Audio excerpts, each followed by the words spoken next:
This is our world. We must do better for a healthier world and a greener planet. That's why, here in Singapore, business is not just business. It is a force for good.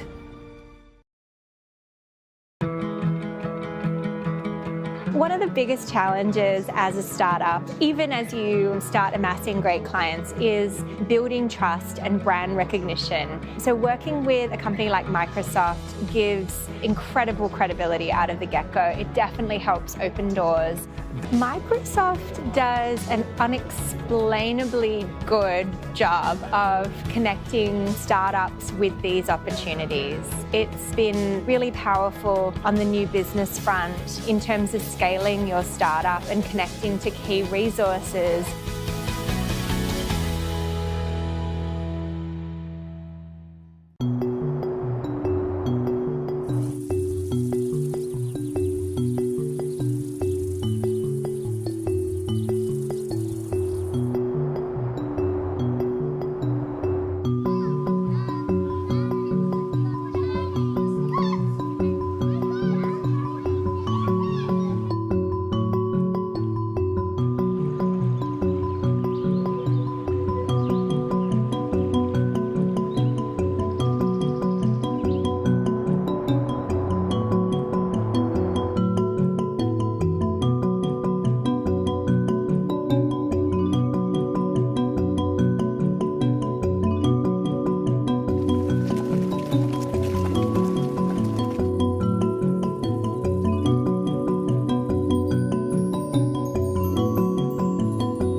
This is our world. We must do better for a healthier world and a greener planet. That's why, here in Singapore, business is not just business. It is a force for good.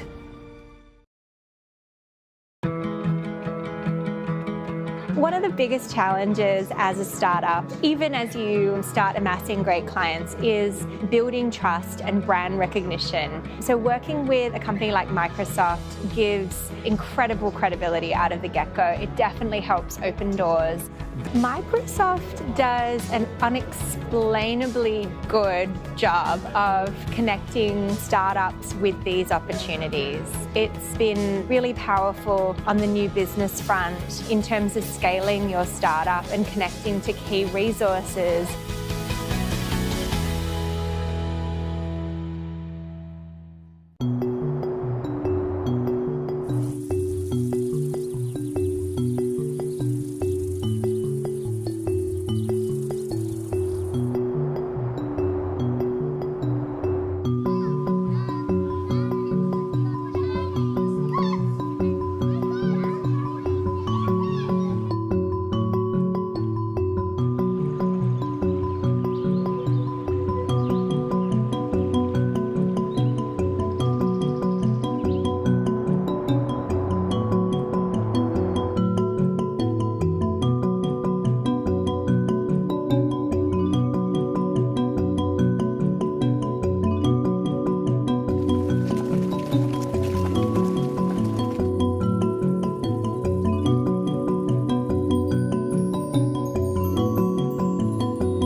This is our world. We must do better for a healthier world and a greener planet. That's why, here in Singapore, business is not just business. It is a force for good.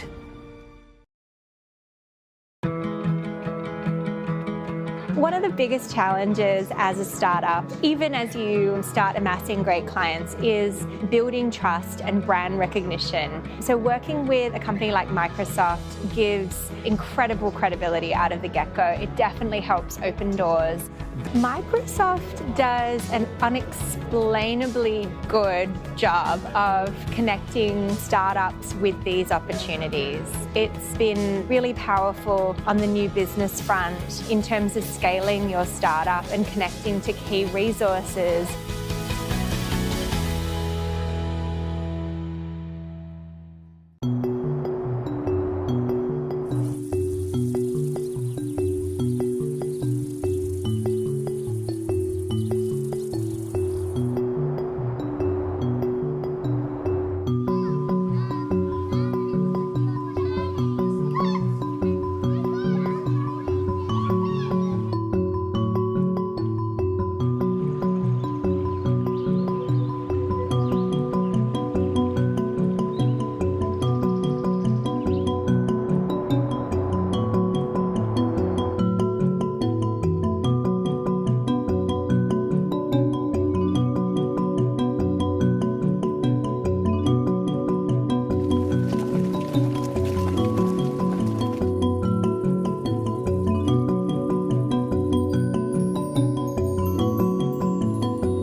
Like Microsoft, new business front.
This is our world.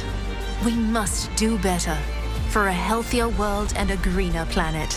That's why, here in Singapore, business is not just business.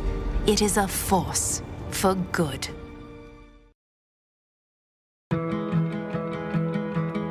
One of the biggest challenges as a startup, even as you start amassing great clients, is building trust and brand recognition. So working with a company like Microsoft gives incredible credibility out of the get-go. It definitely helps open doors. Microsoft does an unexplainably good job of connecting startups with these opportunities. It's been really powerful on the new business front in terms of scaling your startup and connecting to key resources.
This is our world.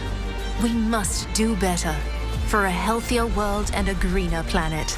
That's why, here in Singapore, business is not just business. It is a force for good.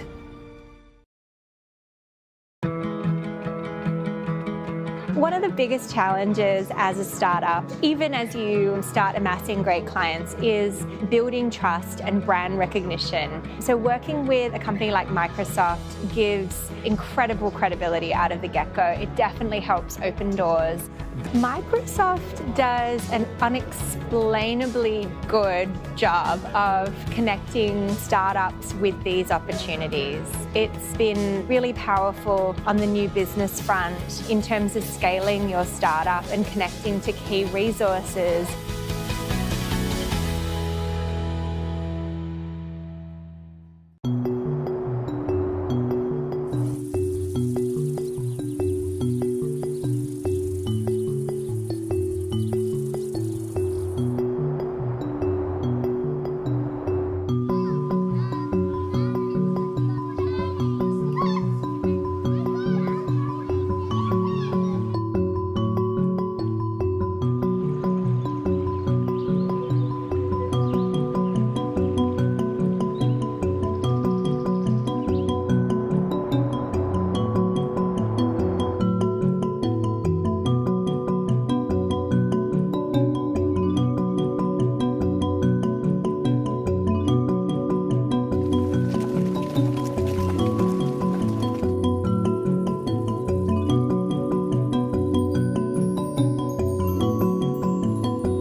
clicker.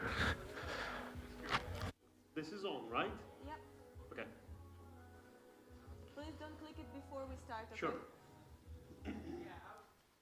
Okay, and hi everyone. I'm happy to welcome you back here in our glorious venue. I hope you had a great evening last night.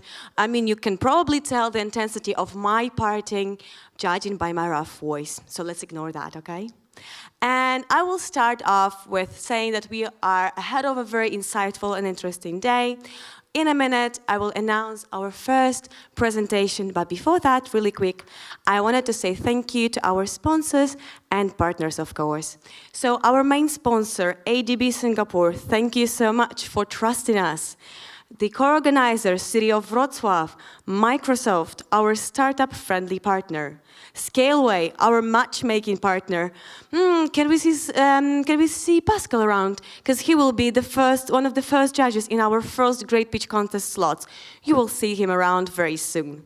Okay, Pico Bank Polski, our fintech partner. Thank you. Kondracki Celej, our legal partner. Thank you. LG, PwC, thank you all.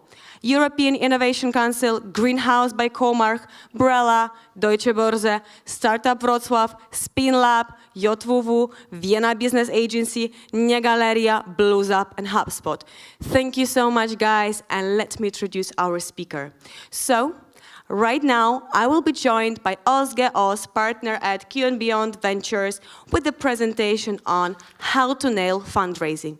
And if you want to ask some questions, we will have 5 or 3 minutes devoted just for that. So Ozge will let you know when is the time, and I will be running around with the mic. So be sure to be active. Thank you so much. Ozge, the stage is yours. Thank you so much. Hello, everyone. Good morning. Thank you for having me. It's an honor. It's my first time in Poland, and so far I love the city. So let's start. A little bit info about Q & Beyond Ventures. Q & Beyond Ventures is a CVC arm of one of the biggest financial institutions operating in Turkey and MENA. We do early stage investments. Our average ticket size is around $350,000, but we can follow on up to $1 million when we do investments. This is like a 2020 vintage fund, so it's been like 2 years since we started this. And so far, the markups are going good, and we cross the fingers, hope we will end this 10-year fund with great results.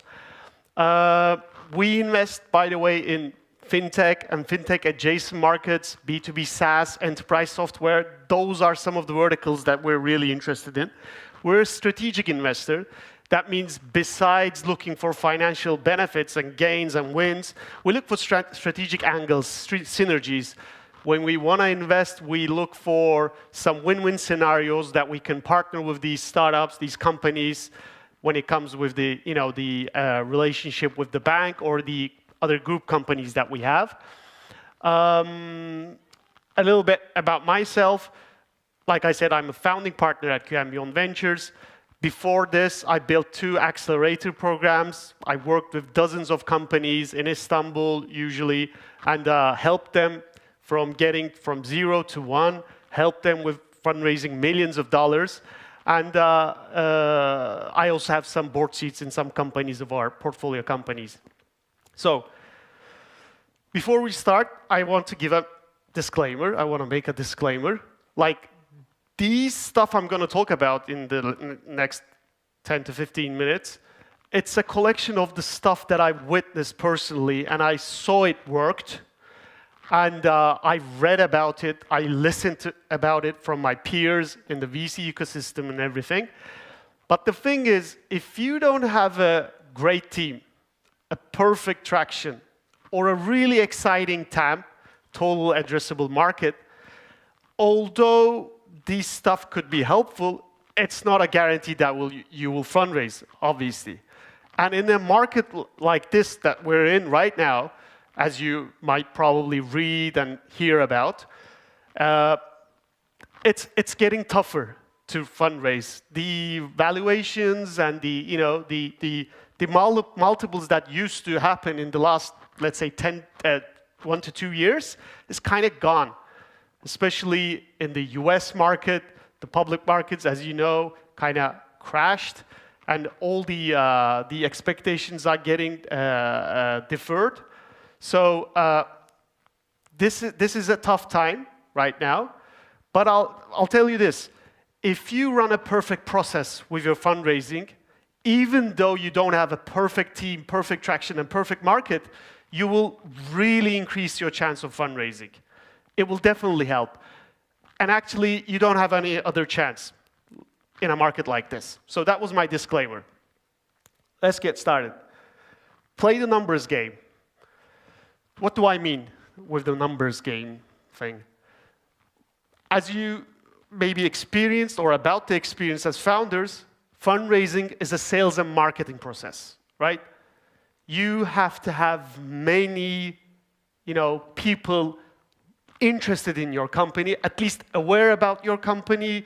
You have to interact with a lot of people, and that means that you have to bang a lot of doors.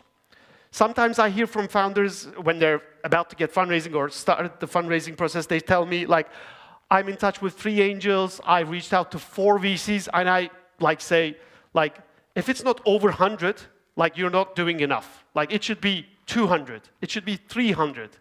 And to be honest, like I said, I'm from Istanbul, and Istanbul is kind of considered outside of Europe, obviously, when it comes to VC mandates. So the Turkish founders have a lot of, they have to do much more to get that interest from European, US VCs, not the local ones, obviously. But when it comes to a Polish ecosystem, you guys have a lot of capital allocators in Europe, in US, in the other parts of the world that could technically invest in your company because you're part of Europe. So you have more chance, actually, what I'm used to in Istanbul, Turkey. You should definitely talk to many people as much as you can. And besides, if you have 10 people interested in your company versus, if you have 10 people interested in your company versus 2, you're guaranteed to have more, better terms when you get that term sheet, hopefully, if you have. Because there will be more people around the table interested. You can shop around, right? You can talk with the VCs to have the terms much better. So you have to talk with a lot of people, a lot. How do you do that? You can't just basically, cold email everybody. I have a point about that as well. You have to build relationships. So I always say, fundraising should be 724, 365 days a year. You should be always in a fundraising mode. That means you should be always building relationships with VCs. How do you do that? You have to find connectors. I mean, that could be someone who's close friend to that VC. That could be a portfolio company founder that you can befriend. That could be the associates or analysts who could be maybe much easier to get connected instead of the general partners, the managing partners, those guys, the decision makers actually of the funds. But you have to build those relationships, because if you don't have amazing traction and you just cold email a VC and say, this is our traction, we're about to close a round, or we're about to start fundraising, are you interested? Nobody's going to say yes, it's you, because you're coming out of the blue. They have no idea about you, they don't know you. It's who are you, right? But if you build a relationship with them in time, and when the time comes for that actual fundraising, you can have them pull that trigger. You can say, you know me, I know you, you know how I execute, you saw my journey since we met, and now I want that money, and people are, I think, gonna give. Are you also willing to give? Then you can pull them. But because you've built that relationship, that decision to allocate capital into your company would be much, much, much easier for those investors. So you have to build relationships. By the way, one of the good tactics is always, interacting with these VCs on social media. If they're active in Twitter, which could be the high possibility case, you can interact with them. and you can make sure they are aware of you, and then when the time comes, you will have those serious talks with them. You have to find the Sherpa. What do I mean? If you don't know, Sherpa is like the people who are helping the mountaineers climb to the top in Himalayas. So fundraising is kind of like that. There's like a huge mountain and you have to climb it. So you have to have someone really close to you that can help, which is also close to the VC ecosystem. That could be your existing investor. Maybe you had some angel investments before, and that could be someone who already believed in your company, you have a good relationship, and they know the circles, right? Because VCs talk to each other a lot. And as a founder, maybe if you're not a repeat founder, a serial entrepreneur, maybe you're doing this for the first time. But VCs, like, that's their job, right? They know what's going on in the ecosystem. They know who passed why. They have their own competitions among them. So if you have that Sherpa next to you, they will definitely help, and it will be really critical in your fundraising process. Think about that. Who could be my potential Sherpa? And how can they help me? Well, even if you're messaging a VC and you get some replies, sometimes what they say is not what they meant. But if an investor sees that reply, they understand. They're like, okay, he's not interested, or they're really interested. He doesn't tell, but they're really interested. Or maybe they can back channel. This Sherpa can back channel when you're fundraising. They can help you navigating this maze, which takes a lot of time. It's just like the entrepreneurial journey with ups and downs. You're going to get lots of no responses, but that Sherpa would be really critical. And to be honest, what I do as an investor when I'm really bullish about a company, and to give you a context, we always want to be like the first ticket, the first institutional ticket. I'll tell them, I'll be your Sherpa. Like, I'm going to be your Sherpa. Don't worry. I'll be on your side. We're going to play this game together. I'm going to help you fundraise until we get the capital we're looking for from the best investors that we can find and we feel could be a good partner throughout this long journey. So what do you do next? You have to set up your investor funnel CRM pipeline. Remember the sales game, the numbers game, sales marketing analogy. You have to kind of have this kind of a sheet. It could be a Trello, it could be like a different tool. I made up this one. So I have the fund, the partner, the connection, who connected us, or who can connect us. In this case, I said it's the portfolio company of Andreessen Horowitz, and we're befriended Jane. She likes you, she knows about your company, she can introduce you to Andreessen Horowitz, and especially if Jane is one of the good ones in their portfolio, they will definitely take that meeting. Because if Jane tells that Joe is good, we should meet Joe. So think about that as well. The date of last meeting, which is really critical, sometimes people miss that one. Like, they say, when I talk to a founder, who did you talk to? They say, let's say, I've talked with Andreessen Horowitz. Like when? Was it like 1 year ago? Like 2 weeks ago? Because in the last 11 months, like, whole of stuff happened to your company, and I know that. So you're a different company right now. You have to touch base with them. Type of the meeting, it could be a coffee, it could be a Zoom, it could be an on-site thing. Well, what happened on the meeting? Like, you don't need to put the whole script, obviously, but what happened? He said, he questioned the GTM. He asked some questions about our go-to-market strategy. What's the next step? Really critical. So what's going to happen? He said he's going to talk to Ben Horowitz, and I'm going to send them the financials. You need to have this kind of sheet. And like I said in the first point, this sheet should be filled with a lot of data, like with 80, 100, 150, 200 rows, right? So you have to have this kind of setup. You have to have a teaser deck. What do I mean? Or an email deck. You have to have a short, sweet, precise deck which will make you get that meeting. So I'm not talking about having that deck opened and you explain about it. Not that one. The one which maybe your Sherpa sent to them, you sent them, you just show them and they get excited. It kind of gives them excitement and they get curious and they say, okay, I want to meet with you. Let's have a 30-minute call. Let's have a one-hour meeting. And what could be the narrative? This is my go-to narrative. You have the cover page, your logo, your one-liner. What is the problem you're trying to solve? What does the world look like right now? The solution, the future set, could be easy. Business model, you can leave that out as well. Sometimes I say, let's leave this out because it's so obvious how we would make money. I'll put it in the appendix. And why? Because it could change, right? It could change. I'm talking about early stage funding and companies, by the way. It could change. The market, and with the market, one mistake, not a mistake, but something I see a lot and I don't recommend is like having, let's say, AI market is like a $5 trillion market, and this is the that serviceable market. And if we get 1% of it, we make a lot of money. That's kind of bullshit. Like, why not 2%? Why isn't it 0.5?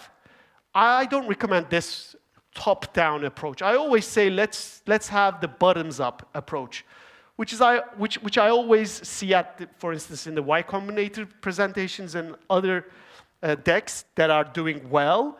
In fundraising, it says like there are 5,000 enterprise companies in Poland. This is our ARPU, average revenue per user. That's what we think we can earn. You just multiply them, and this is the yearly opportunity. That's it. It's not $5 trillion, but it's like $40 million. And you give like a reasonable number there. Obviously, you can have the question, but we're not going to be able to get the 5,000 companies all together. We're not going to be able to do that. But still, it gives a better idea about the opportunity, right? I always suggest having bottoms-up market slides. Competition, obviously, who are out there. And don't think about always direct competition. Sometimes people don't think about the jobs to be done that you're trying to do. So maybe there are other entities who are attacking to the same wallet with a totally different style, who are incumbents, there are old solutions, whatever. They can be in direct competition as well. So don't miss out that one. And obviously, tell how you stand out. You have to show how you stand out. Traction, obviously, I think if you would ask me, like, Ozge, if we have just one slide, which one would you show? I'll say, can we have two? And if you say no one, I'll say, okay, then let's go with the traction slide. And you might say, like, we're a pre-seed company, seed company, we don't have that much traction. Wrong, you do, because you did something so far. Like, if you didn't just came up with the idea yesterday, you did something. You talked with people, you got some insight. In your previous company, you had some sort of experience. So you can find stuff to put into that slide. I'm pretty sure, I'm 100% sure. But if you have like proper traction, like MRR users, never give static data. Don't say we have 200 users. Like, was it 199 6 months ago? Or was it like two days ago? You have to show the velocity, the growth. Don't forget, startups are always about growth. Are you growing fast? Obviously, in this market, are you growing profitably fast? But still, are you growing? So you always need to show some sort of velocity, because that gives the reader audience, that gives that message about this is where we are right now, and look where we were, and think about how what we can become very soon. So that's really critical about the traction slide. Team, the second most important slide in an early stage company, because you don't have that much to show off, right? But the team, you always hear about investors say, we bet to the jockey, not the horse itself. Meaning, like, we bet to the team, not the market, not the product, because a great team can find a better market, can find a better product. So team is really important. But don't just put your names and say CEO, Ozge, Jane, CTO. That's very bad. Tell what they did before in short, sweet sentences, so we can understand you're the team to win this market. Because there are probably many other teams that I saw before, or there are existing incumbents or big companies, but this team is really exciting because this guy did this before, and they have a huge experience in this field, or maybe they don't have any experience, but they look like really good winners. And put social creds on that slide. Show the companies you worked at, not the ones that nobody would know, but because when I see that slide, I have to say, okay, this team looks interesting. They did this. Okay, I have to take this meeting. These guys looks interesting. Ask. We're raising $300,000, and we will use these funds with this chart, pie chart, 10% marketing. That's bad. Don't do that. What you should do is this. We're raising $350,000. This is where we are right now. We think, we hope, we believe this will be the milestone we will achieve after we get this money. Like, give me that money now. 2 years later, 1 year later, this is what we're going to turn to be. And most probably, this is where we're going to raise the next round with this valuation. So give a sense where the company will go, right? And the summary, quick summary, so that the person looking at it can have a quick look at it and say, okay, I got it. Moving to the sentences as slide titles. Don't have team problem solution on the slides. That's boring. Use sentences, just like this one. Why? This is the most important real estate on your slides. Everybody will look at that part. And if we read those slides from 0 to all the way up to the end, we should understand the narrative. We don't need to look down. We just read the sentences, and we understand this is the problem, this is the solution, this is the team. Wow, I need to take this meeting. Use DocSend or something like that, so you can track who opened your deck, how long did they look at it, how many times did they look at it, which slide did they spend time on it. Some people say just send the PDF, the PowerPoint. I don't agree. Send with DocSend so you can track. Because sometimes you send the deck and you don't even know whether they looked at it or not. Like, are they even interested? Do not spam. Never just cold email everybody. Do personalized messages. Ozge, I just watched your keynote on Wolf Summit. That was great. Is there a chance that we can talk about my company, which I'm doing this? Don't just spam everybody. Because if you're not doing 5-minute Googling about the investor, that's a very bad signal. Like, if there's not spending 5 minutes about me. It's not about ego, by the way. Like, this guy is not a hard worker, maybe. Test drive first. Don't start with Sequoia. Like, even though you want them very bad. Start with the other, B, C, tier 1, 2 investors, so you practice. Practice your narrative. Know your metrics on top of your mind. CAC, ARPU, LTV, CAC, burn multiples. You have to know them very well. Even though sometimes you don't know them very well, just say it. I don't know. I don't have it right now. I'll get back to you very quickly. Ask direct questions. Sometimes the founders have investor meetings. They have no clue what happened. Like, you have to ask. So you listen to my company. Do you think it could be a fit to your fund? What do you think I should do so you could be excited to give me money? Ask direct questions and get direct answers. They will have to give you that answers. Leverage FOMO. The more people on your table, you have to play that game. Like, this investor is about to give us some commitment. Maybe sometimes you need to name drop them. Maybe you can't do that. But you have to use FOMO, fear of missing out. Some VCs might say we don't get triggered by FOMO. That's a lie. Like, we're all humans. Everybody gets excited or feared out about some great opportunities. Use FOMO. FOMO is really critical. Don't fixate on valuation. We think we're a $5 million company. That's why we're not going to get less than that. Don't fixate on that. Have an anchor and say, we think this is the market for us, but we can talk about it because we're not fixated on the valuation, but we're more optimized about the money we're looking for because that's the capital we think it will take us to the next step. Show confidence. If you don't have confidence, nobody will believe in you. You have to show that confidence without getting so cocky and arrogant, obviously. And do your own due diligence. Ask about the VC to get intros to their portfolio companies. Tell them, can you intro us to the companies? And so they will introduce you. So you will know how they treat them in the good days and the bad days. Beware. None of these are term sheets. I think I liked your company. It's not a term sheet. We were really excited. It's not a term sheet. And even sometimes a term sheet isn't even an investment because it can fail through as well. Until you see the money in the bank, it's not done. Thank you very much. I think I'm really over my time. My name is Ozge. You can reach out through my email and my LinkedIn. Thanks, guys. Thank you so much. Thanks. Thank you. Well said. Ozge, we saw your presentation and we liked you. So we need to reach out to you, don't we? So make sure you catch Ozge somewhere here. We will need a minute to change this setup. We need to put our next speaker on. Just give us a minute. We are running a bit over time.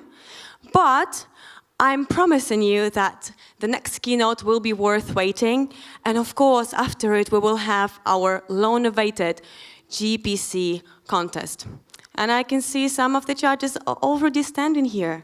Don't miss your chance to talk to them. I'll be back in a minute.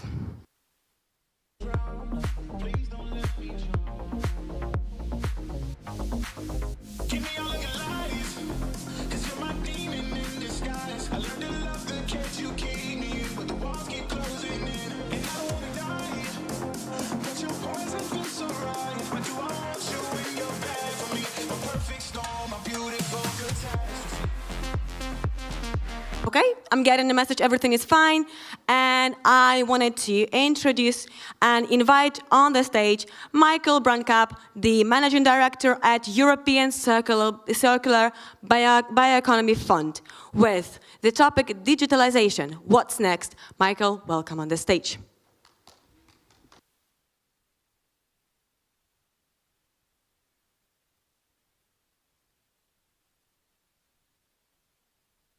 So it's a pleasure to be here. Thank you very much for the friendly introduction. We are actually a pan-European fund, new kids on the block, so we are very happy to be here to connect with regional investors and good startups because we want to create pan-European or global companies, so really want to push companies ahead. As a pan-European institution, I would like to, first of all, express our solidarity with all the people fighting in Ukraine, because we cannot just talk about everything in this kind of crisis. Our topic now is more climate change. We need to stop to exploit our planet systematically. We need to transform our economy from a linear fossil-based industry to a more bio-based circular one. And all this transformation process is, of course, connected with great business opportunities. We think, similar as in the digitalization area, we will see an exponential growth in the innovation process. So it's a very dynamic field we are looking at. And we will see new business concepts coming up. And the speed of the change is so high that the large companies cannot make it. So they need to have innovation from outside. They need to get startups involved. So that's a very great environment for startups and venture capital. So even if this sector, bioeconomy, is not regarded very much during the past, it will come on the screen now. So that's the right time. And we even believe there's a shift in the paradigm in different sectors. We need that shift. So look to the chemical industry, for instance. 120 years ago, all the chemist people, they went to the ground and soil to get some ingredients out of this to produce dyes and some of this stuff.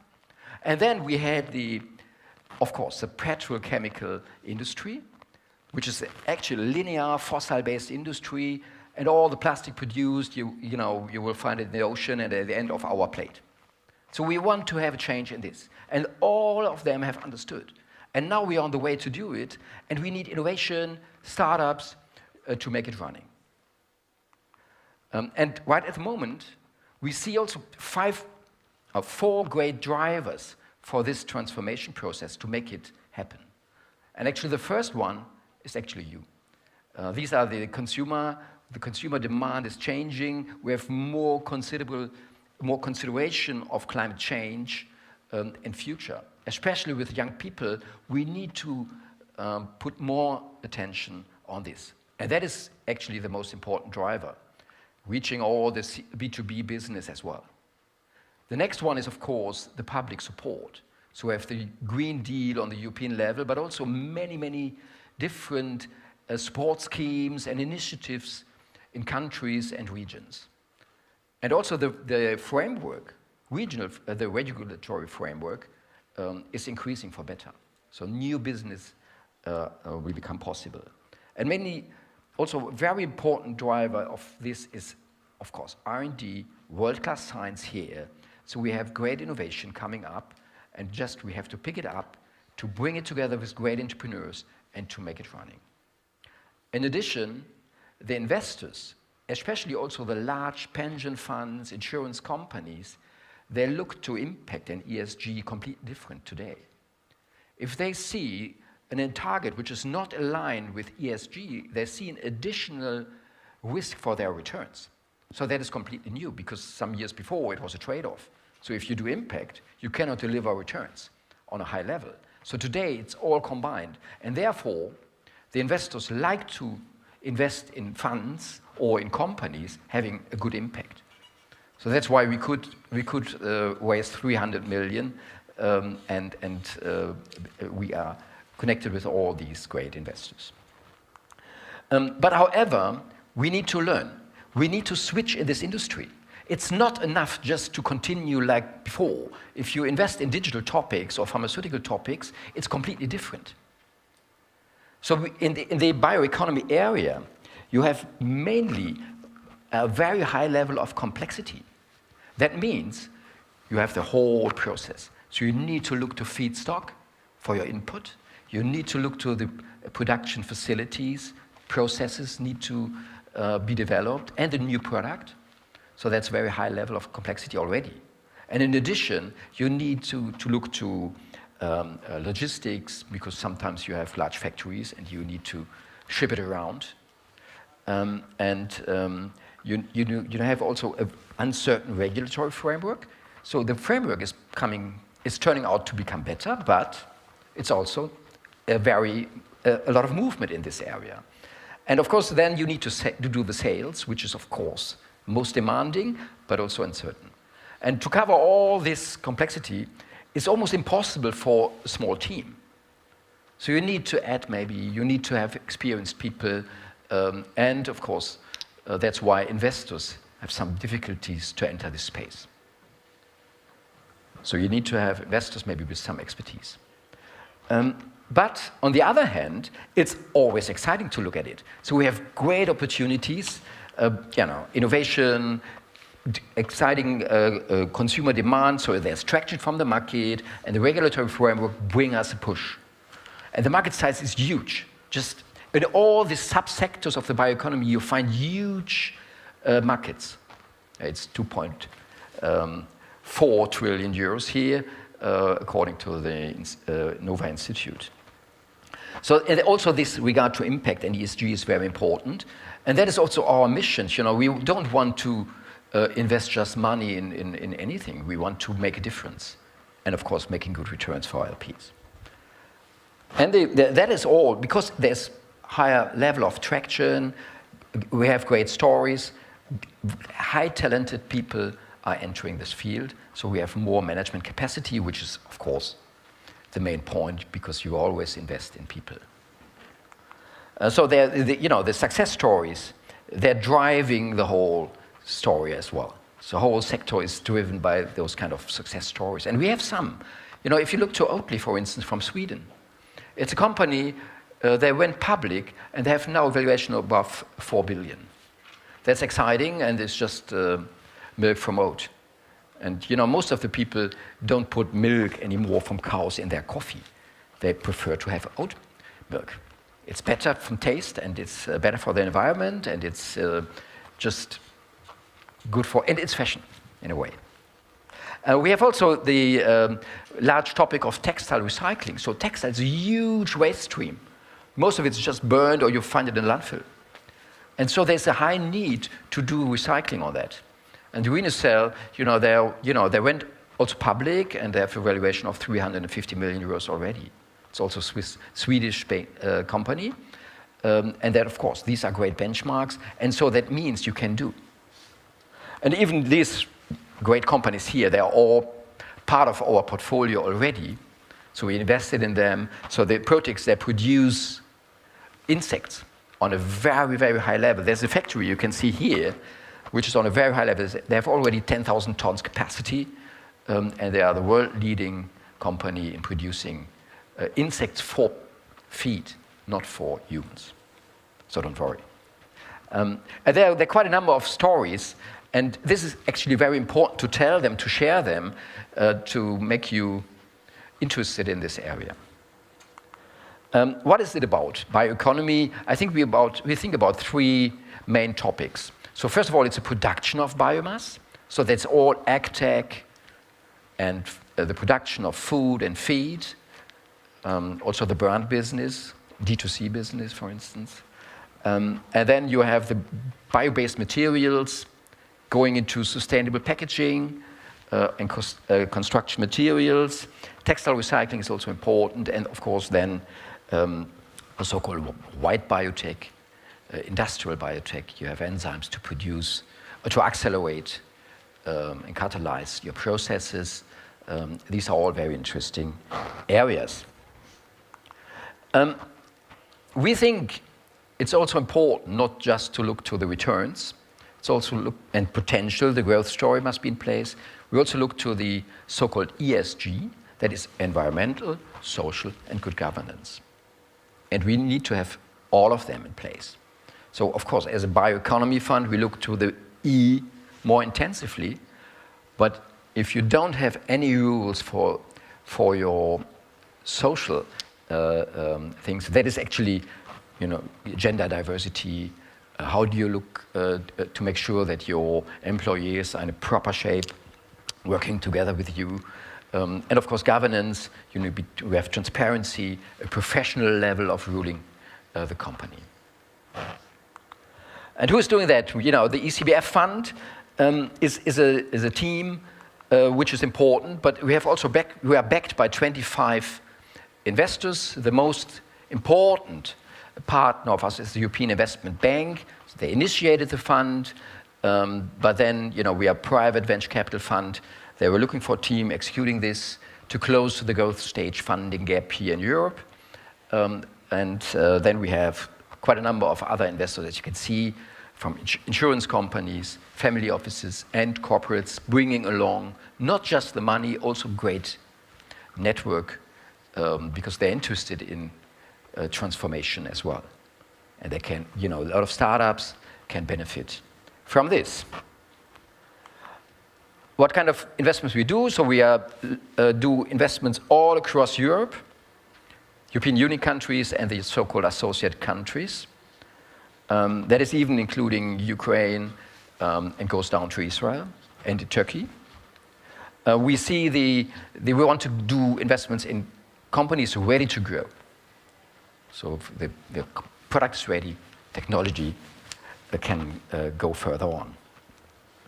We want to contribute a growth money, so that is around, the usual ticket is 5 million, the first one, and we want to allocate around 10 to 12 million on average to each company, so we want to do 25 altogether with the fund. But the range is large, from 2 to 30 million. So we can really support companies to grow, which is very, very important. But we cannot do that alone. We would like to do that with partners from the region. Otherwise, you don't know what kind of deals you get on your table. And we want to play an active role. It's important to bring expertise and experience to the table because of the high level of complexity we have already discussed. And of course, ESG is actually a prerequisite. We want to see ESG alignment and an impact to the so-called SDGs, Sustainable Development Goals. Who is doing that? So we have a very diversified team. So we look also to S in the ESG. And you can see the team here. we have 22 people here from 14 different nationalities. So we are really a pan-European or global institution located in Luxembourg, but we are spread all across. We speak 12 languages and have 7 locations already for our activities. And of course, we are also very closely connected to Poland. As you can see here, the front person here, that's Jovita. She's sitting here in front, coming from Warsaw, and is of course well connected to the Polish ecosystem. We believe that Poland has good potential for this. And the whole Eastern European area is interesting because of very great level of feedstock and very great expertise, especially in the digital sector, so that we can combine this. So just, we are also friendly people, as you can see. You can just come to us and talk to us. So we will try to help you if we can. So this one is also the view on the network. So we know that the team is very active, but we need to get into contact to all the regional networks, regional investors to cooperate with. And that's why we are so happy to be here, and that's why we are so happy that Wolf Summit is organizing such a great event to bring people together so that we can connect. And these networks are sometimes very strong and powerful.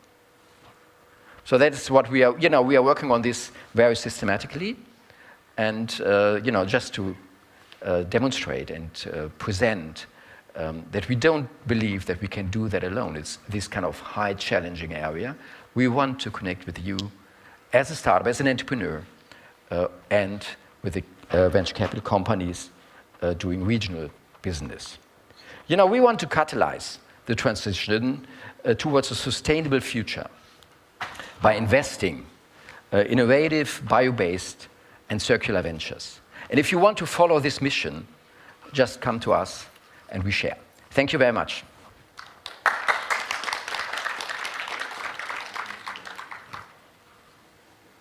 So any questions? Or is it?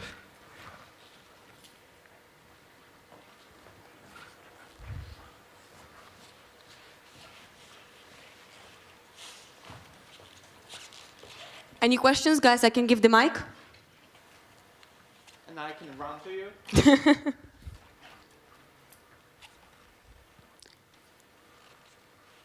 Don't be shy.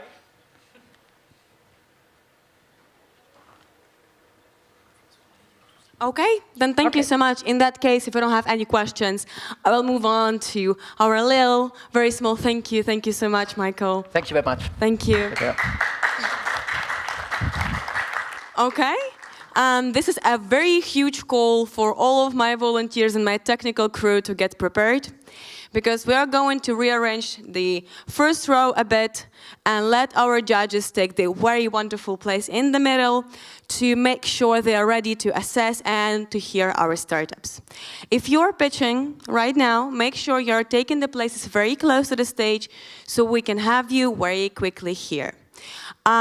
As far as I'm concerned, and I'm sure, or at least I hope so, nothing has changed and all of our startups are on site this time, so it surely is going to be very exciting. Judges, if you are here somewhere already in the audience and Elena hasn't talked to you, please come up here, we will instruct you on what to do. Volunteers, feel free to go and run and help me out. And we will be starting very soon. Let's give it a rough estimate of 3 to 5 minutes. Depends on the judges. See you soon.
And welcome to another Great Pitch Contest slot. For today, it's the first one. And today we'll have mostly AI startups, but we'll have some other industries as well. And I'm glad our judges are here. We have, we have Pascal Condamine, is it? Condamine, okay, yeah. Pascal Condamine from Scaleway, Angelo Burgarello from AI Startup Incubator, and Szymon Janiak from Czysta3 VC. And yeah, let's meet our first startup here, and it's JA Secure, and it's Jaguar. Yeah, we'll have all startups in person today. And Jaguar is here. We'll have 3 minutes for the pitch and 4 minutes for judges' questions. Here's your mic, here's your clicker. Let's see if you have the presentation. Yes, we do. Your 3 minutes start now. For every $10 million that the insurance company collects premiums to insure cash and gold transit, they end up paying $7 million in claims. On the other end, as an insurance specialist for the last 10 years, we managed a portfolio and we paid claims less than $400,000 for every $10 million we collected. Yes, that is an industry record, but we didn't want to stop our success there. We wanted it to be scalable and sustainable, and that's exactly why we created a superhero, Jaguar Transit. Imagine this superhero. It actually knows all the trips of all the cash and gold, the trade details, the places that this cash and gold actually goes, and all the routes that the delivery guys actually take. Imagine this superhero actually tells you, do not go into that area. There's going to be some danger for you. There's going to be robbers who are waiting for you. Right? Guys, this superhero Jaguar Transit is not an imagination. We developed the solution and we deployed over 8,000 insured trips. The insurance companies love it. Yeah. They want us to grow global, and that's exactly why you see me here today, all the way from Singapore in Poland. Yeah. What is Jaguar Transit made up of? It's made up of 3 things. 1, it's a secure hardware with GPS, IoT, alarm. It even has safety features like ink that can stain your banknotes in the event of a robbery. Number 2, we plugged it into a risk intelligence platform that keeps learning, keeps monitoring, keeps all the conditions growing. For example, the bags would only be able to open if the conditions are met. Thirdly, we embed transit insurance to the bags, right? So that if you use the bags to transport your cash and gold, you are insured seamlessly. Now, let us watch a video on Jaguar Transit. If you transport high-value items or money for your business, or you're a courier company looking to transport those items for your customers, the increasing costs for insurance, armed guard security, and armored vehicles to protect against robbery and employee theft have so far simply been the cost of doing business. Jaguar is the one-stop, high-value transit solution that integrates pay-per-use insurance with our own high-tech security bags, controlled start to finish from your smartphone. Using Jaguar replaces the need for expensive security, limits upfront insurance costs with pay-per-use rates, and minimizes the likelihood of robbery or employee theft, reducing risk and saving you as much as 40% on overall costs. Got a high-value delivery that needs to get there today? Jaguar now offers same-day delivery as well. Call us, talk to a consultant. Jaguar Transit. We've got this.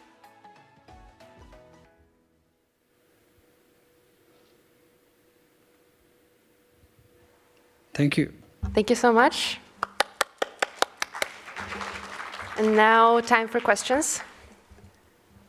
Who wants to start? Angelo? Thank you all for the presentation. It's a nice video anyway. So I understood that this project is a sort of spin-out of a previous established company. What is the current status of the company? So in regard to the project and why you started this and Did you see an opportunity with their company? What it was? What it triggered it? Thank you. Thank you. Thank you for the question. Yes, we were originally from the insurance industry, and we were specialists in ensuring cash and gold transit. We saw the challenges that the insurance company is facing, and the clients also do not easily get insurance because of the same problem. So we wanted to just change the game, and we didn't want our clients to carry armored vehicles or bulletproof cars and many, many armed guards. It's not going to solve the problem. So we needed an innovative solution where it brings transparency to the insurance company and also to the clients, right? And we want to reduce the cost. So this innovation actually reduces the cost by 40%. It's a game changer. And yes, we see that the opportunity is global, and that's exactly why we have got a global coverage now. So we're planning to increase it to about 50 countries now, and this is one of the stop. Nice, thank you. And in how many countries you are right now, and how many insurance companies are you working with? Thank you. So we have got a couple of insurance companies supporting us. Now we are in Singapore, Malaysia, Hong Kong, Philippines, Thailand, and we just closed the deal in Turkey on our way to Poland, and we are looking to start at Poland if we meet the right distribution partner. We understand Poland is a perfect gateway for CE market. Thank you so much. Hello. What's the business model? Is it like a SaaS solution, Yes. Meaning membership? Yes, it is subscription-based. Subscription. Yes, so the subscription actually includes the bag cost, the insurance cost, and the leasing platform fees. How do you use artificial intelligence? So you can imagine all this data that we have been collecting, right? So this basically tells us the number of stops, the number of routes that's being taken, the productivity, the efficiency, the risk. So this all goes into a big database, and it's making sense. And especially when we keep expanding, the data is getting actually more smarter. So that's where the AI is coming in. How big is the team? Currently about 14. Mainly technical guys. And what do you need to expand? We are looking for strategic distributors. Yeah, we are looking for people who understand the market, who can actually help us scale as soon as possible towards the globe. Yeah. Any other questions? Is there other application that can be done with that kind of technology that is not just for the transportation of valuables? Sorry, can I get this question again? Yeah, if I well understood, it's for the transportation of valuable goods. Is there, like money or things like, is there other application that can come from that? Unfortunately, the time has run out. Maybe you can talk after the slot. So thank you very much. Thank you for the opportunity. Let's welcome a next startup. It's Bright Technologies, and it's Hannah. Here? No. Okay. Yeah. Okay, yeah. Maybe some last minute change. Here's your mic, and it's on. Here's your clicker. Let's see the presentation is here, and your 3 minutes start now.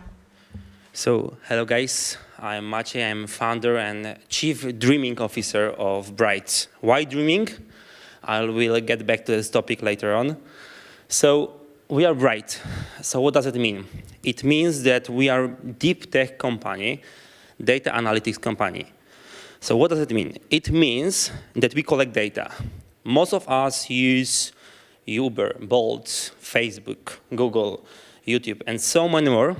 And do you know that all of these applications are collecting data and selling them? Yeah, that's true. And I know that's terrifying, but not for us. Because we are in Bright, we are developing behavioral scoring system for the young and unbanked. What does it mean?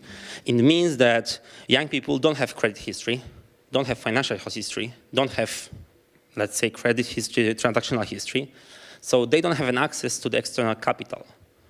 Why? Because banks and financial institutions just don't trust them because they don't know how to assess the risk of them. So what we do, we are building our own behavioral scoring system using the power of AI, machine, and deep learning. But we are not collecting data. We are the best in the analysis of data. we can predict our clients' behavior with 95%. It means that the default is only 5%. We are right now on the Polish, Czech, and Spanish market. We are licensing our technology for the financial institutions in the B2B SaaS model. Currently, 150K euro monthly recurring revenue. And basically, I believe that it's the last call for you guys to jump on, to get on the plane with us, because we are becoming unicorn next year. And what about dreaming? It's not a dream anymore. It's a plan, it's a roadmap, it's a next milestone, and we believe that it's going to happen soon. So guys, raising Series A right now, so just DM me and meet me here. Thank you very much. We'll have some more times for questions then. Okay, so let me start. What kind of data do you use for your analysis? Anything about internet activity, so geolocation, shopping intents, articles read, articles search, usage of mobile applications. So we are right now collecting more than 3,000 behavioral data points per one user, creating the whole full social profile of online of our users. And how does the KYC process look like? So basically, we are, of course, GDPR compliant with the European and local regulation. And basically, the final customer has to agree that we, Bright Technologies, are collecting data in the name of the final customer. So based on that, we are just fully GDPR compliant. Okay, and what's the business model? It's B2B, SaaS model, subscription-based, 6 clients, financial institutions, big banks. Basically, we have this luxury that we have more clients than you can serve. That's why we're raising right now money. We are going to States soon. I'm moving there within the next 2 months. We are based in San Francisco right now, so yeah. Who is your main competitor that you have identified, like the one that you are taking, like? And what is that is making you in a better position than he is? So basically, our main competitor is Upstart in States. They are like valued at $8 billion right now, and basically they only use a small portion of data that we are using in our scoring. So our competitive advantage is that we use broader, let's say, wider range of data. Anything from, let's say, shopping intents and so on and so on. They're only using educational data. Okay, thank you. Also, you mentioned 95% that I think was a kind of accuracy in the behavioral model. Yes. Could you please tell me how is it calculated? Yeah, so basically, we calculated it on 100K clients. And we have our prediction engine is right now 95%, which is a top-notch result, not only like in Europe, but also if you compare us with Upstart, with other global companies. Which benchmark did you use to calculate that? With Upstart, Experian, with the market benchmark. Okay, and how many companies in the benchmark study? 5. 5 companies. Okay, thank you so much. Thank you very much. Any other questions from the judges? Thank you very much, guys. Oh, one more. Sorry, just a last question. What's the company size in terms of people? And do you have 45 people. 45 people. And do you have other offices in Europe? Yeah, in Europe and in States. So we are business-wise in Warsaw, technological-wise in Europe, and me with my right hand from the investment side in States. So thank you very much, guys. Oh, thank you. And we want to invite the next startup, and it's Forcematics. Please, here's your mic, and it's your clicker. Yeah, your 3 minutes are starting now. Hi. Office workers around the world spend billions of hours each day on repetitive tasks related to text and document processing. Imagine customer service consultant or accountant or lawyer or office assistants doing their job. Each day, they read documents and emails, they search for information, they enter data into their systems, and they reply to customers or partners over and over again. Would they like to automate it? Sure, they do, but the automation is not available for them, at least directly, and is complex. Let me introduce the cognitive hand, our plug-and-play intelligent assistant that makes people more productive at their clerical work. User can take automation in their own hands like they use Microsoft Excel. Thanks to cognitive hand, the automation is available for every office worker. Cognitive hand can understand documents and data sources, extract needed information, and then hand in hand help users at their tasks while they use their applications. The cognitive hand is built of skills that can be used in the context of any business application because it acts as an overlay to business application. It can get the right document in front of the user, verify the document, extract needed information, prompt the data to be entered into the application, fill out entire form, or even anonymize the documents and other data. These are general skills. However, cognitive hand has its versions equipped with the domain knowledge for lawyers, accountants, customer services, and others, where we see the highest potential. It is reflected in the market that we address. There are over 100K companies in the selected countries that can benefit using our solution. Our business model assumes that employees of the customer starts with a simple free version and spread the idea into the organization, which let us scale fast. Although there are quite a few solutions that support cognitive automation on the market, our uniqueness lies in the intelligent assistants, which democratize the automation. The development was possible thanks to the grant and the pre-seed round. Last year we delivered first version of the product.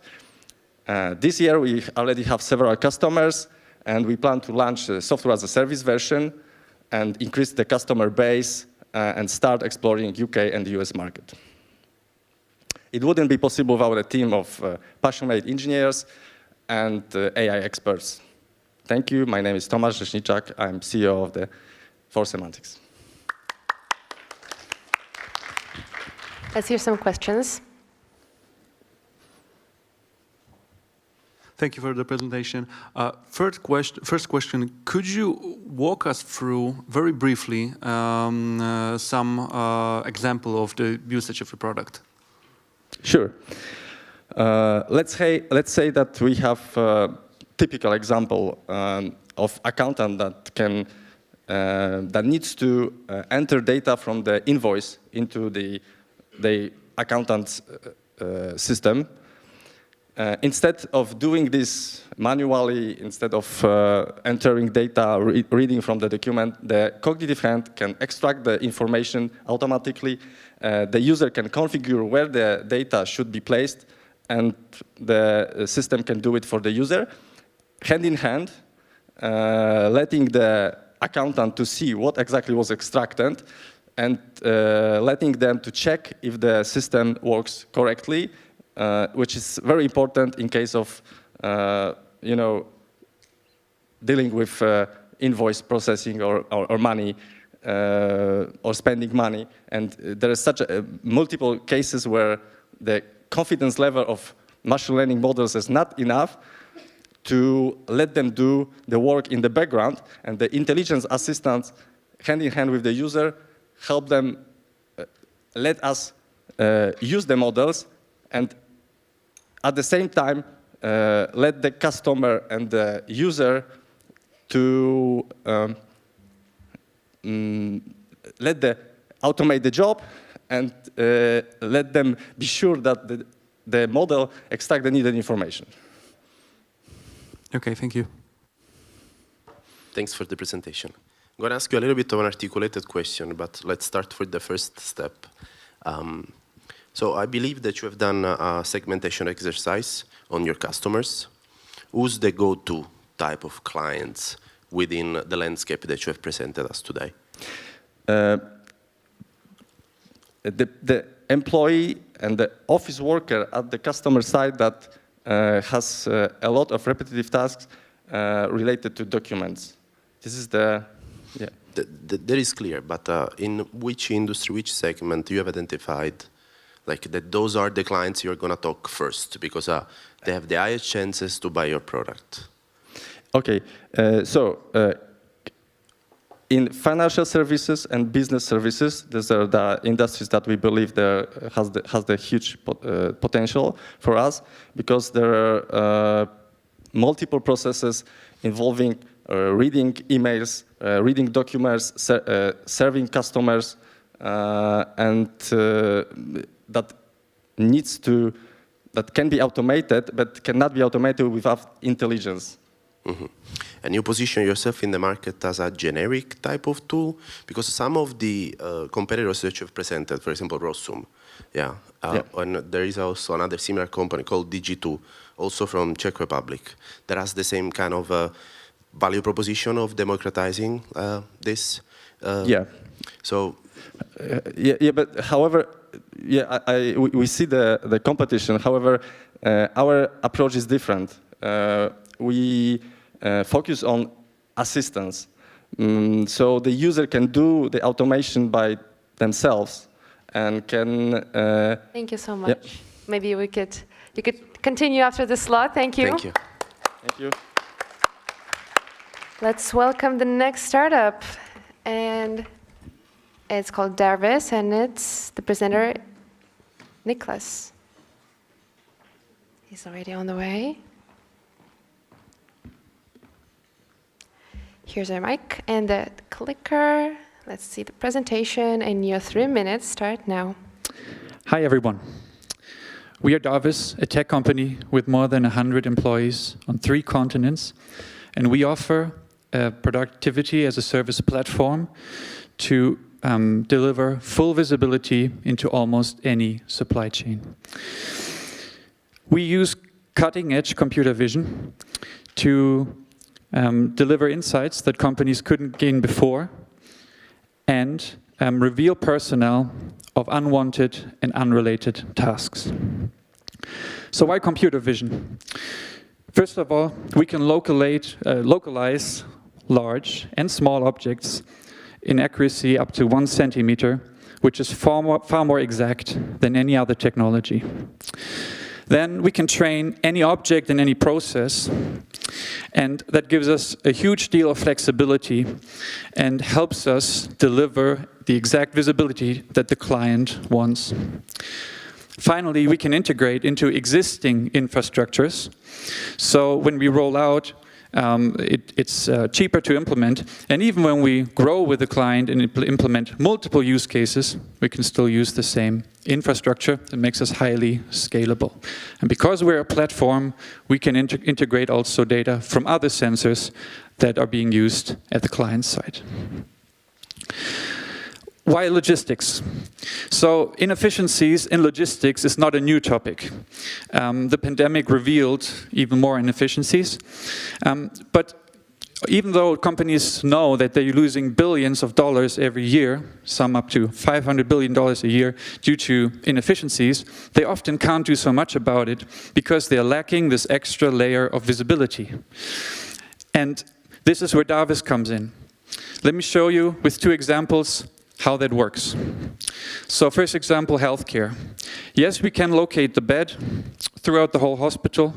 We can also reveal the real-time status, whether the bed is free, empty, clean, or unclean. But we can go beyond that. We can actually use and extract the visual information and understand movement patterns which are likely to result in a fall. In US hospitals, a fall of a patient costs up to $50,000, and obviously we want to prevent that also for the sake of the patient, so we send out notifications in real time to the personnel before the fall even happens. So we can track objects like parcels and boxes. We can also read QR codes and barcodes. So in other cases, we create the whole process around it as well. Imagine a carrier leaves a package in a mailroom, the end user gets a notification, your parcel is ready to be picked up. They show up, they authenticate themselves with a barcode, with a QR code. They gain access, and we make sure that they only take the parcel they are meant to pick up, nothing else, because we can identify the parcel, read the barcode, and so guarantee no theft. Finally, privacy is our priority. What's special? There is no video stream, no camera to monitor principle, because even the computing is done in real time. So come closer and see what wasn't visible before. Let's talk.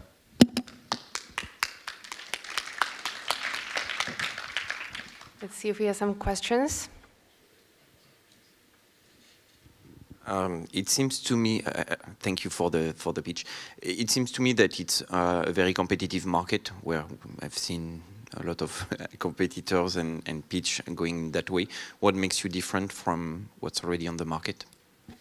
Well, first of all, the technology itself, if you say, like the market of tracking objects is large, that's true. But for example, in surgical instrument tracking, we launched the first POC in the world last year with a hospital in Hamburg. So it's all done with visual information that we interpret. That's new, and also the accuracy, what I mentioned before, up to 1 centimeter. You won't find a company that can do it that accurately. Finally, privacy. Because it's done in real time, we don't create a video stream, and we can deploy it even into sensitive areas like ORs in hospitals, and the Workers' Council is on board. We are fully compliant with all GDPR regulations. Because it is done in real time, we don't need to create a video stream. Hey there, it's Angelo here. Thanks for the presentation. I think that the company is kind of young. It was incorporated which year, if you can tell us? We founded in 2015 okay. as a VR company. Actually, we wanted to visualize all the data and then figured out we need to collect the data, and that's how we started this startup. You repivoted to this recently? Basically 2017, we transitioned to that. Okay. Yes. And is the goal of the company also to create a semantic artificial intelligence model to analyze the data series that are coming out from the video streams? That is not a use case we're currently pursuing, but as I said, we're a platform, so there are cases where hospitals have other services in place, and we look to integrate them. And if that's something that someone else does, happy to explore that. For example, for the use case of the surgical equipment, like what is the added value that you give for the POC? Could you please tell us a little bit what was the... Of course. So the value for the client is that we can reveal that almost 50% of the instruments that are being sterilized, packed, kept in the process are not being used. But the hospital didn't know that. That's the visibility layer I was talking about. So they can reduce stock, process cost, run times, and make sure that the surgery, which is meant to happen, will happen because they have more resources available. Right? This is a big advantage. Gotcha. And how do you recognize, for example, that the, surgical knife that has been used 2 times is still the same and is not a different one? How do itemized all the... So we see the instruments on the table in the OR, up to 1 centimeter in accuracy, and we can see when they're being lifted up, taken down. That's the first indicator. And if there's blood or bones or anything dirty on the instruments, we can see that as well, just like with the hospital beds. Smaller. But you don't see if, the surgical knife number 1 is the number 1 or the number 2 has been used, because those are not atomized. We rely on the color, the shape, and the size. You'll answer this question maybe after the slot. Thank you. Happy to connect. Thank you. Lovely, thanks. The next presenter is a startup called Tracy, and we have Mateusz and Peter here. Do we need a second mic? We do. Yeah, the presentation is here, and okay. Yeah, you have 3 minutes. Start now. Okay. Hello, everyone. My name is Mateusz Zimoch, and on behalf of Tracy team, I would like to introduce you to one of our products called Galio, the photo and video anonymization software. But first, however, let us look at the reasons why we create this software.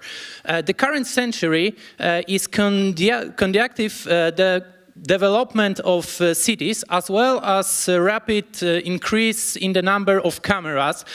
We have now over 1 million cameras just in Poland, and this is accompanied by the growth of artificial intelligence, video analytics algorithms.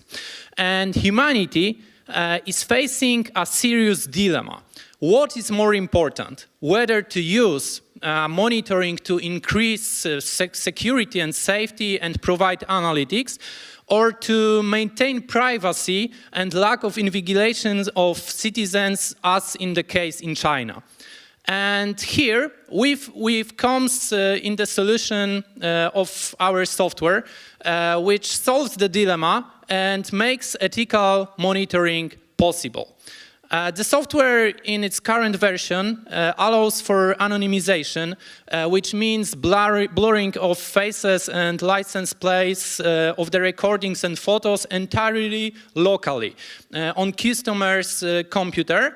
And this allows to meet the requirements related to GDPR and other data protection laws, and as well as maintain privacy of the people in the recordings. But of course, we have many challenges ahead. And among many others, we are currently focusing on increase the performance of our software to enable simultaneous anonymizations of multiple video streams in real time. This also involves unique features such as encrypted reversible anonymization and selective anonymization. Moving on to business issues, we distinguish two target groups, where one is public institutions like cities or large companies like shopping centers and airports, and the other group is small companies and individuals who, for example, uploads videos on social media. And we created different software versions for both groups. Our competitors are companies from Germany, the UK, and Israel, and we build advantages over them by offering local data processing as well as unique functionalities reaching far beyond their current development. Our team consists of competitive, technologically diverse and complementary people who work well together. And blend of Łukasz business experience and technical expertise of the other four is the perfect recipe for success. We know that the position of our company should be built with numerous business partnerships, while the effectiveness of our software is proven by the conducive growing number of clients. Of course, we don't intend to stop with Galio, and the technology we are creating allows us to provide other products for video analytics. And all this to make ethical monitoring the part of our reality. Thank you for your attention, and feel free to ask any question. Let's ask some questions. Thank you for your presentation. What's your current business status? How many clients do you have at the moment? What's the MRR? Right now we have about 20 clients from all over the world, mainly from Poland, but we have clients, for example, from Great Britain, from Sweden, from India, and already we've reached the first financial round, the pre-seed. So we are just developing technology and growing our team, etc.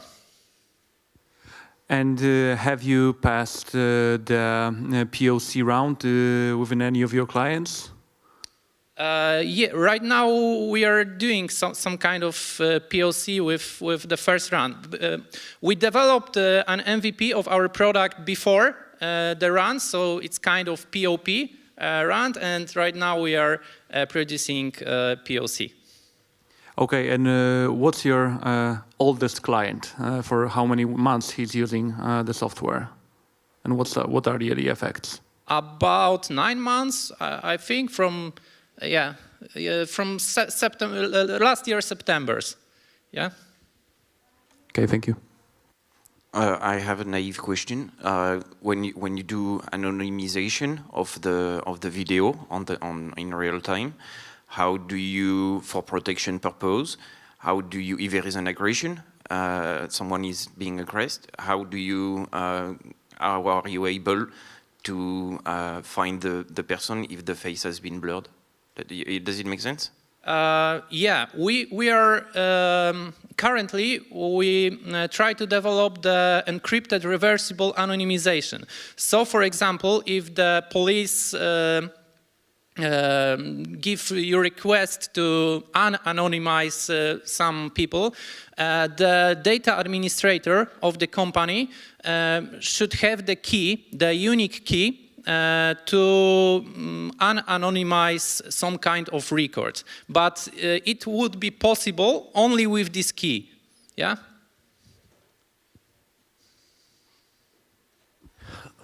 So I will reconnect with what my colleagues said a little bit about the positioning. So where you are right now, you said it's pre-stage, you are putting together the MVP. What is the vision for the MVP to be? And what is the current value that you are selling to your clients for them to allow you to start a POC? Okay, so the current value is to meet the requirements of GDPR because... Sorry, the time is up, so you'll ask the questions after the slot. Thank you so much. Thank you. The clicker. So the next startup is SafeCT, and we're waiting here for Mateusz. Hi. Here's the mic, here's the clicker. Your presentation is up, and so your 3 minutes are going away. Hi guys, my name is Mateusz. I'm a founder of SafeCT Solution, an AI-powered tool that makes cities safer and smarter. As Alan Kay said, the best way to predict the future is to create it, and that's what we're trying to do. And SafeCT uses existing infrastructure to automate processes, generate savings, and even income. We've created a system that thinks like a human, never gets tired and improve over time, but how does it work exactly? We use computer vision to analyze CCTV footage in real time, and anytime an incident happens, we take a predefined action. So for example, if there is a smoke being detected, we make a fire brigade aware of it, or when a car passes on a red light, we issue a fine. So that's what SafeCT is for. Traditional CCTV operator miss up to 45% of activities after just 12 minutes of work. Our system works 24 hours a day and is super effective. I don't know if you ever witnessed an accident and have to call an ambulance. Unfortunately, I had to, and it was a really stressful situation. So giving all the details, waiting for the line not to be busy, determining your location, this was like a real struggle. Imagine a system that can just pop up on dispatcher's screen directly with suggested action, all the details, and just one-click situation like call an ambulance. The third problem is not only about safety, it's where the money is.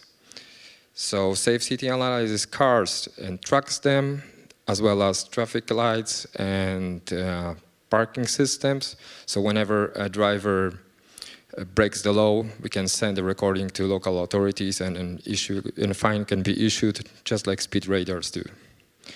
We use pre-existing hardware. We only store data from the incidents that occur, and the installation is pretty painless. As for the business model, we propose quite a unique business model. If the local laws allow it, we would like to install SafeCT cost and riskless for the city, only works on success fee from traffic fines. Although we're pretty young, we have already established 2 crucial partnerships with City of Poznań and Securitum. We are IIT Digital Contest finalists, and we have, most importantly, pre-MVP of parking ticket verification automation ready to be tested and implemented in the City of Poznań. There is a competition in smart surveillance solution, mostly in private sector, but we're ahead of them with our functionality, tech and business model, high level of security, no need for additional hardware, and agile approach. Our team is small but experienced, and we're not only professionals, we're friends as well. If you want to have better future, join Safe City today. Thanks. Let's hear some questions. Who will be the first? Angelo. I'll go first so I get the answer. Okay, thanks for the presentation. So the municipality of Poznan is the unique client that you have been serving so far. Did I understand this well? Yeah. Okay, and what is your strategy to approach other municipality and sell to them? Yeah, that's a good question. We'll probably try to repeat the strategy we've started with. We've approached the Department of Smart City, and because our business model from the start doesn't involve costs and risk from the part of the city, which most of them has like tight budgets, they are willing to implement it and test, and if they will see it gives like countable savings and incomes, then for sure they want to invest. Mm-hmm. And what are your projections for the next 2 years? What you plan to do? What you plan to achieve in financial terms? In next 3 years, we'd like to have at least 5 Polish cities and scale to at least 2 more countries. Which is going to translate in which monthly recurrent revenue or yearly turnover at the end of the 2 years? Those 5 clients, what is going to be the turnover? All right, so in average, if the success fee model will work, in average a budget of like 10 biggest city in Poland, it's let's say 1.1 billion euros. 1% of it comes from traffic fines, which makes 11 million euro. We are predicting to improve it by 30% at least. From this, we want 5 to 15% success fee, which makes 500,000 euro a year from a client. This is in 2 years? This is like... This is for one municipality? For 1 year, from one client. From one client, what you could do for one client. But until you get to full deployment, what you think is going to be the time span? Because you, of course, you start like yeah, I think it's going to take us 1 year until we get full deployment. Like in one city? 1 year to fully deploy in one city? Yeah. That's what happened in Poznan? Yeah, hopefully. Okay. And when did you start it in Poznan? Because that's the city I come from. No, but when did you start it? We are starting right now. We haven't started yet. We're waiting for all the paperwork to give us like permissions to cameras and everything like this. So for now, we've been testing on our cameras on the same street we'll be getting from the city. Okay, so the 1 year is a plan to finish with them to deploy in the city. Exactly. Gotcha. Thank you. Thank you. Any other questions? No, maybe you have 1 minute to say something important about your startup. I don't know, so maybe I can add something about the team. Szymon Kowalewski is like a computer vision specialist with 6 years of experience in industries like aerospace, agriculture, and automotive. Gerard Loba is our network specialist with experience in CCTV as well. And Jakub is security specialist that works with Securitum, and he's been hunting bugs with successes for companies like Google, Microsoft, or PayPal. And we have a pretty young but experienced lawyer, Artur, who is like thinking outside the box a lot. Plus me, I'm an entrepreneur. Right. Thank you, guys. Thank you.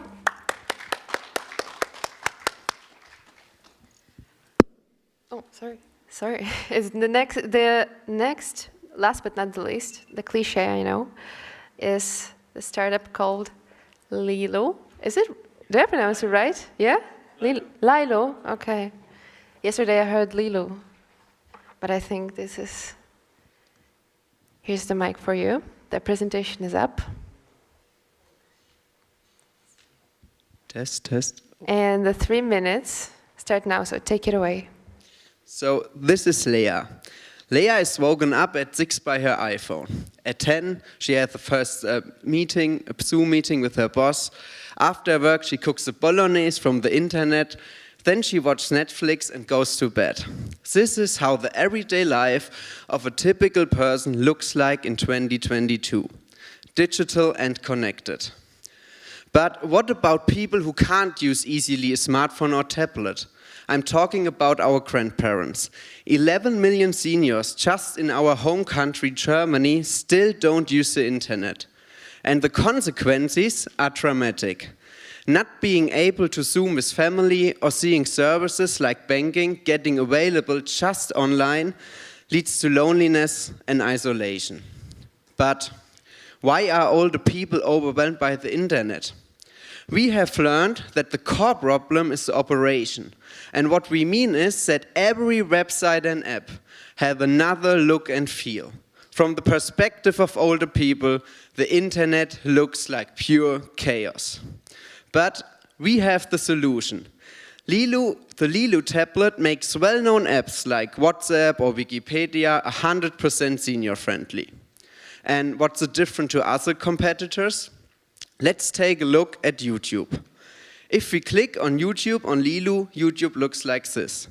Large fonts, clear colors, no distracting ads. In a nutshell, everything is senior-friendly. And on competitors, you will see the normal YouTube. But we also simplify the purchase of the tablet. The Lilu tablet is available in a subscription which includes everything to get online.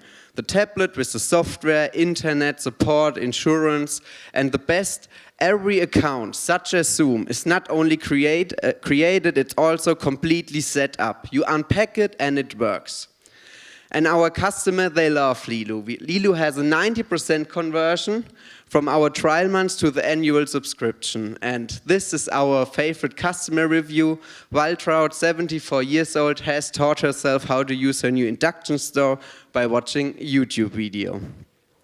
But how can Lilu provide all these services? Actually, we don't produce hardware, we are a software company. We rent the tablets, install the software, add our services, and rent the whole bundle to the customer. But the team is most important. That's Vitaly, our CEO, former programmer in Silicon Valley. Then Sebastian, 21 years young, but has been programming since he's 7. And I, Felix, I have my background in marketing and human interface design. And we have tested Lilu with over 300 seniors, and we definitely learned to think like them. Why don't older, lonely people use social media to stay in touch? Why don't older people in wheelchairs use online shopping? And why don't older, bored people spend their time on YouTube or Netflix? Let's create a world in which everyone can participate in digital progress, just like Leah.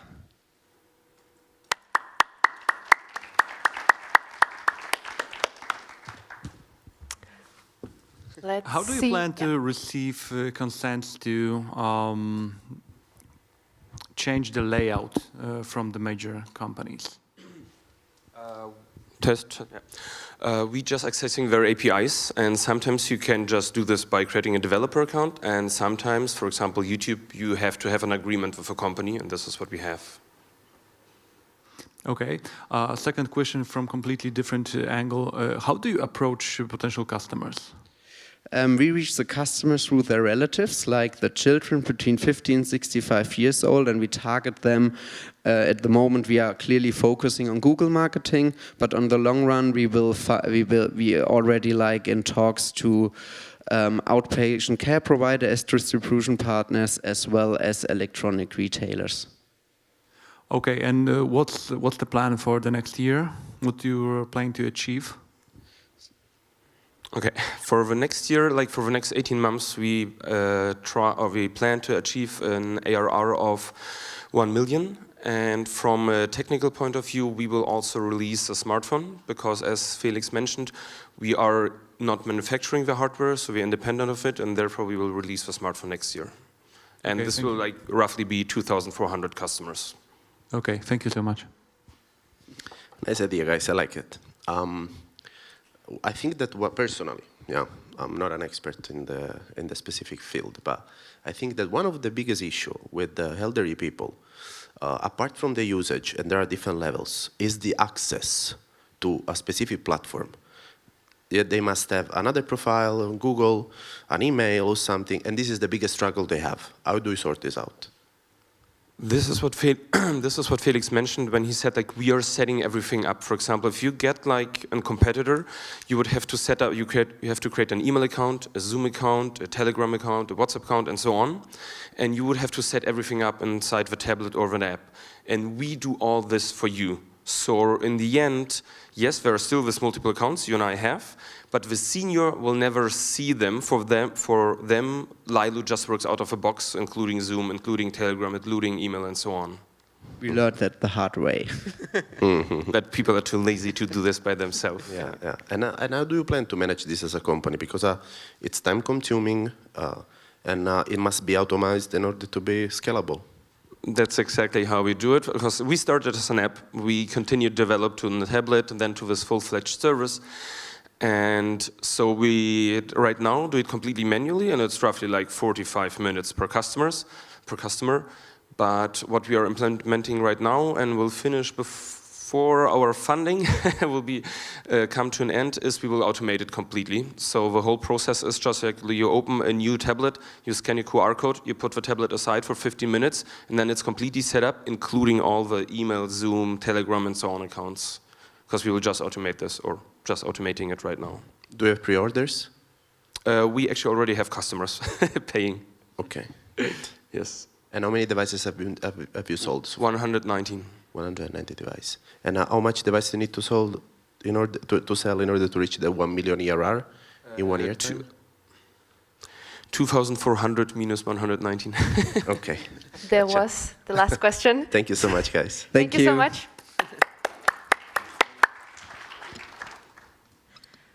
Okay, and that was the last presentation for this slot. Thank you very much for all the startups presenting. Thank you very much to our judges, Angelo Borgarello from AA Startup Incubator. I want to also mention that AA Startup Incubator gives as a prize for chosen winner of the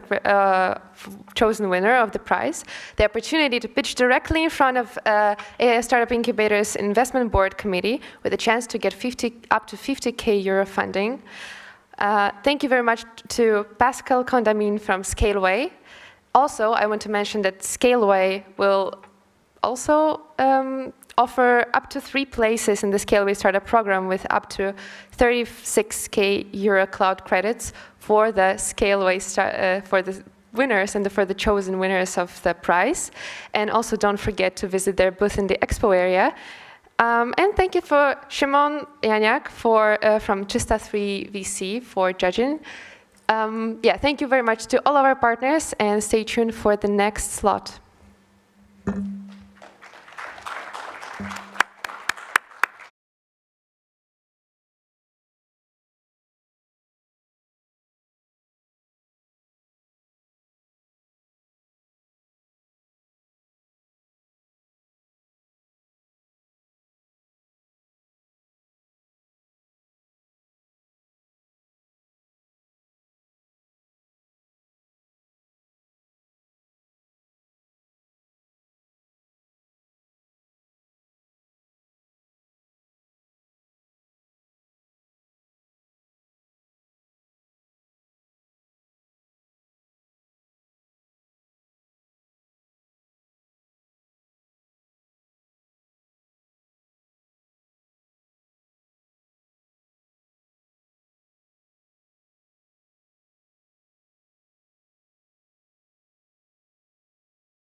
All right, I have the green light now.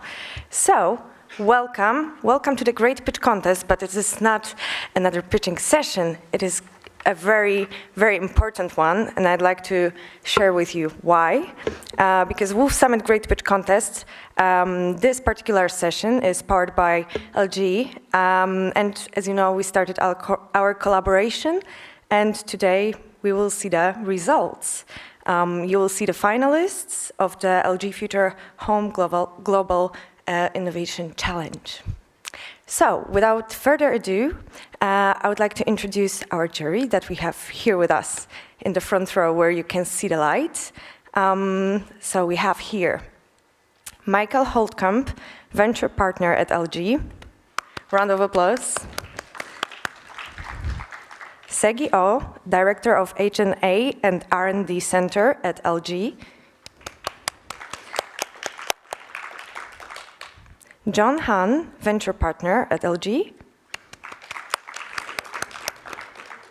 Tae-Hong Park, head of venture client unit at LG. And Gergo Gulias from Wolf's X, I would say, right? Our new team member to Wolf Summit. All right, so without further ado, I would like to introduce our first startup. And I believe that Arshia is ready, so if you can approach me. Here. We will soon see your presentation on the screen, and that's when I will start my timer to 3 minutes. And I'm going to quickly ask you which side is forward. Yeah, like this. Brilliant, okay. Yeah. All right, great. So we've got 3 minutes to pitch. You are free to go now. Thank you. Hi, everyone. My name is Arshia Grashio, and here. Hi, can you hear me? Brilliant. My name's Arshia Grashio, and I am the founder of Upnews. Upnews is a health tech company that's converting the smartphone into a respiratory sensor. So why is that important? I'm sure this is a fact for people. 90% of the world breathes about 90,000 liters of toxic air a day. That's a lot. And that's the reason why about 350 million people today suffer from asthma, which is a chronic respiratory disease. I chose these countries specifically to show you because this is not a third world problem. It impacts everybody, including resource-rich countries. And that is the reason why and the motivation behind Upnews.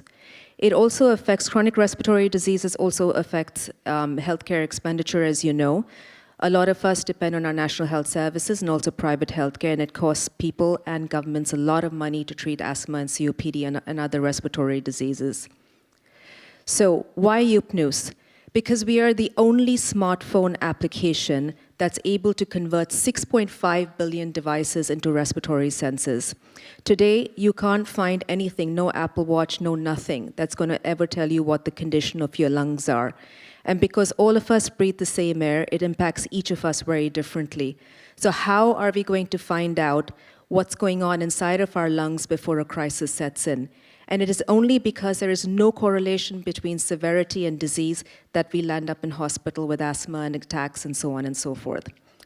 So what makes us different? We are not dependent on any hardware, no accessories, no nothing. All you do is take your phone out, switch on the Upnews app, look at your phone, take a deep breath, and then blow. That's about it. And what we do is convert audio into lung function and tell you whether you're obstructed, restricted, whether you have lower airways disease. So that's basically symptoms when you're asymptomatic that tell you that things are going to go wrong and you need help. That's how we're going to change the world and help people get through global warming and all the other horrors that are happening to us. So we're a very experienced team. We come from big tech, we come from software, we come from health services, and we have a pretty good understanding of what it is to make, say, an LG device work like an Apple device, work like a Samsung device. Why? Because we use only smartphones. So to be able to standardize the technology across all the different phones while being able to create a medical-grade device is something that this team is extremely well equipped to do. So we would like to invite you to work with us to be able to help people live their best lives, given that the air we breathe is something we can't change today. Thank you.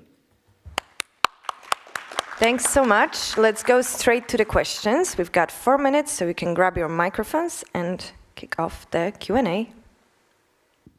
Yeah, maybe I start. Thanks for the presentation. No problem. So one question from my side is, how do you scale up the business? How do you make it effective, and how do you get your customers? Sure. So currently we're looking at 2 different channels to market, B2B2C and through partnerships, basically.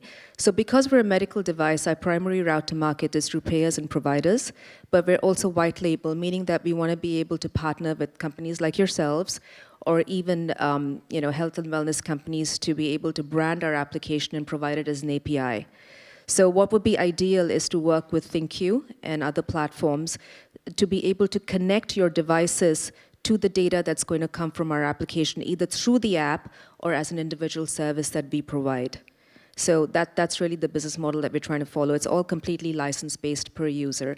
And because we're not dependent on hardware, it is really install-based that we're activating. We've got 3 minutes left. What is your profit model for your business? Yeah, so because we're no hardware again, we're basically looking at licenses. So which means our revenue is completely based on what the license is going to be. So setup cost plus the license per device. Now, because we're looking at the US is our primary market at the moment. So we have a reimbursable model that we can go down, which is £8 per year per license per user. And that's going to change depending on who it is that we're working with. Mm-hmm. Medical device is hard to penetrate because of all the regulations, and the market itself is very much contained by like a few players. What are your thoughts on sales in terms of like sales or penetration of the market? Yeah, a great question. Thank you. So I think the COVID pandemic has really changed the tone for everybody at the moment. And digital health is becoming a topic which is becoming increasingly known and understood by the regulatory authorities. So there are very clear routes to certification that are now available, which were not available before. So the current state of the art is hardware for the kind of work that we do. So, and we're completely software-based. So from that perspective, we've done a comparator study with spirometry, which is a standard of care. And we've actually just come back from Singapore, where we tested about 400 participants that work in shipyards. And we were able to show about 95% accuracy versus medical devices. So we're already down that route. And we're working on getting our pre-sub and CE Class 2A certification. So we've already made pretty long strides down that. And for us, being able to get our certification in place is probably the biggest moat we can create for ourselves, because it's not easy. What we're doing is not easy. And the last thing we want to do is cause anxiety among our customers. So we have to make sure that we are accurate enough that we can tell somebody that their child had increased symptoms in the night and they need to see a doctor. 1 minute left. Any other questions? Since I'm not an expert in this area, I assume there could be other potential competing solutions or approaches. What are they, and how are you different? Yeah. So what we chose to do was not try to reinvent the wheel and try to create new biomarkers, so signs of disease. So companies that talk about voice biomarkers, that's a new thing at the moment. That is not an accepted standard of care in any hospital, payer, provider. Spirometry is. Peak flow is for respiratory diseases. So we didn't go down trying to teach people how to suck eggs. We're not doing that. We took an established way of measuring lung health, which is spirometry, peak flow, and we digitized it. So that's our step into the market. So this makes it very easy for us to be acceptable by clinicians. Now on top of that, because this is a single point measurement, and I think anybody who works with sensors here understand that you'll never trust the data that comes from a single sensor. So we're combining symptoms from other things like cough, disordered breathing, sputum color, all the things that point to respiratory disease. And we aggregate that data, and then we're able to stratify or look for problems in that person, the user that we're tracking. So that's how that's the difference, and that's how we get accepted as well. Thank you so much. We ran out of time, but you managed to answer the question in time, so thanks a lot. And thank you for joining us on stage. And now we'll mix it up a bit, and we'll have a startup joining us online. So let us see whether we can dial in our next startup pitching, which is Wine Space.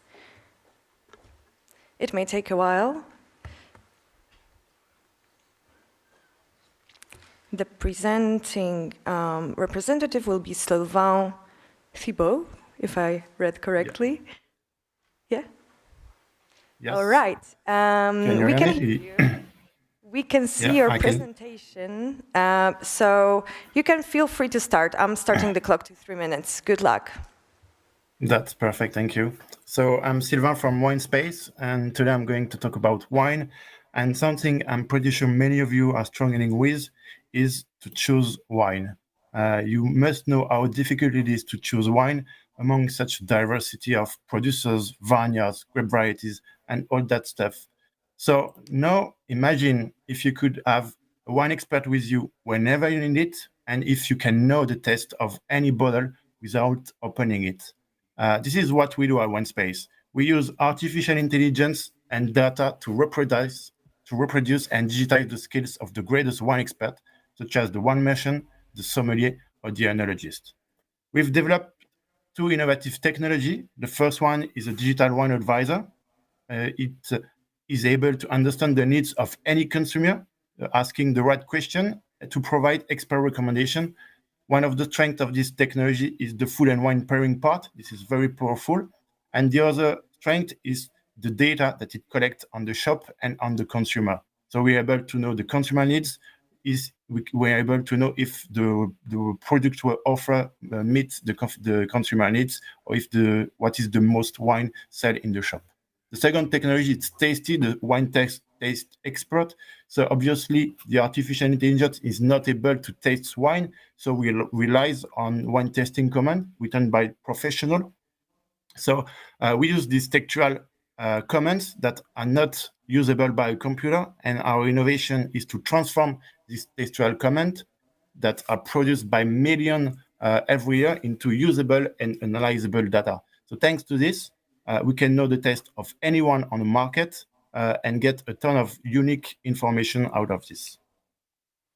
Our technology are used by a wide variety of businesses and wine professionals, such as wine merchant, to provide advice to their client and to improve the commercial performance of the shop, but also buyer importer that use our technology to automate the sourcing of the wine based on specific criteria and taste.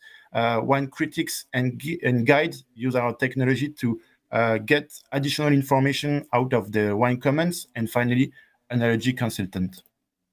Nowadays, we have several business models, SaaS solution, first of all, ready to use, but we can also develop custom solution for any players that wants to adapt our technology to its needs. And finally, we are planning to develop, to monetize our technology through API. It's coming soon.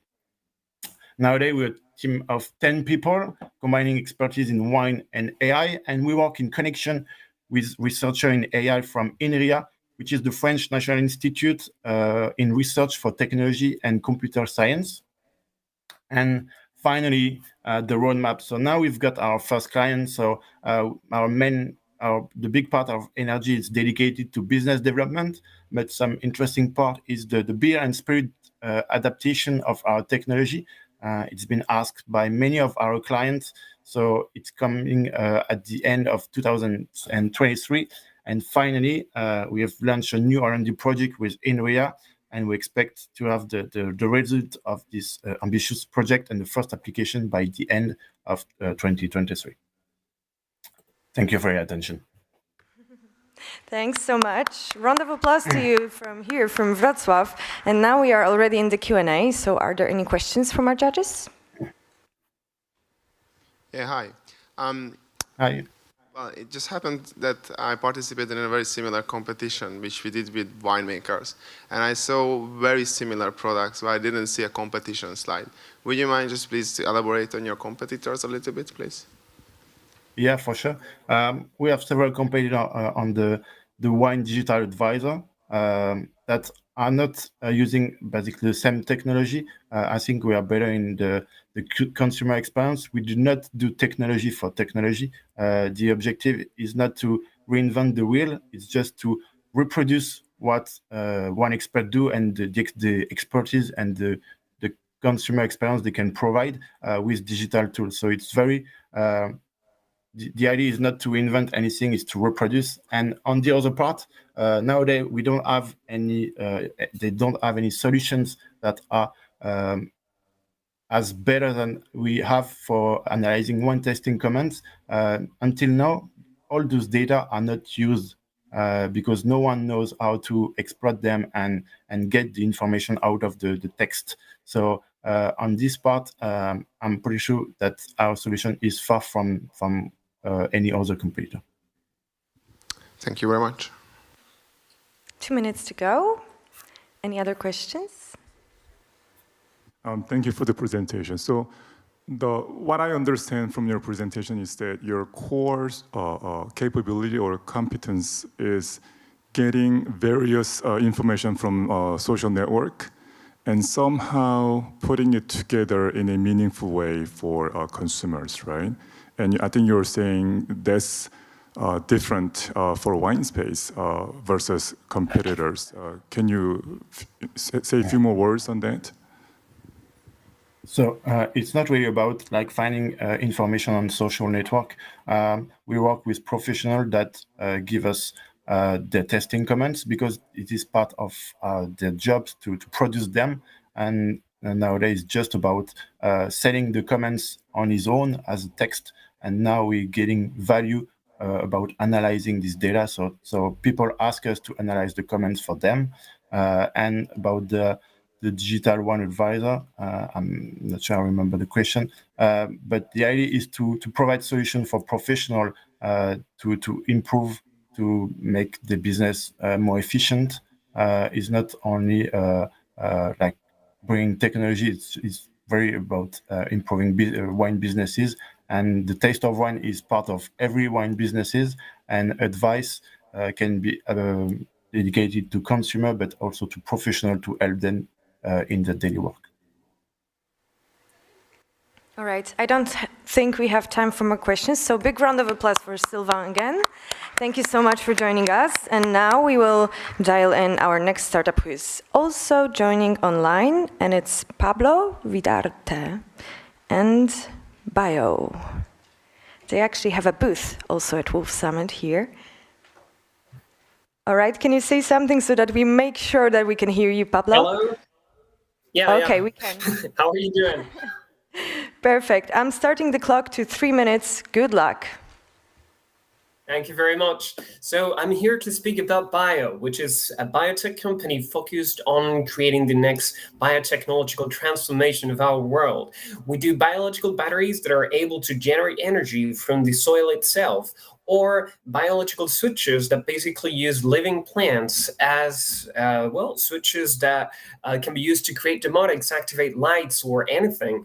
And the thing is that for the time being, we've been very focused on research and development. Even the European Parliament gave us the award of the most innovative company of Europe.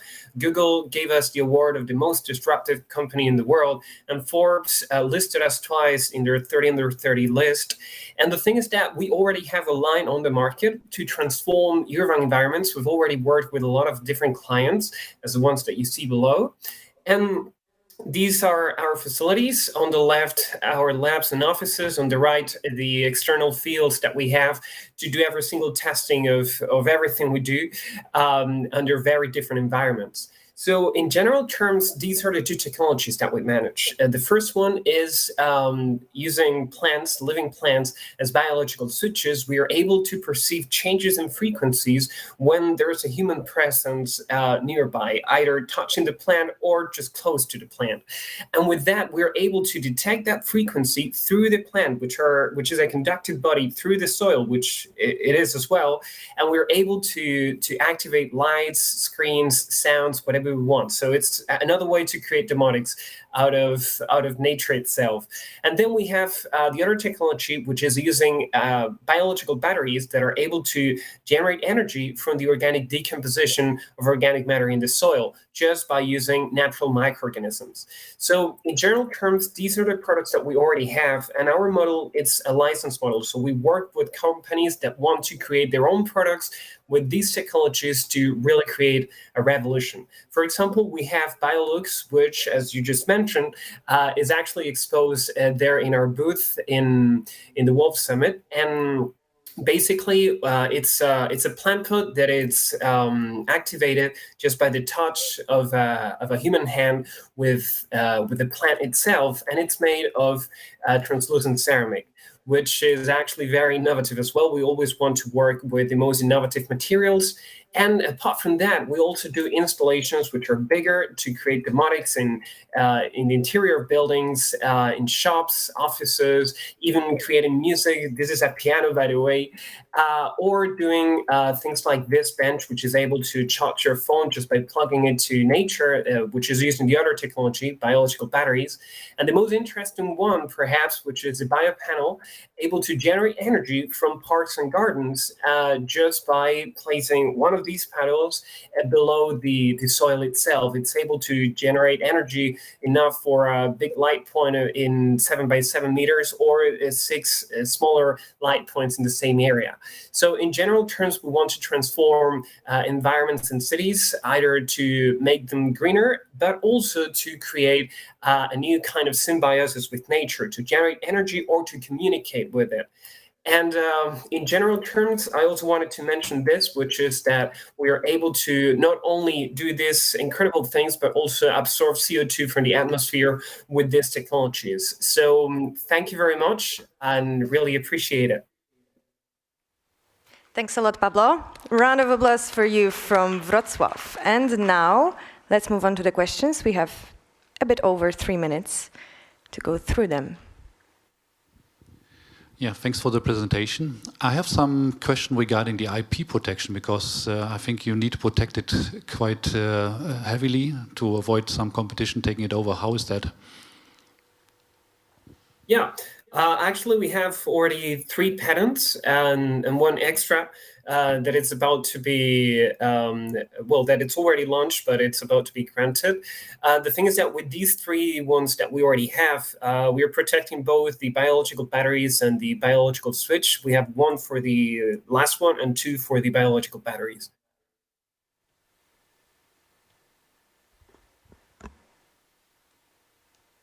Go ahead.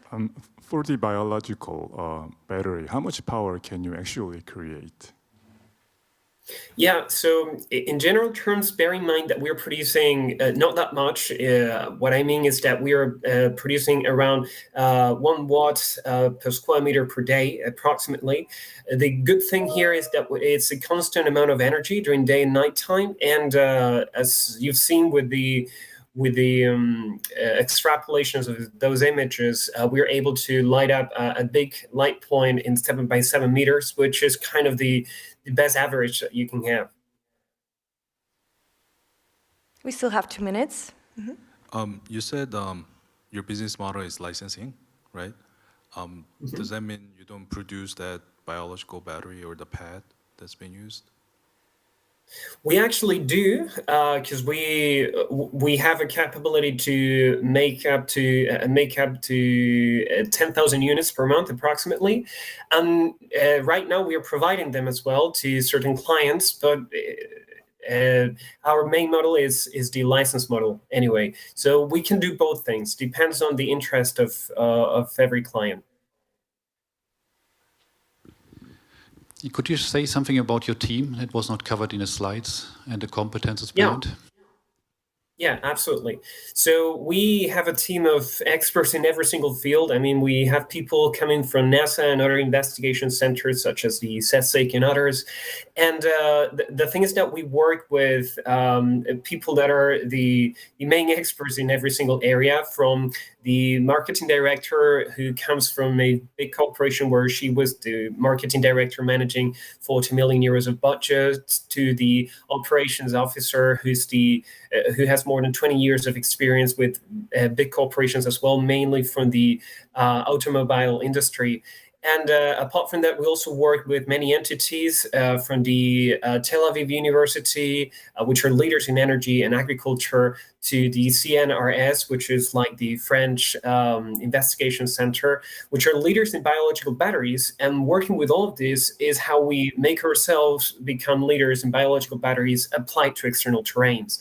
So in terms of competitors, we basically find that there are biological batteries in the world mainly used for wastewater treatment systems, which means that they need to be enclosed under controlled environments. And done under external conditions, we find the closest company is actually called Plant E in the Netherlands, which are basically focused on wetlands. They need to be underwater. We are focused on solid ground batteries in general. So that's it. Thank you, Pablo. We ran out of time, so you perfectly finished the questions. So thank you so much. Big round of applause for you from Wrocław Congress Center, where Wolf Summit is held. Thanks for joining. And now let us see whether we can see here joining us on stage the startup Cody and Manuel Arenaz. So here are, Test. I think should be ready. All right, so I'm starting the clock. Good luck. Thank you. It's a pleasure to be here presenting Cody. My name is Manuel Arenaz. Have you seen an autonomous car in the street equipped with software for 5G, IoT, collision detection systems? These cars are equipped with more than 150 million lines of code, and this is growing exponentially every day due to more and more demand as users of more and more functionality. So there is a clear need to produce software that runs fast by processing more instructions and more data. And the hardware helps, but the hardware is not enough. So the key is to provide professional software developers with tools to produce fast software. In the software development space, there are tools. Existing tools cover security issues, bug catching, compliance to enforce regulations, but they have overlooked performance. Performance is not really addressed by these professional software tools. So Cody, for the first time, is enabling to achieve less performance by providing automated code inspection specifically designed for performance. How does Cody works? It scans the code without executing it, produces a report for the developer, and the developer knows exactly where the performance issue is, why the software is not running as fast as possible, and how to fix it, so that just rebuild the software, run it again, and eventually run faster. So kind of the expert in performance in a box. So we have real-world actionable results in producing, using Cody, software that runs 50% faster at an error rate less than 2%. So clear, actionable results. We have an excellent team, B2B, a high-tech team oriented to B2B sales, 13 people and growing, and essentially with collectively more than 150 years of experience in everything related to producing tools specialized in performance for professional developers. Software development market is huge, but I would like to remark that it is growing faster than ever at 22% year over year. Market traction, we have a clear and proven business model.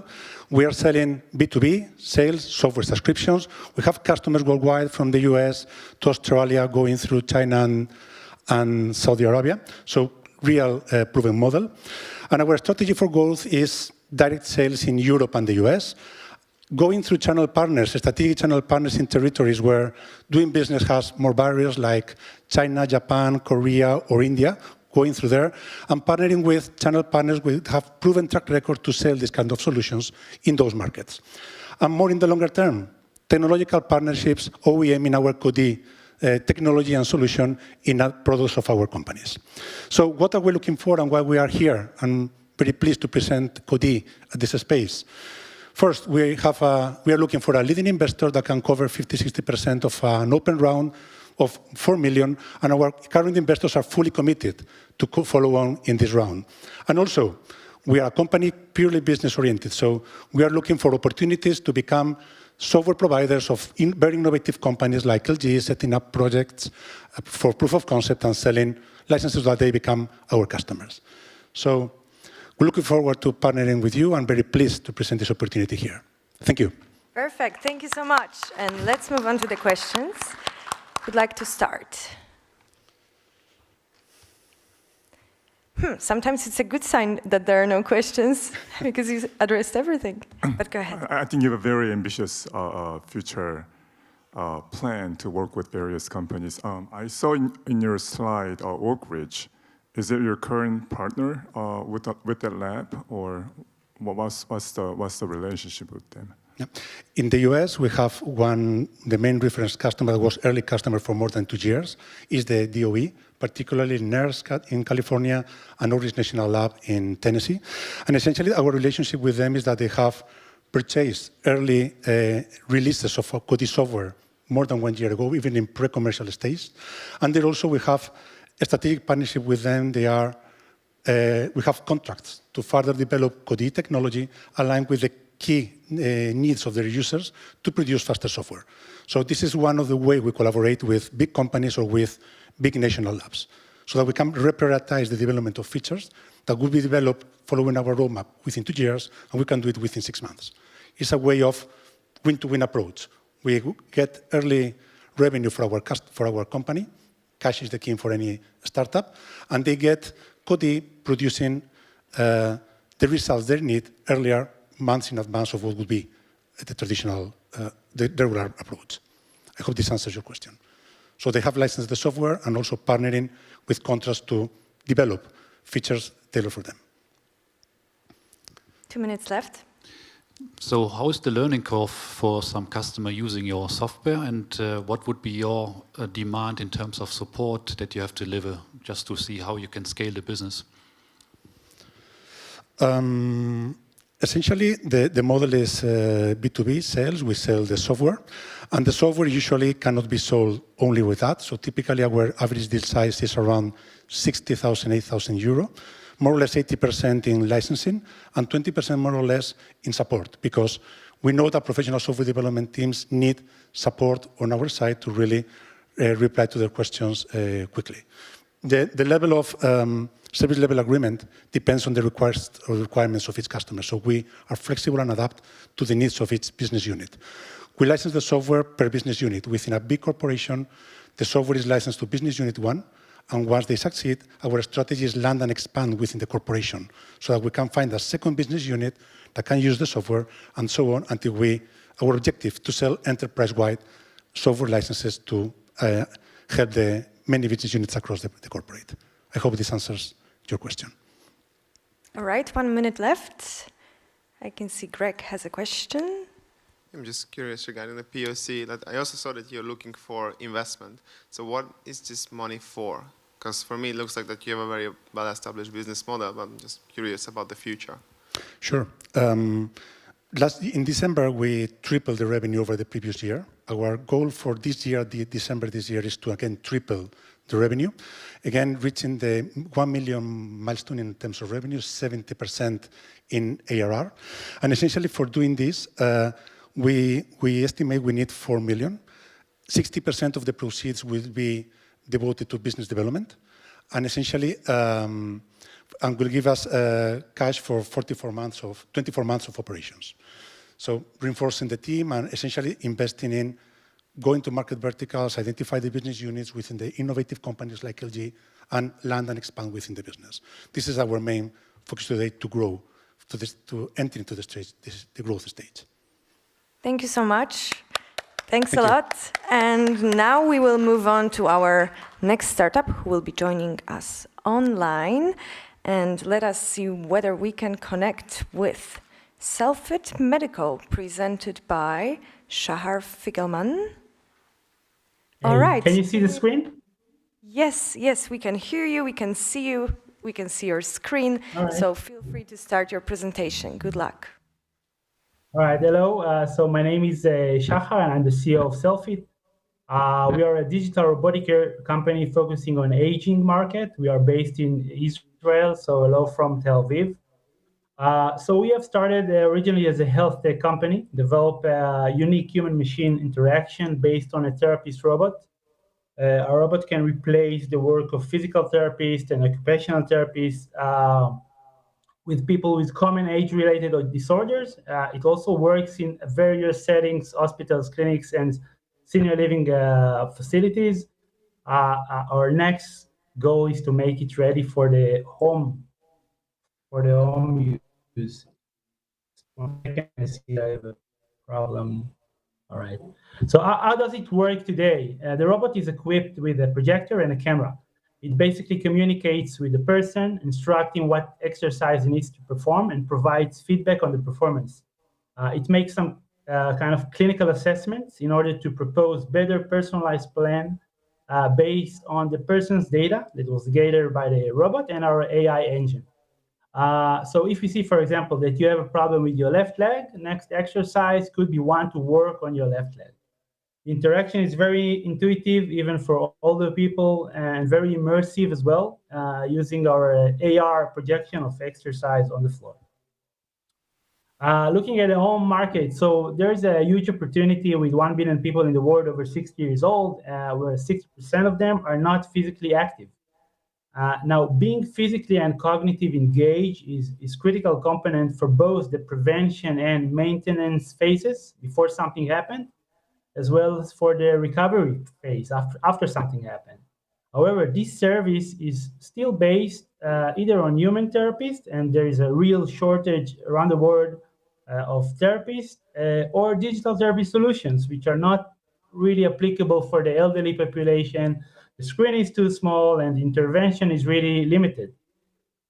So this is why we see potential for our home robot solution, which is a smaller version of our B2B product with a unique interface with many impact factors for both health, fun, and insights.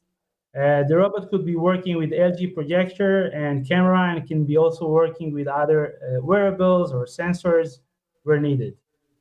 And there are more synergies with LG future on brand, synergies around aging in place, robotics, and health data. The proposed business model is to rent the device for $50 per month for home use. The main challenge here is really to reduce the costs of the hardware to have a valid business model, and this could be also achieved by working together. Thank you. Thanks so much. Can we hear some applause for Shahar? And now let's move on to the Q&A. Would like to start from our judges? Thanks for the presentation.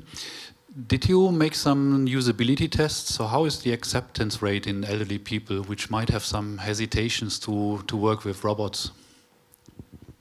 Yeah, so we had like few clinical trials. I mean, as a healthcare company, both in B2B settings in the hospitals with stroke patients, geriatrics, Parkinson's as well at the home settings.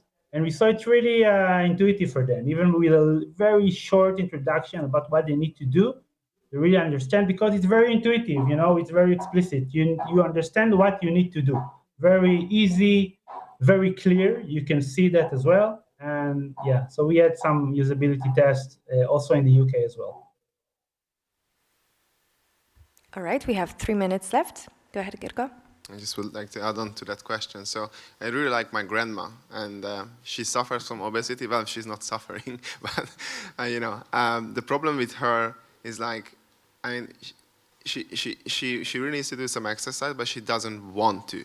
So how do you overcome that problem? Because your solution can provide very good tips, like, okay, you need to do this, you need to do that, you know, X times a day. But the problem with the elderly is that they don't really want to exercise. So do you have any like motivation or something like that? I mean, tools for that?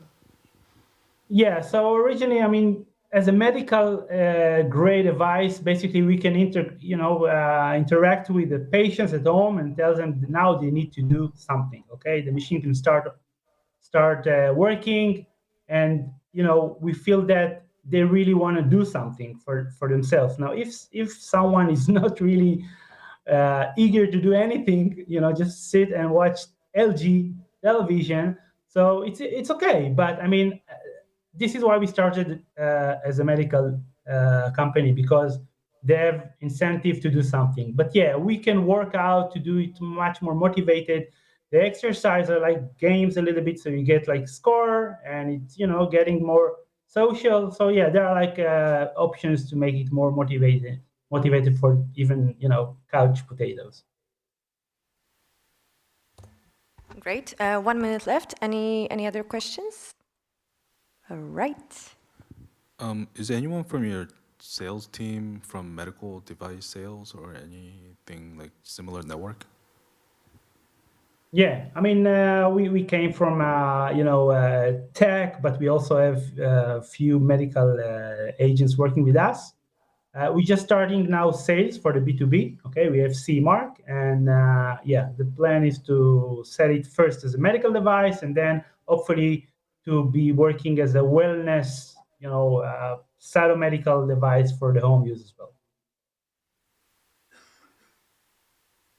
Okay, we still have a bit of time. Do you have any other questions? Okay. Maybe you can tell a little bit more about the general team and overall the structure and who is there and the background. So we have like 5 people, the team coming from tech, augmented reality, computer vision. This is the core, and we have great advisors, a few professors coming from neuroimaging, rehab, neurorehabilitation, and AI. So they are really supporting us along the way. And we are working with several hospitals around the world. We are funded by the NHS in the UK. We have strategic with a few elderly care chains in China. So we get their expertise as well back to the product as well. All right, thanks a lot. Big round of applause to you from us from here in Wrocław. And now another startup joining online.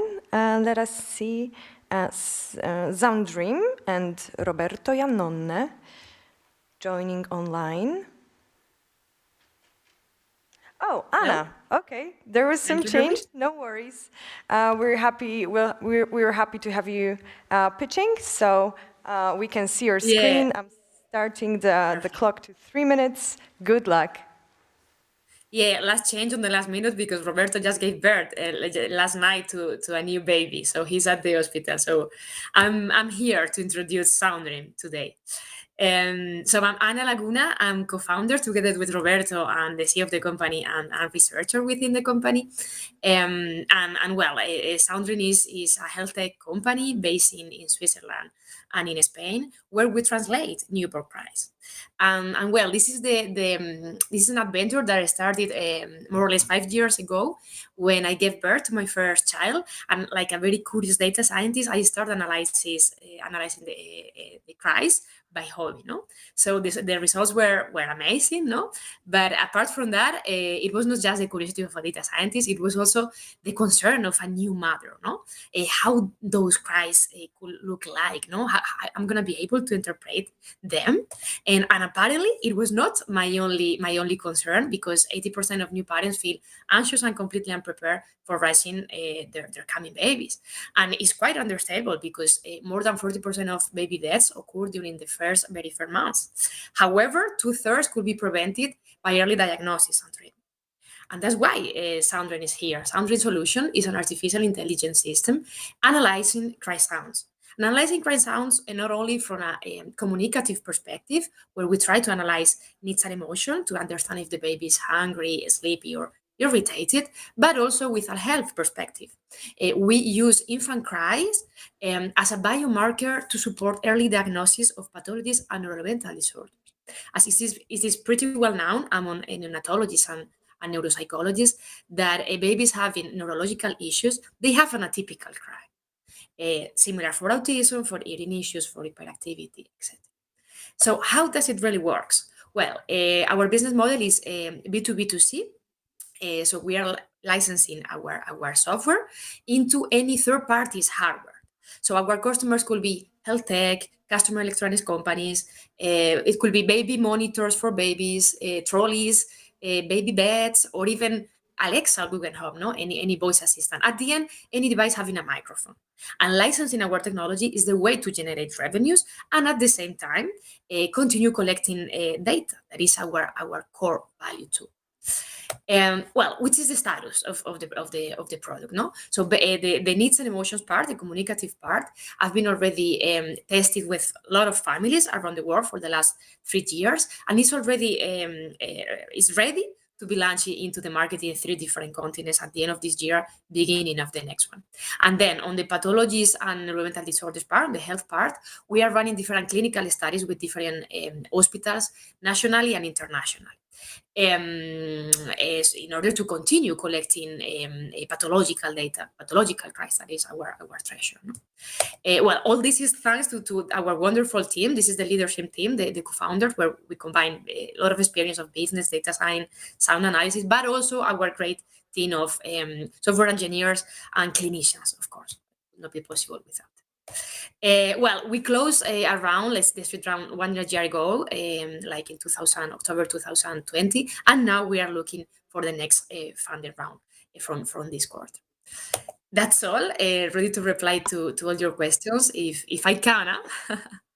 A pleasure. Thank you. Thank you, Anna. Round of applause for you from us. And now let's move on to the questions. Do we have any from our judges? All right. Thank you, Anna, for the presentation. So you must have gone through measuring, recording a lot of babies' cries, and then categorizing them into, oh, I'm hungry, I'm sleepy, and so on and such.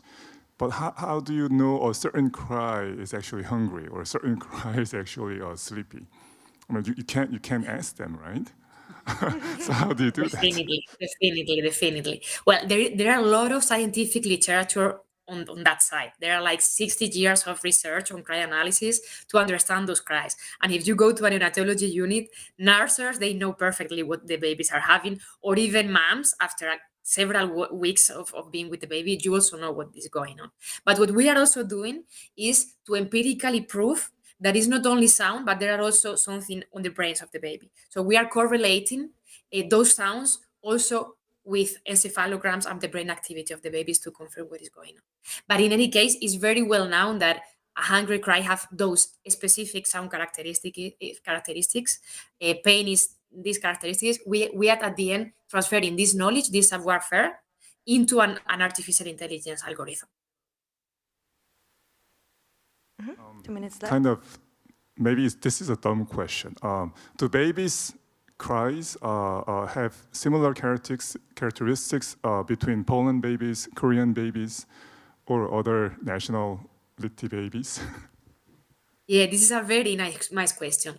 And actually, those cries are different. Cries are different depending on the mother language of the mother, because the babies are listening since they are on the uterus. Is from week 28, no? So a Polish baby will have different cry acoustics than a Spanish one. The thing is that on our analysis, we are aware of that. We have a huge database, and we are able to bias those, and the algorithms that we are building are able to handle those differences because they don't impact the feature analysis or the analysis that we are carrying out. All right, any other questions? We still have 1 minute. Is there some risk that this sound detection, which is now quite innovative, might become a commodity over some times? And how would you then improve your solutions?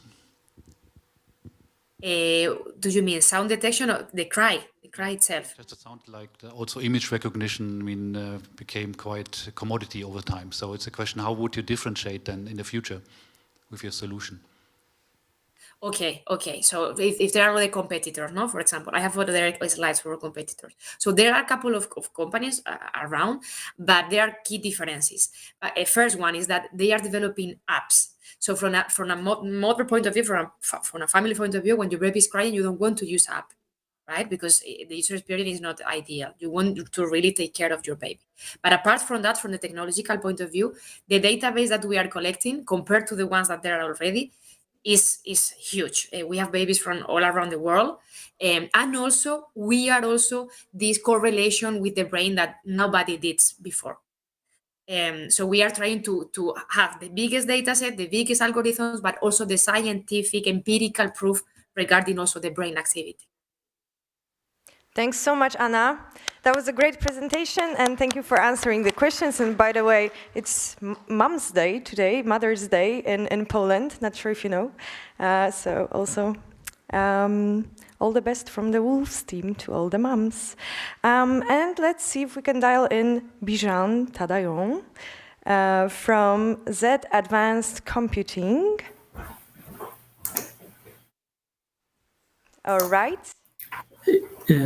Hi, Rosie. Can you see my screen? Not yet. I think it will show in a second if you're sharing. And you can hear me well? Yes, we all can hear you. We have the full audience here in Wrocław. Sorry that you can't be here, but great that you dialed in online. So we are waiting for your screen. All right. Probably there are some technical issues. That's why we probably will change our plans slightly. Just let me check with the technical team.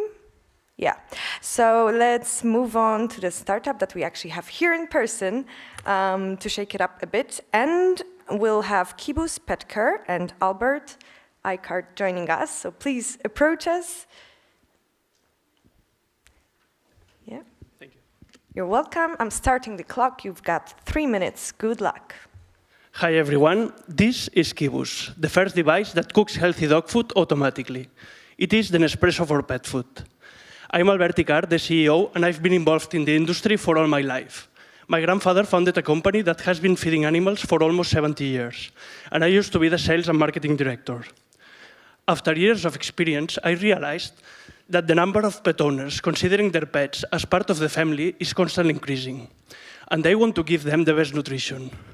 They are no longer satisfied with the heavily processed traditional solutions, and they are moving to healthier alternatives like cooking at home. However, these are very inconvenient and require a preparation process before every meal.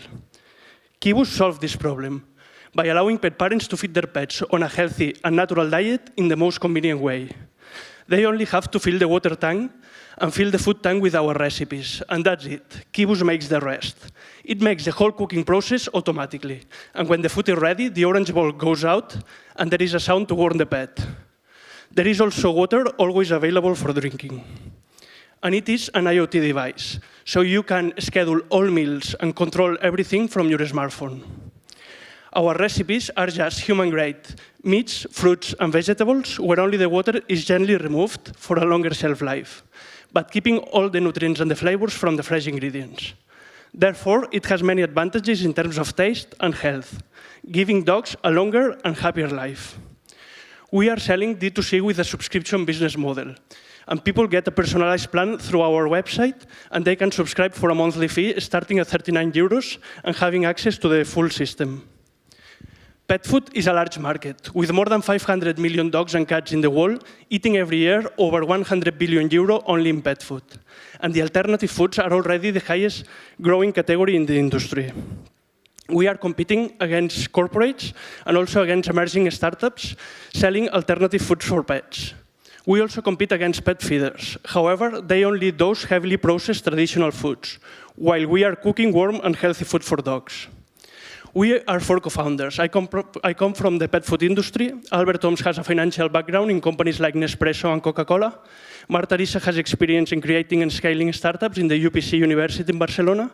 And Paul Disbury has experience in the mass production of consumer electronics, both in China and in the UK.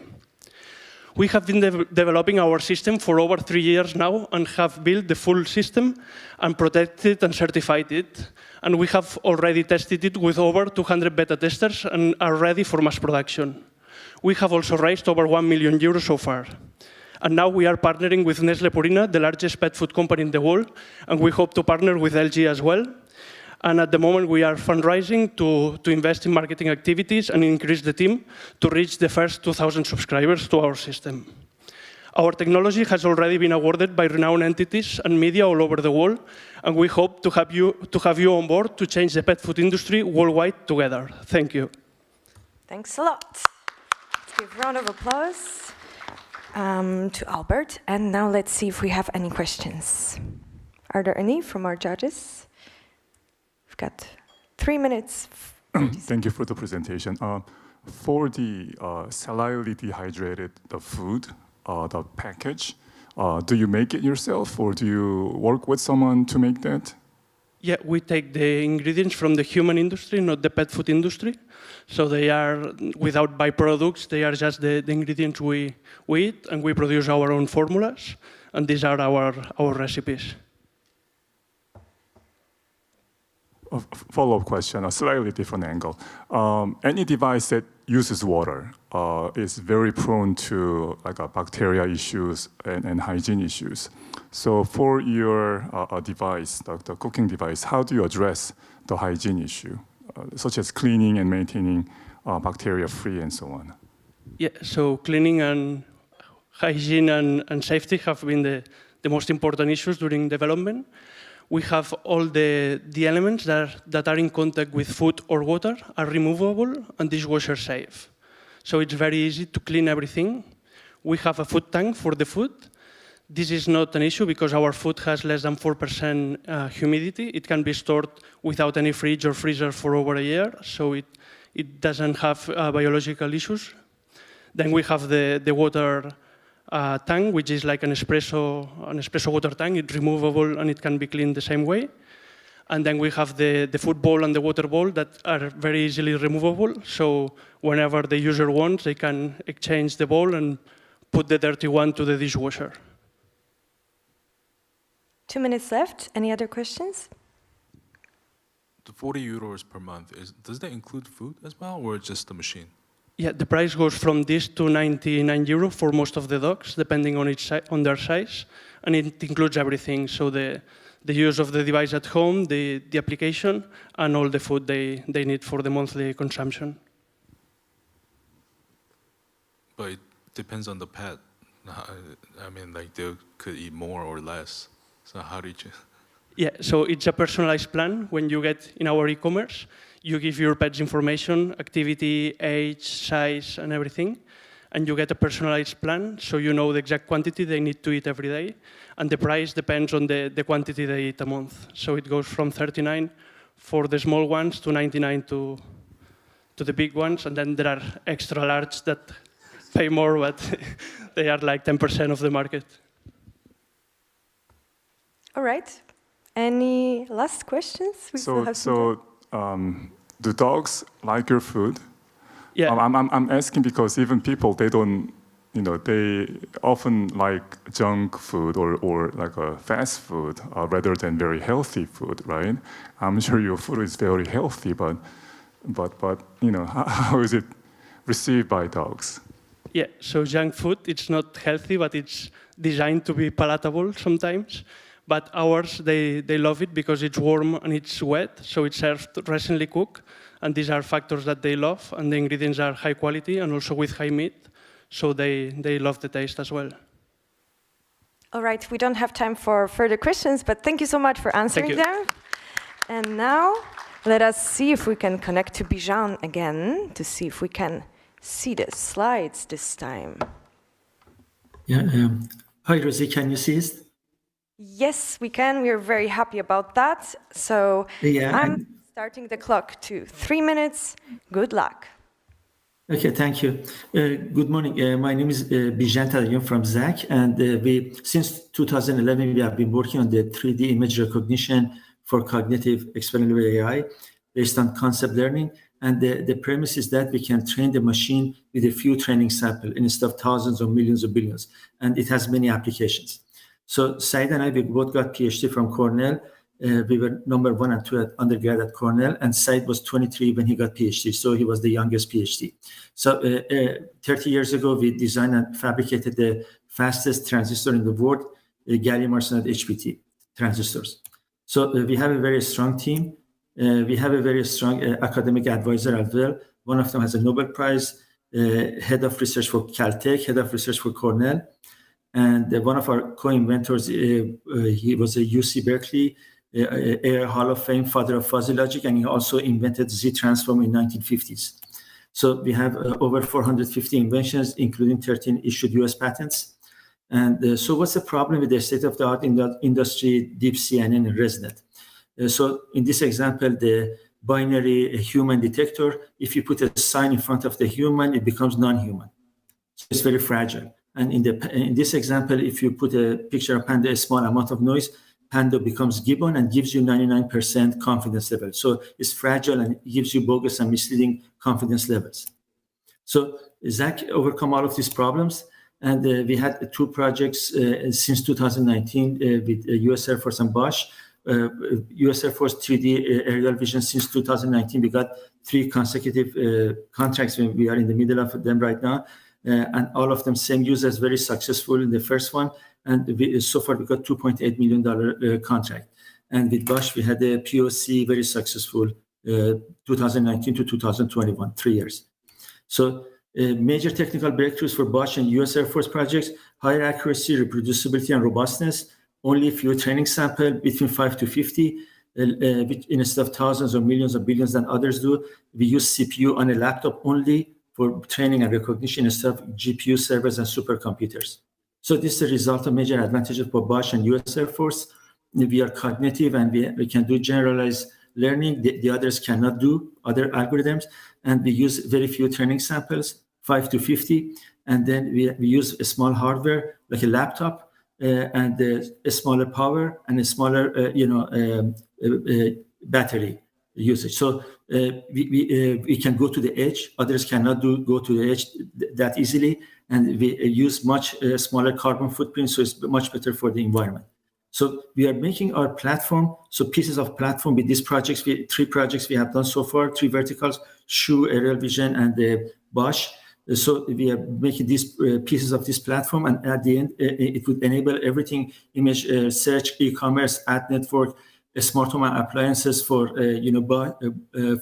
LG, and then manufacturing inspection, defect detection that could be also useful for LG, and autonomous vehicles. So so far, since 2011, mostly self-funding, 500K seed investor, 100K State of Maryland. We are raising $4 million right now. Contracts non-dilutive, we got $2.8 million so far from US Air Force. We got some money from Bosch, and the potential from US Air Force, same customer, for development, finishing the development, up to $45 million they told us. So this is just for the development, and once we get to the deployment, it could be much more than $45 million. So it could be hundreds of millions of dollars from Pentagon. So these guys are interested in our technology, many people around the world, and it has many applications. Thank you. Thanks a lot. Let's give a round of applause to Bijan. And now let's move on to the questions. We have 3 minutes. Hi, Bijan, for the thank you for the presentation. Okay, nice to meet you. Where does your IP come from? Is it your own development, or is it from? I understand you're from Cornell. Is it from Cornell, or where is it from? No, basically, all of the IPs, there are 3 inventors, me and my brother and Professor Zadeh, all of them belong to Zach. So we assigned everything to Zach. So Zach owns all of the IP. So the individuals, they don't have an IP. And the Cornell or Caltech or Berkeley, the professors come from different universities, but the universities don't own any IP. We own all of the inventors assigned the IP to the company. So none of the universities or individuals have any IP. All of them belong to the company Zach already assigned. 2 minutes left. Any other questions? It looks like you have demonstrated some success with your the sort of testing pilots and so on. Have you done any commercial deployment? So basically, we are still under we have done 3 verticals: the shoe recognition part of the shoe for e-commerce, aerial vision 3D for US Air Force, and a smart appliance for Bosch. So there are 3 different verticals, and we are basically making our platform finished. We already finished 25% of our platform. Once the platform is finished, that would be the most valuable AI company in the world, because we are the only company in the world, to my knowledge, that we can do training with a few training samples. There is no other company like that, no universities. And so basically, with one laptop, $1,000, we beat 560 GPU servers. So this is a huge difference. And in stuff like 3 billion images that the Google is using for the training, or Chinese Academy of Sciences 1.75 trillion parameters, we only use 5 to 50 samples. And basically, it's many orders of magnitude less training sample, and the much smaller, hardware and memory and energy. So it's many advantages. It's by orders of magnitude. It's not just 10% improvement. And also our accuracy and reproducibility is much better. If you want, I can give you one example about how we do the concept training. Thanks so much. We don't have time for any more questions, but thanks so much for your pitch and for answering them. Big round of applause. And now, let us see whether we can connect with Yaz Imamura from V-Style. So should I share the screen now? Yes, you should, and we can see it. If only you go full screen. Can you see? All right. So you've got 3 minutes to pitch. Good luck. All right. So my name is Yaz. I'm from V-Style. Let's just jump into the presentation. So your life is 100% creation of your brain. What you see, what you hear, and what you taste. All of your experiences are a reflection of your neural signal patterns. So your brain is actually the key to your well-being. So we help you to tune your brain and improve your life. How do we do that? With neural feedback. While you listen to music, it can automatically tune your brain. In the coronavirus era today, mental stress is abounding. Research said that 53% of the people suffer from more stress in their lives. More stress leads to less sleep. Less sleep leads to less productivity. In the long term, stress can lead to serious mental diseases like depression and dementia.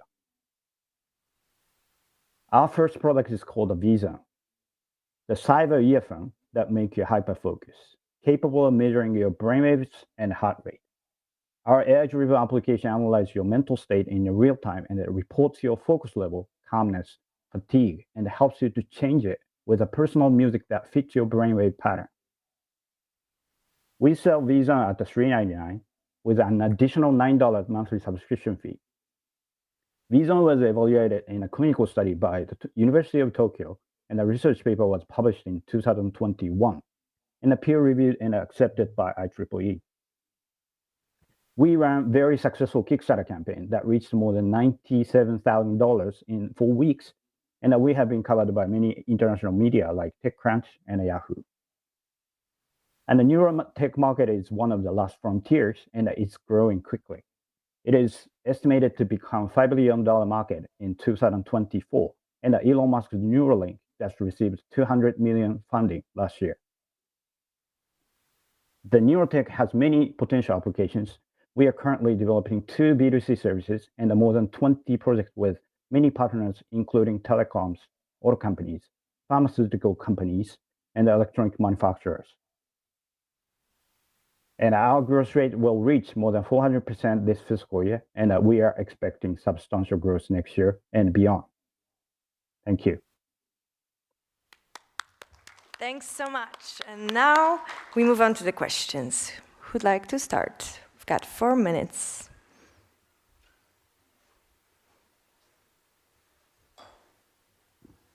Thanks for the presentation, Yas. I have a just simple question. Does it have to be in-ear? Can it be over the ear? It can be over the ear. I mean, it would be, we are developing headphones as well. But in-ear is headphones, so it can be over the ear, around the ear, we call it.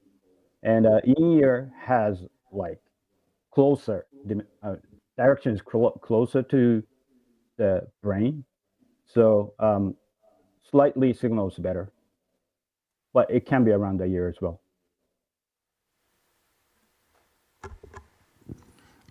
So your device can both sense and also create some waves that's an input to the brain, right? Yeah, so we call it in-ear closed loop. So you detect the signal and make the music to stimulate your brain. So it can change the direction, for example, to more focus or being more calm. So I assume the waves that you create and how that is affected or how that affects a person can be measured real time or sensed real time, and you adjust the waves in a different way? So, I mean, our sensing detection, like latency is probably in a second or something. So it can be changed in real time. But if you want to, like, to create the music, like, it has to be music. So, so for example, you can create the sound like, binaural beats. Binaural beats can make, like, the waves called alpha wave, which is related to the alpha. I mean, relaxedness. I mean, the calmness. Or we can, like, change the playlist. Like, your favorite music may lead your brain to sleepiness. So it can be like any kind of audio and videos as well. I mean, it could be game. I mean, neurofeedback is more popular in the game. We still have some time if there are any questions. Where's the key competitiveness? Is it in the hardware that you build or in the software to control it or to get the feedback, the brain feedback? I think the core technology is about analyzing the brainwave and detecting some kind of meaning out of the brain. So it's about the AI. So hardware is one of the portion of our technology, but our core is AI. I can see any additional questions. So would you like to add something to our audience here in Wrocław?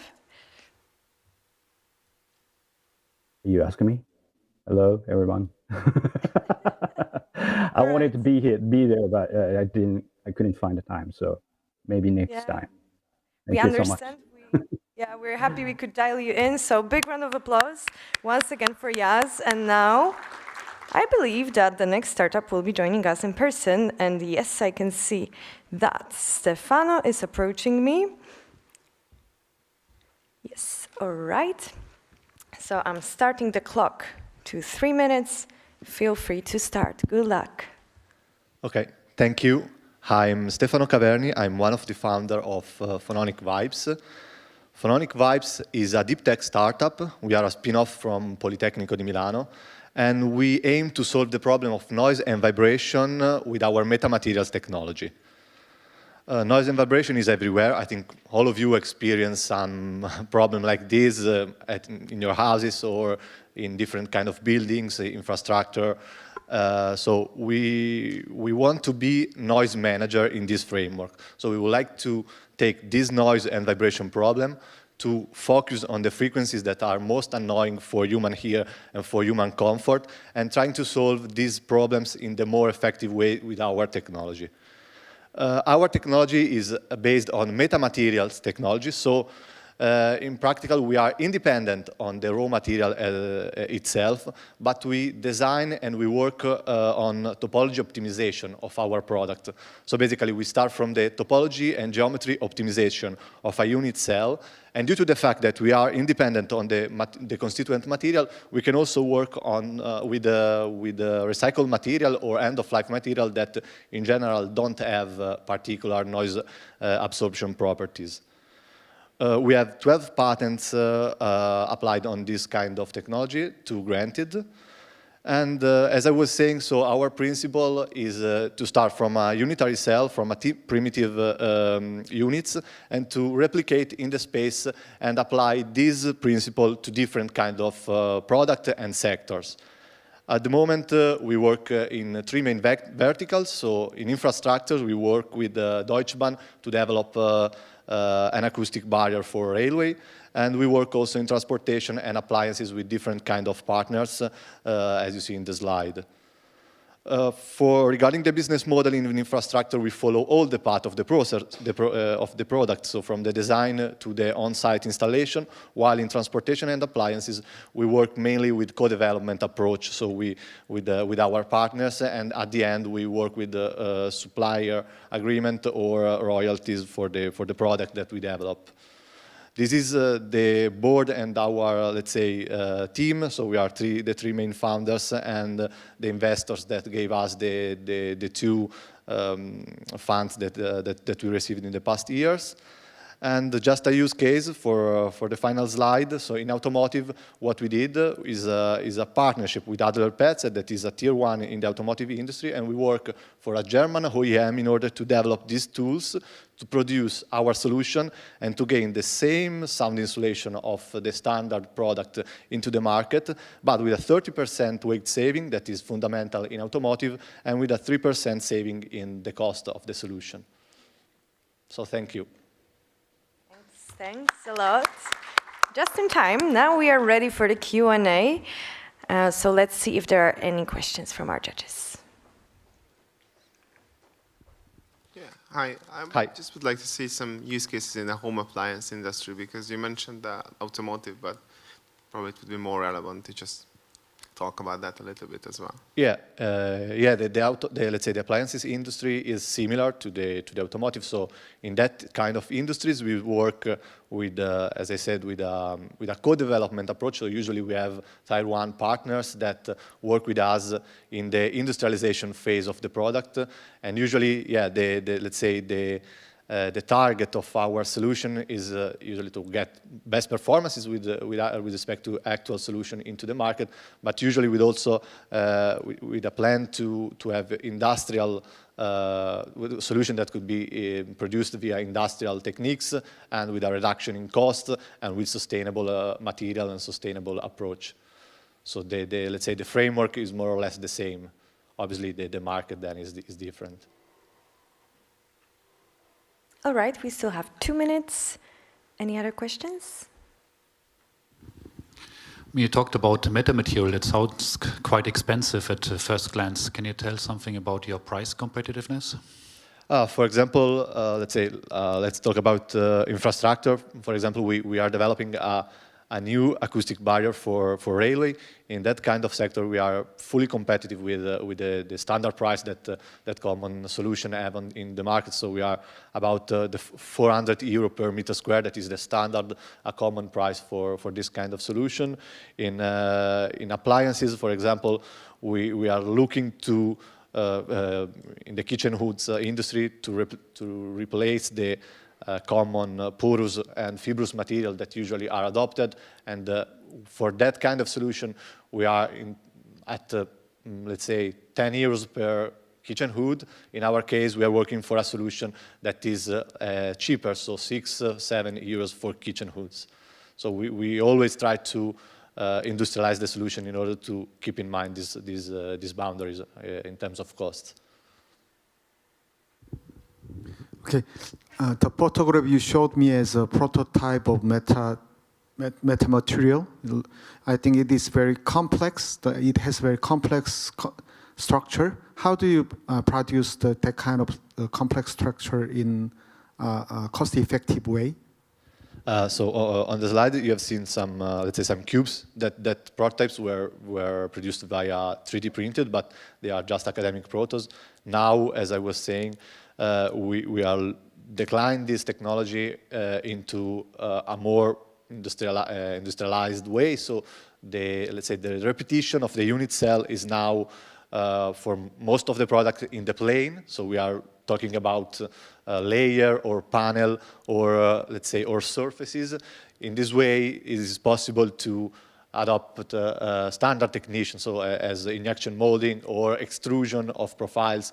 So, for example, in the infrastructure industry, the product will be produced by extrusion of the solution. In the appliances, kitchen hoods industry, we work with a solution that will be produced via injection molding of recycled plastics. So these are, let's say, the common techniques that we use and how we decline the technology in the different use case. Thanks a lot. We actually ran out of time. So thanks so much for joining us on stage. And now we'll see if we can be joined by TGO, Software-Enabled Services, and Jakub. Hello, everyone. All right. My name. Yes, we can hear you. We can see your screen.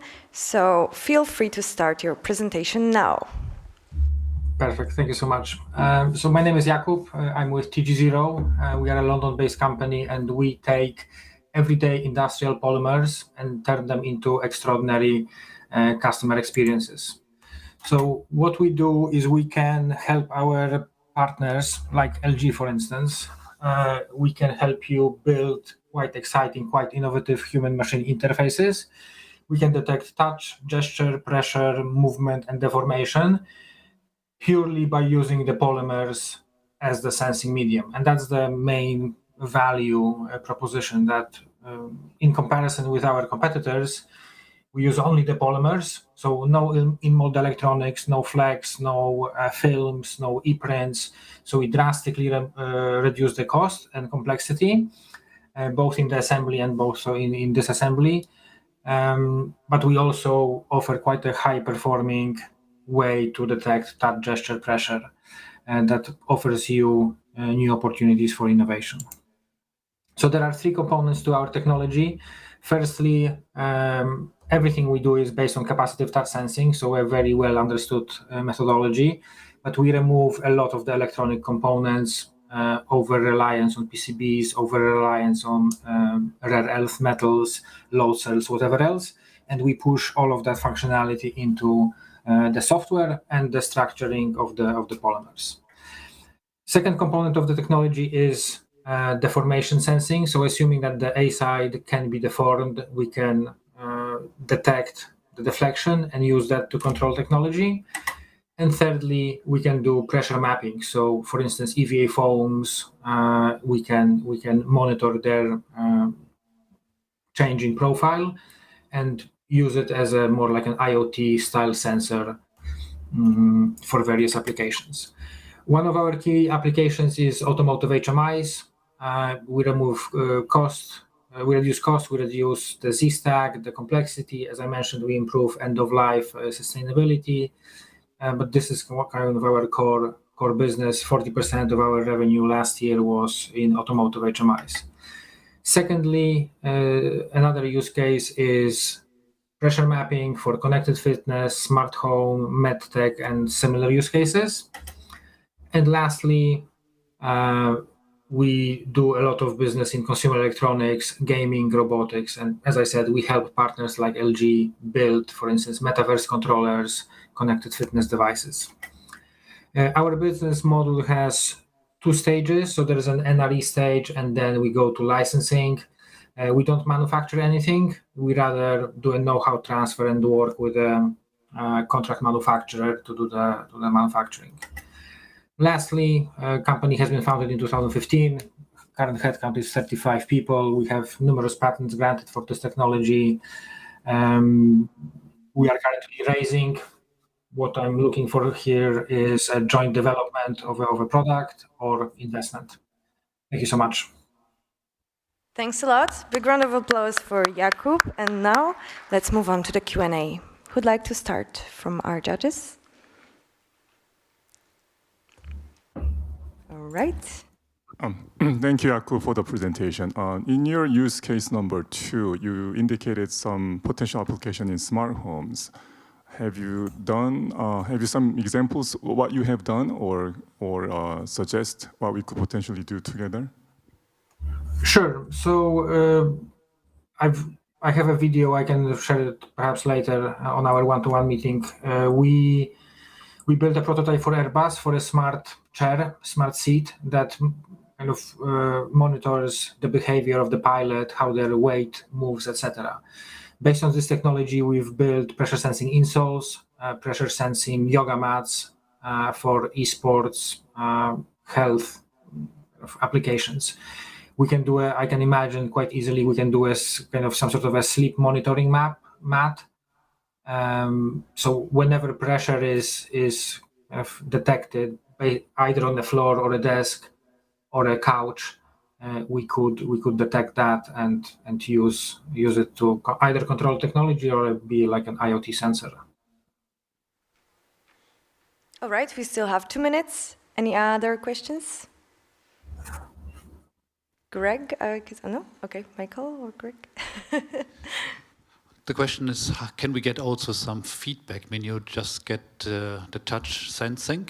Is it also possible to get some feedback to get the user some indication that something had been pressed, for instance, in a user interface? Yes, of course. So that's not technically our core technology. We offer the sensing bit, but we can integrate other components like haptics, lights, other biomechanical sensors. So yes, absolutely. All right. I believe there are no further questions, but would you like to add something to our audience here in Wrocław? No, thanks so much. It's been a pleasure. Thanks for the invite. Yes, thanks for joining us. So big round of applause again for Jakub. And now let's see if we can see Henrike somewhere here.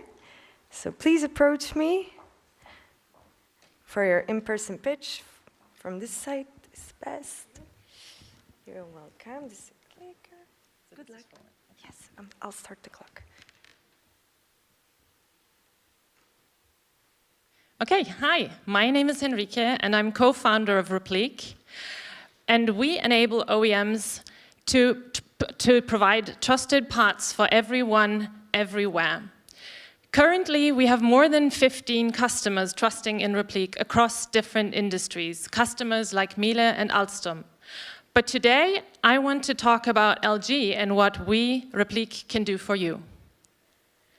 So basically, the challenge. There's two large trends that we see with parts. So we as consumers, we're all consumers, we want to get more out of our products. We want to individualize our products. We want to upgrade them. So we want our brands that we buy from to provide lots of accessories to us. And at the same time, we want to be sustainable. And that means that we want to repair our products for a long time, and we have this desire to repair, or, as we have it in Europe already, the right to repair. So what does this now mean for brands or OEMs like you? Well, this means you have to provide a vast amount of spare parts and accessories, and many of them will be in rather low volume series. So is that even possible to do for you without pain?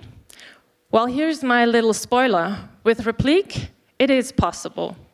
Because essentially, with our 3D printing network that is globally distributed and hand-selected to be able to provide trusted quality, industrial grade, we can offer this economic way of manufacturing small volume series. At the same time, with our digital product, we have the option, we have the digital inventory for you to handle all these parts in a very clever way, and we don't only manufacture, our network doesn't only manufacture, but also offers the drop shipment, so directly delivers to your customers. Basically, you as Replique, you can relax, you can enjoy what's most fun, you can design parts, you can sell them in your e-commerce shop, just the way you're selling other parts right now, and you can listen to your customers and find out what's the next parts that they really need. So basically, we kickstarted your digital inventory with a few first parts. So with this 3D printed accessory, you can install a turntable in your LG fridge. There's no longer digging for food in the back of your fridge, but you can just turn it comfortably and take out the piece of cake you want. At the same time, if you're having a party, don't worry. If you're frustrated with the glasses not fitting in the top shelf or falling over or breaking, you don't need to wash them by hand. You can just click in your 3D printed clip and store them safely and wash. If you lose a part or break a part, just order the spare part online on the LG shop, and it's going to be printed on demand and sent to your house. So basically, with Replique, life's good. So that was now the customer view, your customer view, but let's take a look at what that means for you at LG.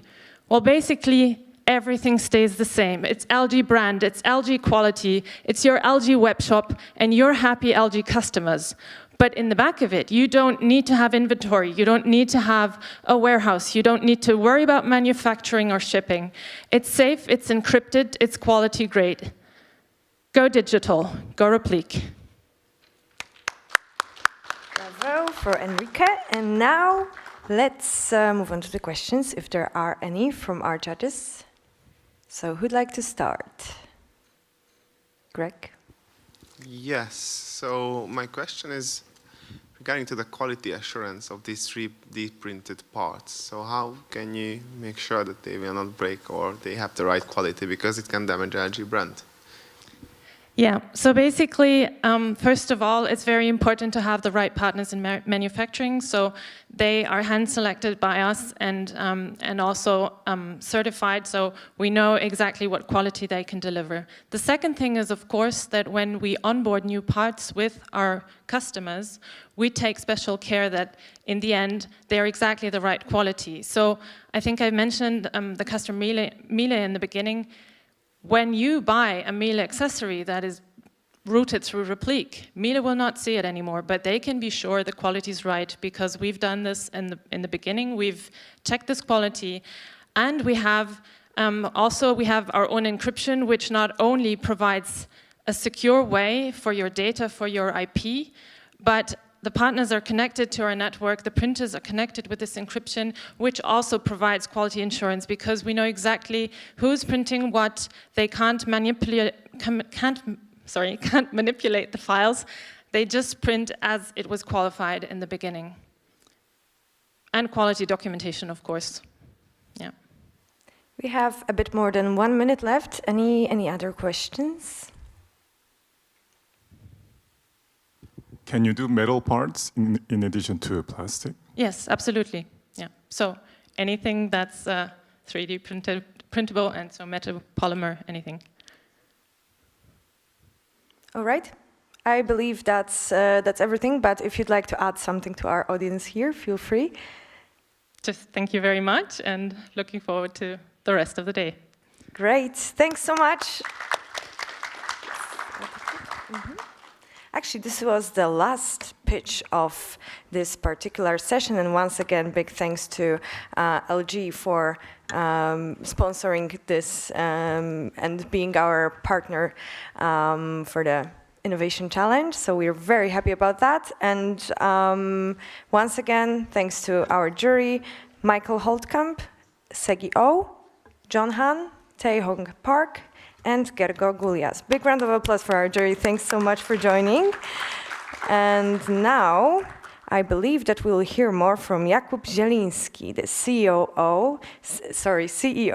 of Mindgram, and we'll hear more about how to build a mentally resilient organization in a startup.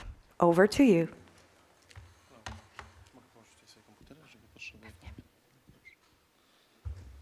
Okay, hello everybody. Just have to put my notes here. Okay, so my name is Jakub Zieliński. I'm a co-founder and CEO of Mindgram. And today I will talk about a very important topic like resilience and mental health in a startup environment. This is very close to my heart. It's my 6th company. And I know how it's difficult, to build a startup and what founders and the employees of the startup face, especially, in these times. So overall, mental health, is getting worse in the world due to the many reasons I will talk about. WHO forecasts that by 2030, the depression will be #1 disease in the world. Suicide is the 2nd cause of death among young people, which is like shocking information. And like looking at like Polish market, over 25% of the Polish society suffer at least one mental disorder. So like what are the key factors? Like what is shaping this situation? There's of course multiple factors. One of them is like the pandemic that's been, and that will have a long-lasting effect. A lot of experts, they say that pandemic, like similar to war, will have at least 10-15 years effect on science and society and our mental health. But there's like plenty of other factors. Climate change, there's hundreds of research that shows that climate change has a huge impact on our mental health for people that are living directly in the area that is impacted by the climate change, but as well, for hearing about this, that there will be no fish in the oceans, that, there's like thousands of fires in the Amazon forest, so on. Yeah, so it's big. Another is, for example, like remote hybrid work. I will talk more about this. We like this, but it doesn't have, such a good impact on our health. Social media, overusing of the social media, especially for the young people, huge impact on the mental health. People feel much, worse. They are like sad after, using that.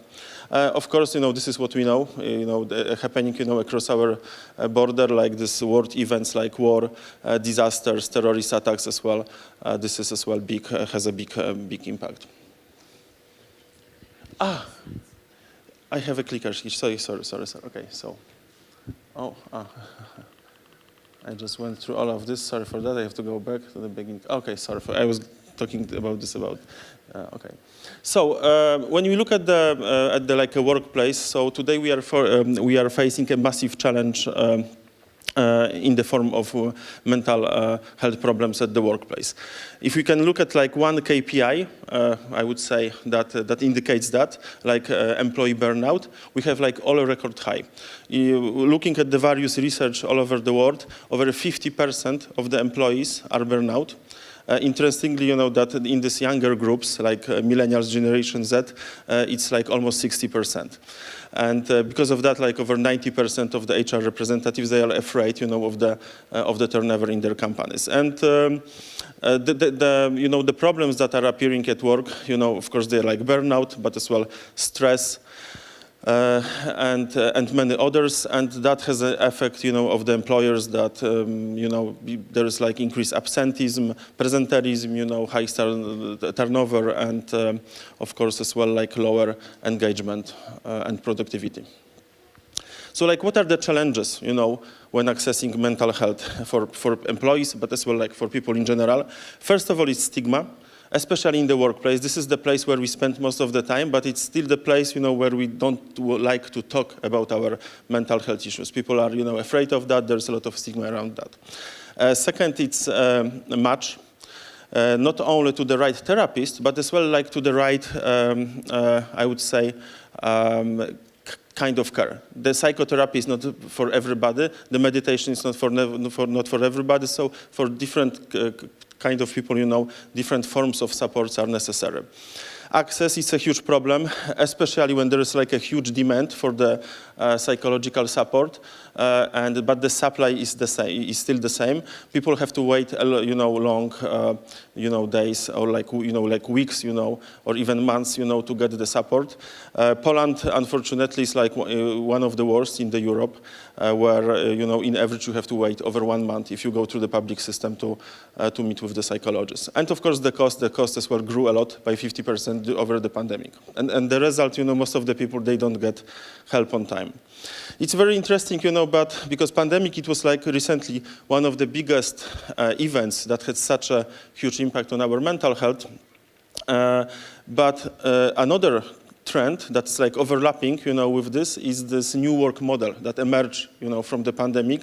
And we like working from home, but many studies shows now that it doesn't have a good impact on our well-being because, we lose the bonds, with the team, this work-life blend. We don't know exactly how to do this, Research shows that we work longer, yeah. From working longer, it's not so far to be, burnout, but as well that causes some family problems with the relations, Still working, from home, it means isolation, and isolation as well has a lot of negative effects. So this new work model is unfortunately not very good for our well-being. Because of this, because of all of these, factors, and as well, especially because of the effects of the pandemic. Employees they are shifting their thinking towards benefits that are offered by the employers. Yeah, and so the new research show that first of all they want to have better healthcare. They saw that the life is fragile during the pandemic, even these younger groups that thought that they're like immortal. For the first time it appeared that they want as well mental health support from their employers. And most research shows as well that most of the employees, they are ready, that their employers give, offers them the psychotherapy, some psychological support, or some as well, and tech-enabled, solutions like meditations app, so on. And because of all of these factors and such a negative impact on the business, it's not only the matter now, it's not only the topic for the HR departments as well. This is like for the business owners, for the boards, for the management of the company, and this employee well-being and mental health becomes a new business metric because it has such a negative impact on the company, on the rotation, on absenteeism, and the productivity. And there is a research done by the Deloitte and World Health Organization that shows that every dollar invested in prevention of the mental health and improvement of the well-being of the employees returns, returns 4 times. Average return on investment is like 4 times, and there's like 35% increased productivity, 50% lower absenteeism, and 66% less turnover. So these are, the factors that affect all the companies and through all of the geographies. But when we look at the startups, the situation is a little bit even like worse, because this is very difficult and tough, environment. According to the study by Michael Freeman, he's a psychiatrist but as well entrepreneur from California, entrepreneurs are 50% more likely to report having mental health condition, with some specific conditions being incredibly prevalent amongst founders. So this data is like pretty shocking when I saw it, for the first time. I'm not surprised, MindGram is my like 6th company.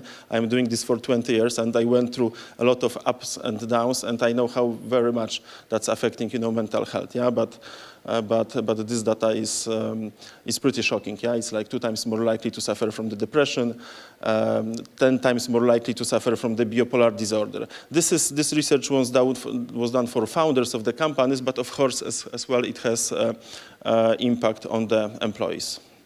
And why it's like that? Because usually this is our plan in the startup that we hope so, but the reality is like that, yeah. And we know that it's super tough for many, years, and there is a lot of pitfalls, on the way, including, founding, running out of the money, problems, looking for the product market fit, so on, and that causes, this huge, impact on our well-being. Working for a startup, is as well, it's a roller coaster, not only for founders, but as well for the employees. When we get founding, we get excited, then we have to hire, people, and we have to get first customers. It's not going, as good as we, expected, as we, plan, or we have to scale. So 1 week or 1 month we are like, up, and another like we are down. And this is as well the whole team is going through. I know it as well from the experience, and I see that people even now in the current company we are doing everything to improve well-being of the employees, especially being a company that offers well-being solution. But it's super as well difficult because just characteristic of this work, the dynamic of this work is not easy to experience. I will not go through all of that, but there is like several analysis about this like why do founders of the startups suffer so more and okay, one is like startups are hard, but for example, the I am my company syndrome. It means that I am my company. So if something goes wrong with my company, it means that something is wrong with me. Yeah. So this identification and this this dedication to the company, which is good from one side, from the business point of view. When some things go wrong, People cannot dispatch themselves, from that, and this is why as well, suffer, and their mental health, suffer. Of course, as well, things like founders eat last, so you work, and at the end maybe you will not even make money, and so you have like a sense of, like a disaster, not, that it's not successful, huge financial risks, a lot of startups, founders, are at debt. Yeah. Another factor, of course, is as well like long working hours. This is the research from HR Hints. That was, I think, they were as well yesterday on the stage. That average number of hours, it's like in startups is it's like much more than in the typical companies. And at the same time as well, these problems appear as well because startups, like many other companies, they don't offer any psychological support for their employees. So I will give you, some examples, or some maybe like directions how this, how companies, how top employers build mental resilience of their organization. And at the moment, there is as well such a phrase, which is like very often, mentions like the business has to be in those times, the business has to be like a resilient, building, resilient, mental resilience of the employees. You build the, like resilience of the entire organization to go through all of these, challenges. So based on many, like examples and very, several research, there is like few things, that we observe. And this new well-being strategy should be, first of all, holistic. Yeah, you have to address full spectrum of needs of the employees. Their needs, personal, professional, family needs. So it has to be very much holistic. It cannot be, fragmented. It has to be personalized. Yeah, you cannot offer, I would say, you organize some, I don't know, webinar about stress. It's like one webinar for the whole company for 200 people. It's not very personalized. Yeah? Usually it's like, it has to be more personalized, tailored, for the needs of the employee. It has to offer different forms of support. Some people, they are not ready for the psychotherapy because of the stigma. And some people, they don't live in the meditation or mindfulness. So it should be, both, depends on the case. Very important is as well to focus on the prevention, because like when the company is focusing on reaction, offering psychotherapy, you are addressing just only a few % of the employees, already too late because the problem happened, and it's super expensive for the companies because it's like one-to-one care. So all of the investments in the prevention, education, building resilience, reducing stress of the employees, is long-term. The return on investment is much better, and you can address a lot of other, like much bigger number of the employees.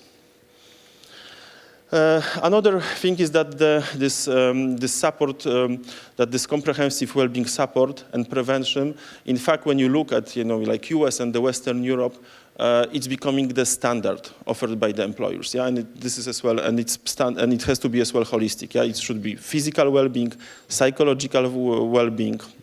And these things that, like depression and anxiety, these are like two things, that grew through the pandemic, like crazy all over, the world, So this is as well very important. But as well, all of this well-being related to work, things, regarding to the burnout, stress, communications abilities, especially, through this, remote and hybrid, workforce, and as well social well-being, yeah, as well all of the things, that are happening, as well within our families, and it has to be systemic because the employees is with the system, with the company, so his family is at the same time. So if we'll not address all of that, we still could have a problem with this.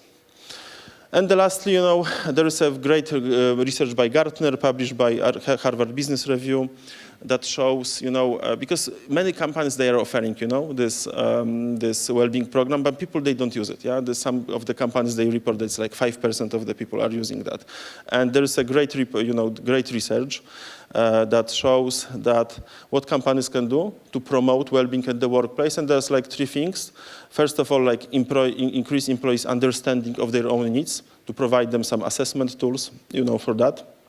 And first of all, like to better communicate what company is offering, in this, well-being, because the research shows that most of the 85% of the people, they don't even know what their company is already paying, them for, and in this well-being offering. So it has to be better communication. This better communication is done through the management and leadership. So the companies that engage their leaders, like CEO, would come, would go and to like record a short video clip and tell about his, mental health struggles, which could be difficult, because of the stigma. But this is like a standard. Then and then, promoting that encourages, employees to do something about this, and to address that. This is as well important for reducing the stigma associated with psychological support, that the leaders of the company management will openly talk about this.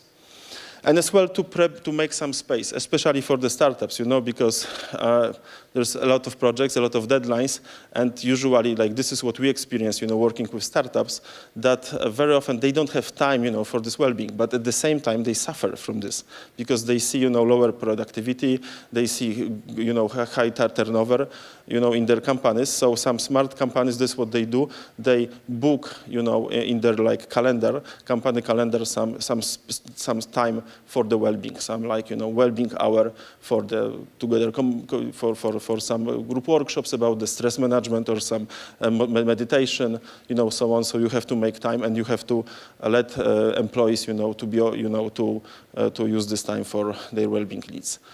And then, I will just say, that we as a company, MindGram, we just started, because our solution is used for the top enterprises like big banks, Pfizer, Carlsberg, and other huge companies, UPC. In Poland, we are just starting MindGram for Startups program, this week, and where we like give over 70% discounts, for the startups. And and that's it. And if you want, to book with us some strategic call to talk about your company's needs and like well-being in general, we are happy to do that. Monica as well is from our company is here. And yeah, thanks a lot.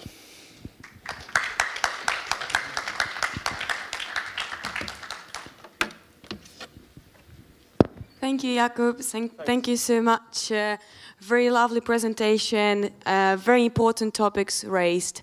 And I sincerely hope that the ones of you who are interested will go and talk to Jakub and Monica, either using Umbrella or just, coming up to them and chatting. With that, we are already 1 minute in our lunch break. So we will be back here at 2 p.m. CET. So I will see you there. Enjoy your food and see you soon. Thank you.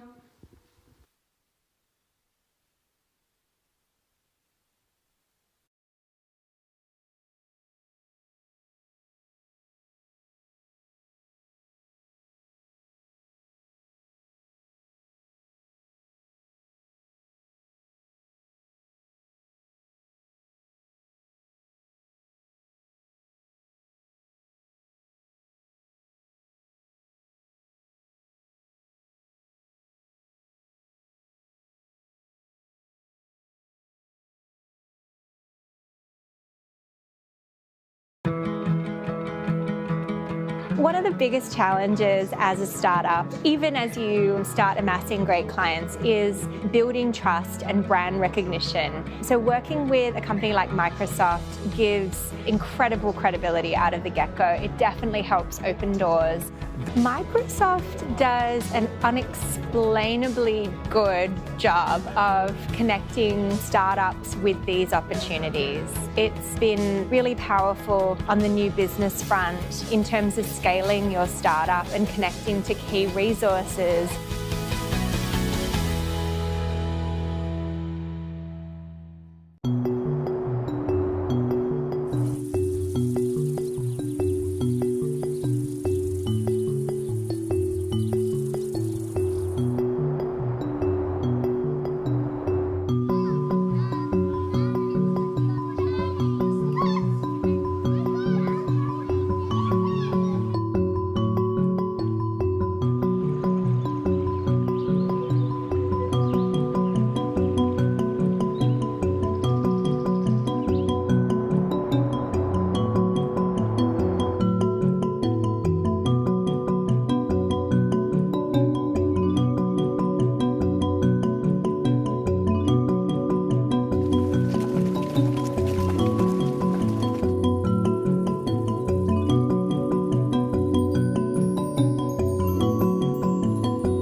This is our world.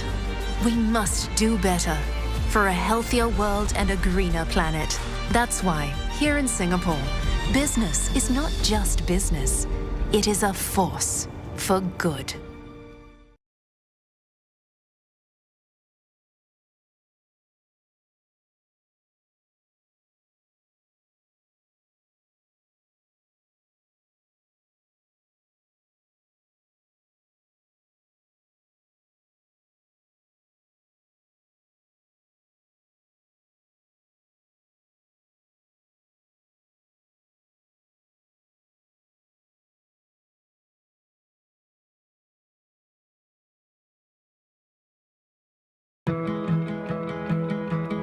One of the biggest challenges as a startup, even as you start amassing great clients, is building trust and brand recognition. So working with a company like Microsoft gives incredible credibility out of the get-go. It definitely helps open doors. Microsoft does an unexplainably good job of connecting startups with these opportunities. It's been really powerful on the new business front in terms of scaling your startup and connecting to key resources.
This is our world.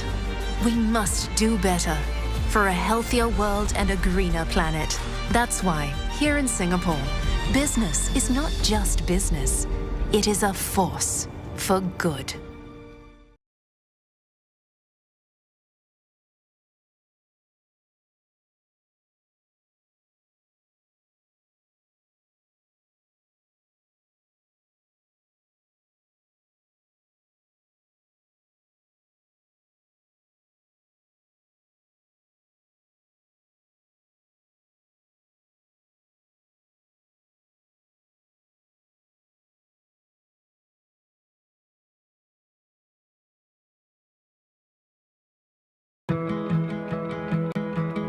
One of the biggest challenges as a startup, even as you start amassing great clients, is building trust and brand recognition. So working with a company like Microsoft gives incredible credibility out of the get-go. It definitely helps open doors.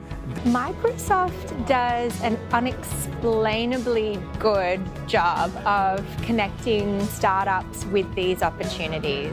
It's been really powerful on the new business front in terms of scaling your startup and connecting to key resources.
This is our world. We must do better for a healthier world and a greener planet. That's why, here in Singapore, business is not just business. It is a force for good.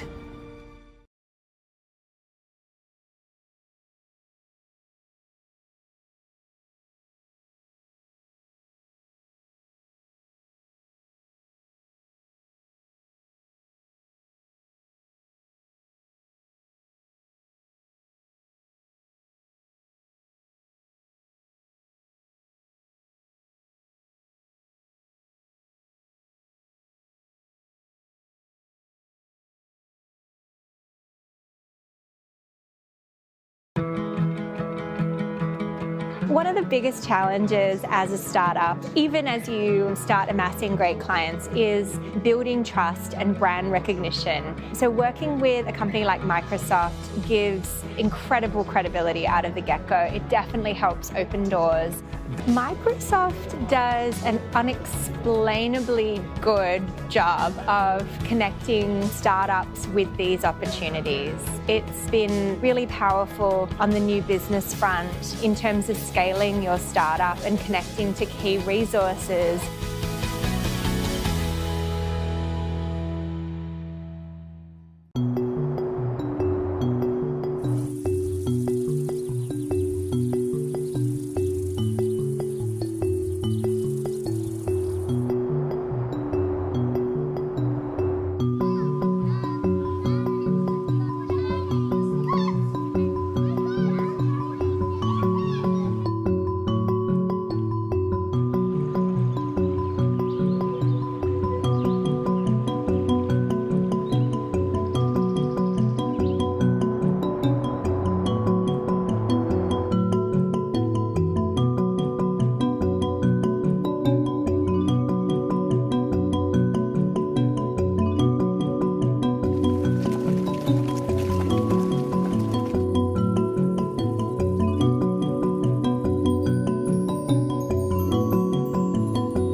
This is our world. We must do better for a healthier world and a greener planet. That's why, here in Singapore, business is not just business. It is a force for good.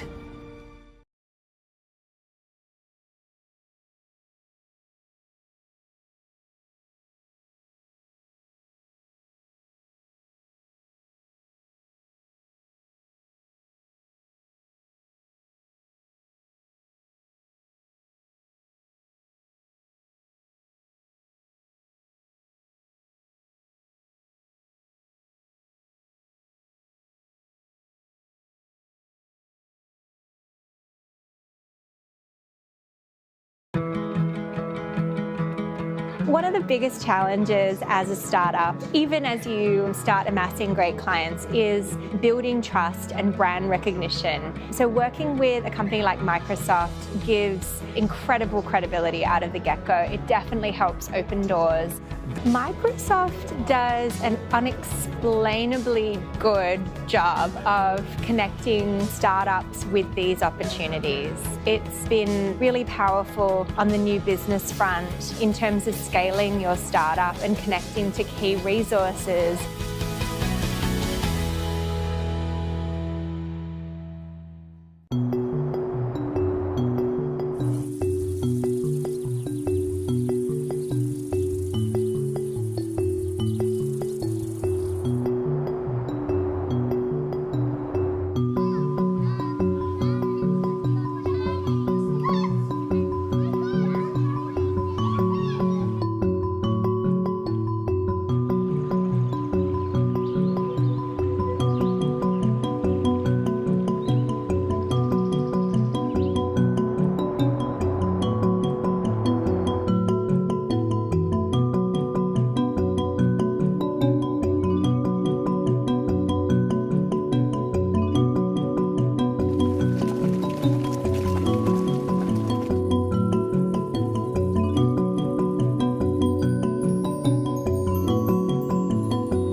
This is our world.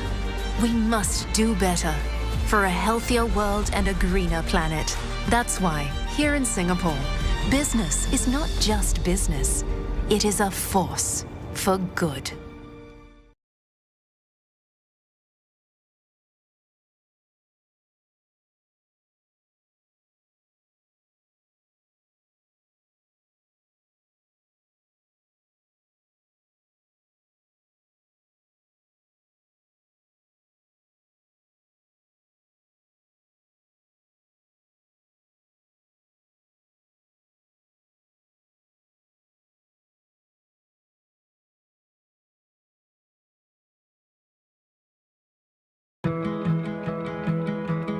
One of the biggest challenges as a startup, even as you start amassing great clients, is building trust and brand recognition. So working with a company like Microsoft gives incredible credibility out of the get-go. It definitely helps open doors.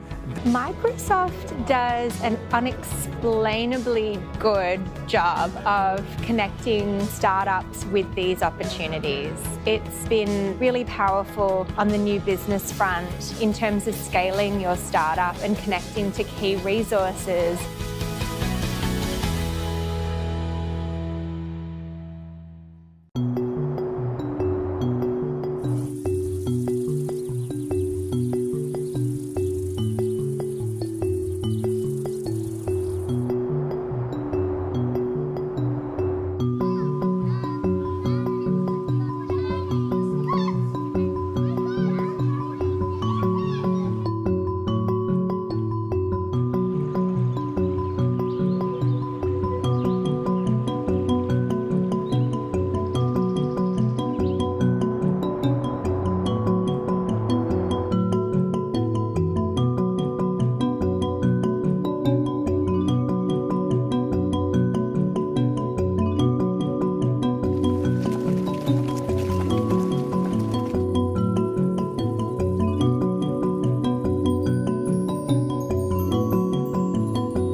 This is our world.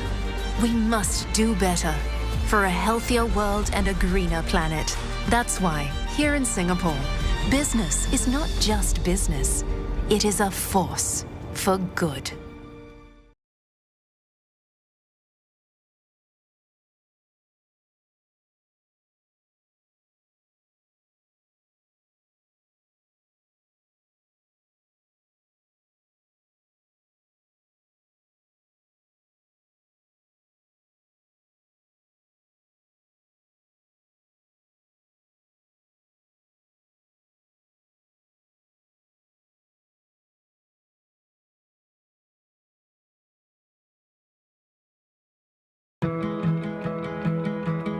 One of the biggest challenges as a startup, even as you start amassing great clients, is building trust and brand recognition. So working with a company like Microsoft gives incredible credibility out of the get-go. It definitely helps open doors. Microsoft does an unexplainably good job of connecting startups with these opportunities. It's been really powerful on the new business front in terms of scaling your startup and connecting to key resources.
This is our world. We must do better for a healthier world and a greener planet. That's why, here in Singapore, business is not just business. It is a force for good.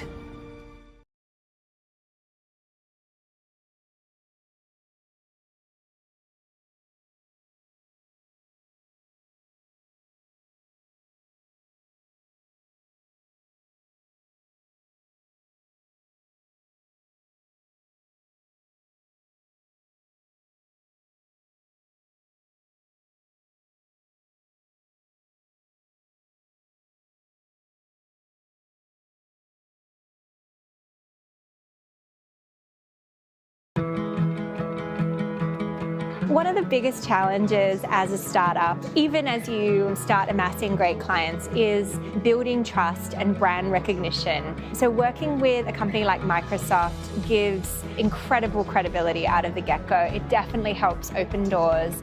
Microsoft does an unexplainably good job of connecting startups with these opportunities. It's been really powerful on the new business front in terms of scaling your startup and connecting to key resources.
This is our world. We must do better for a healthier world and a greener planet. That's why, here in Singapore, business is not just business.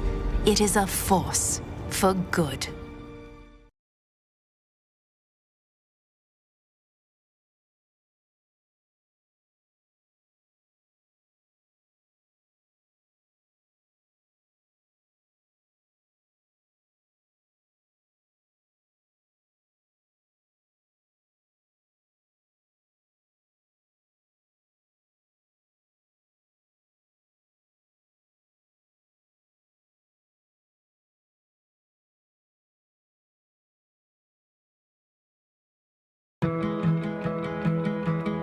One of the biggest challenges as a startup, even as you start amassing great clients, is building trust and brand recognition. So working with a company like Microsoft gives incredible credibility out of the get-go. It definitely helps open doors.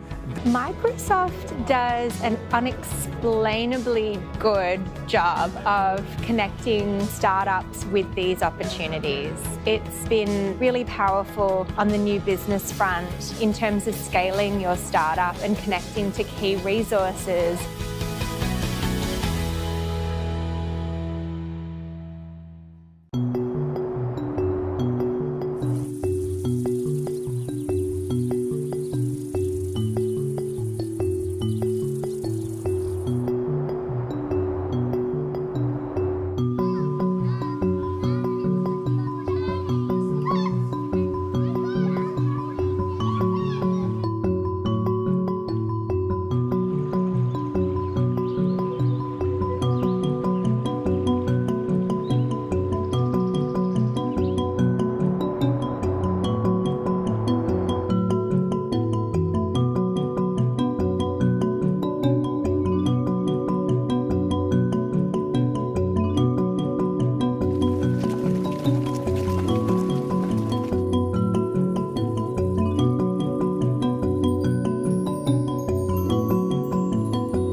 This is our world.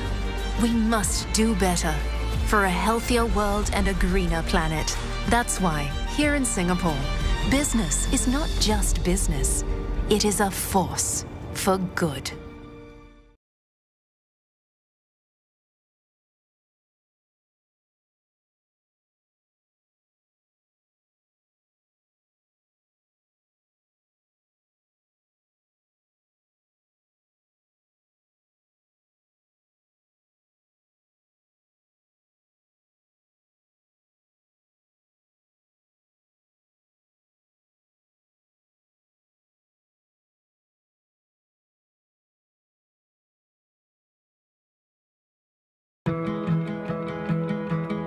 One of the biggest challenges as a startup, even as you start amassing great clients, is building trust and brand recognition. So working with a company like Microsoft gives incredible credibility out of the get-go. It definitely helps open doors.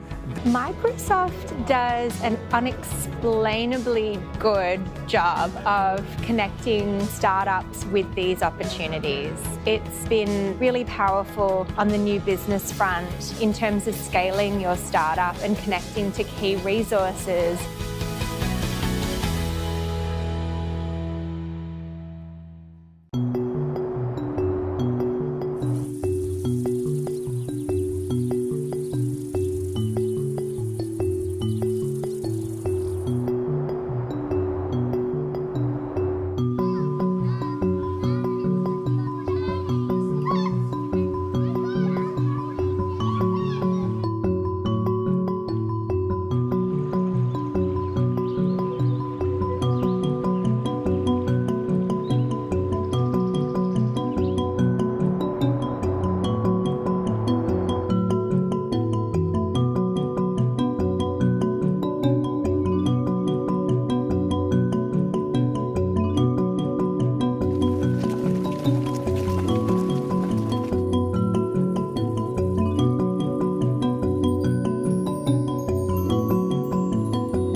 This is our world.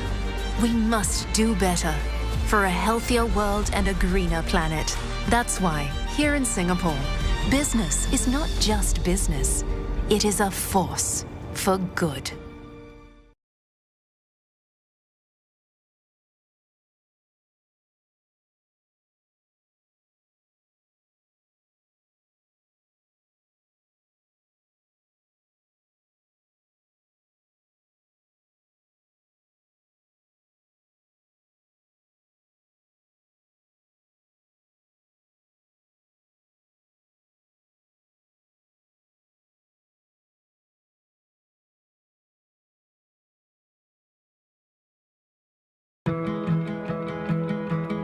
One of the biggest challenges as a startup, even as you start amassing great clients, is building trust and brand recognition. So working with a company like Microsoft gives incredible credibility out of the get-go. It definitely helps open doors.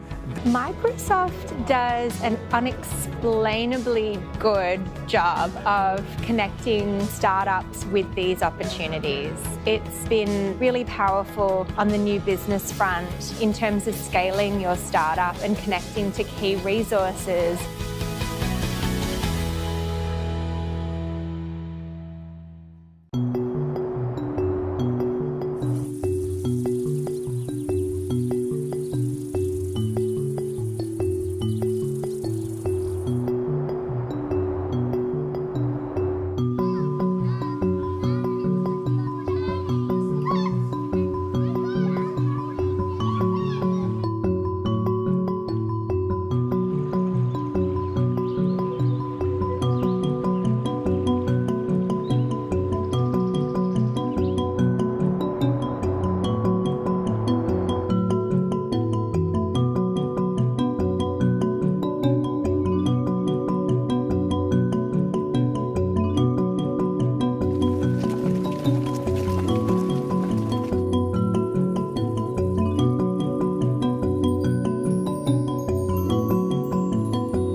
This is our world. We must do better for a healthier world and a greener planet. That's why, here in Singapore, business is not just business. It is a force for good.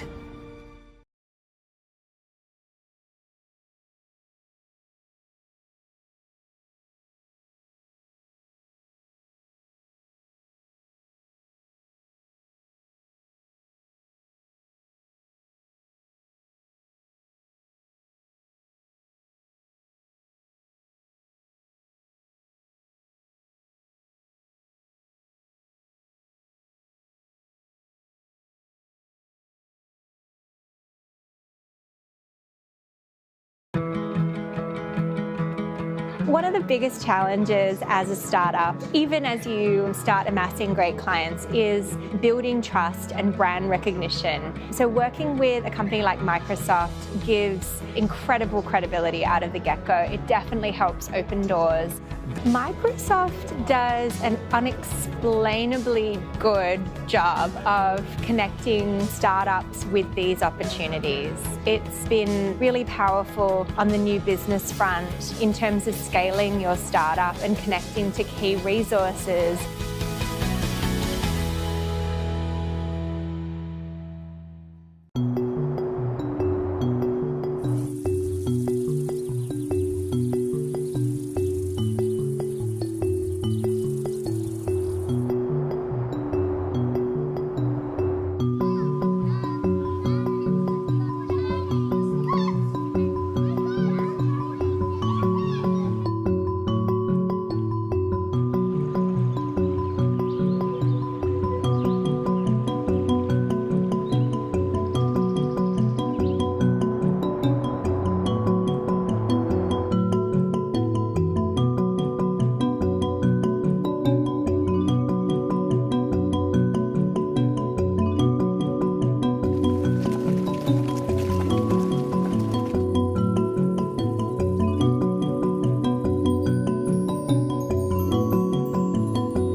This is our world. We must do better for a healthier world and a greener planet. That's why, here in Singapore, business is not just business. It is a force for good.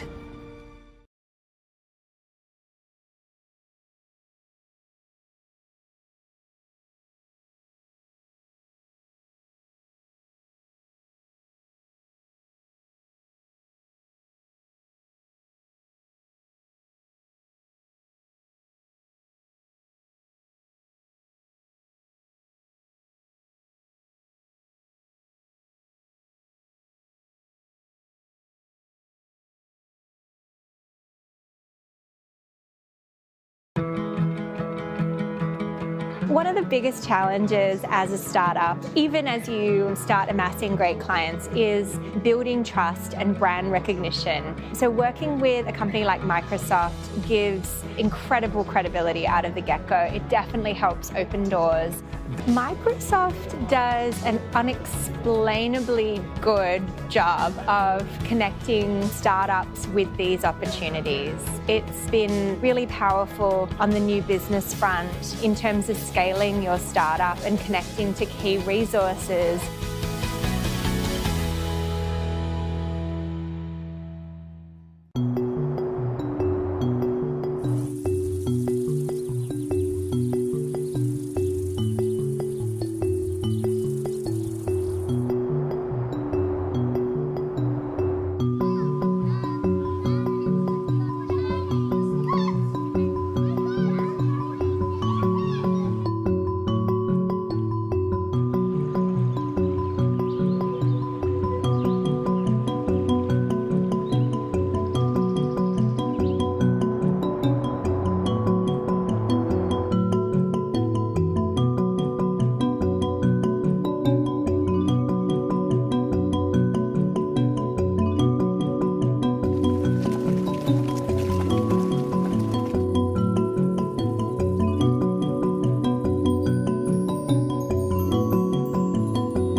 This is our world. We must do better for a healthier world and a greener planet. That's why, here in Singapore, business is not just business. It is a force for good.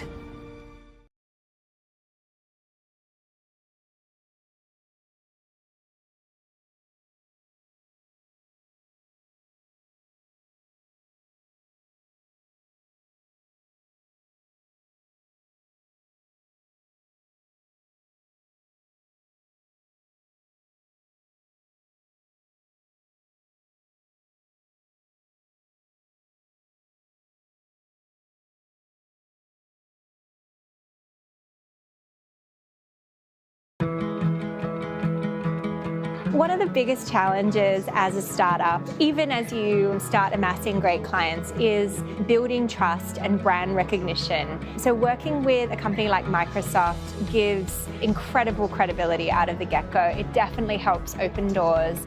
Microsoft does an unexplainably good job of connecting startups with these opportunities. It's been really powerful on the new business front in terms of scaling your startup and connecting to key resources.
This is our world. We must do better for a healthier world and a greener planet. That's why, here in Singapore, business is not just business. It is a force for good.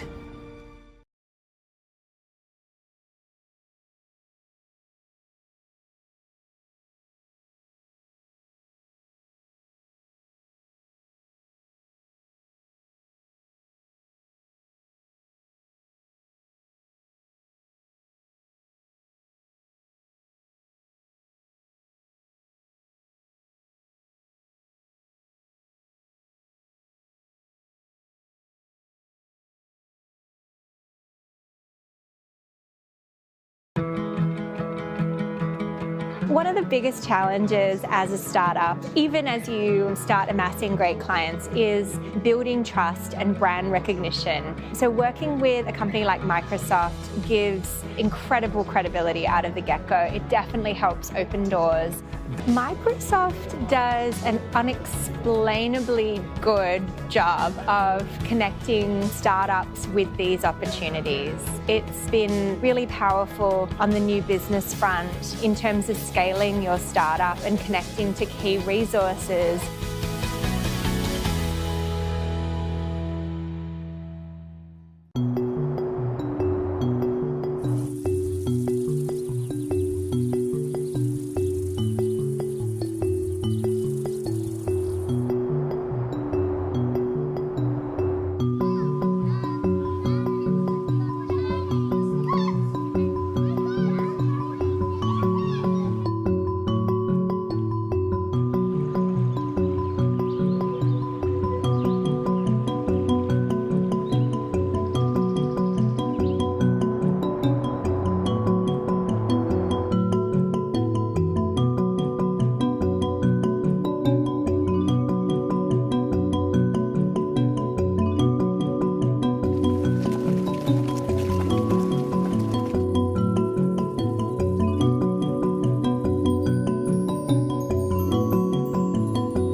This is our world.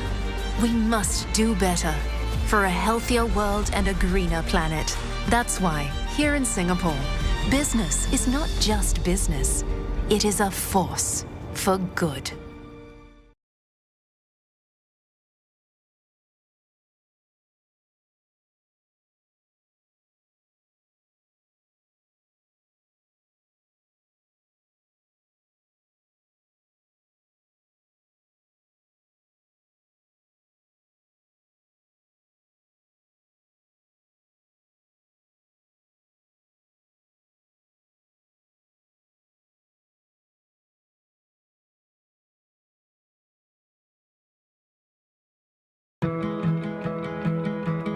One of the biggest challenges as a startup, even as you start amassing great clients, is building trust and brand recognition. So working with a company like Microsoft gives incredible credibility out of the get-go. It definitely helps open doors.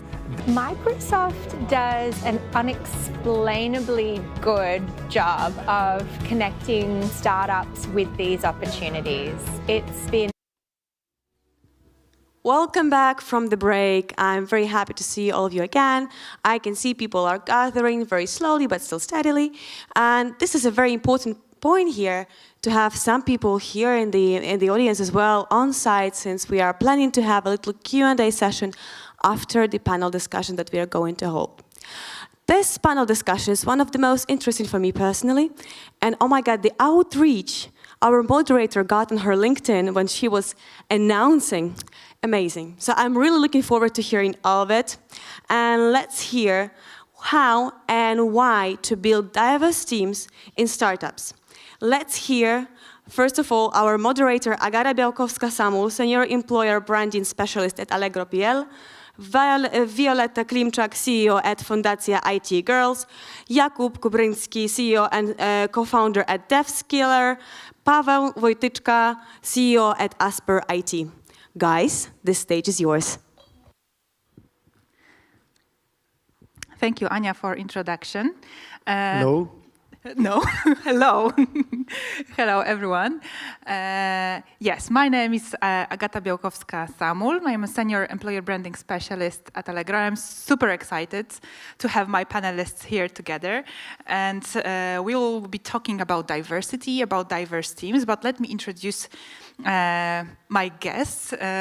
So we've got Violetta Klimczak, who is co-founder and CEO at Fundacja IT Girls, and she is also a spiritus movens of this discussion panel.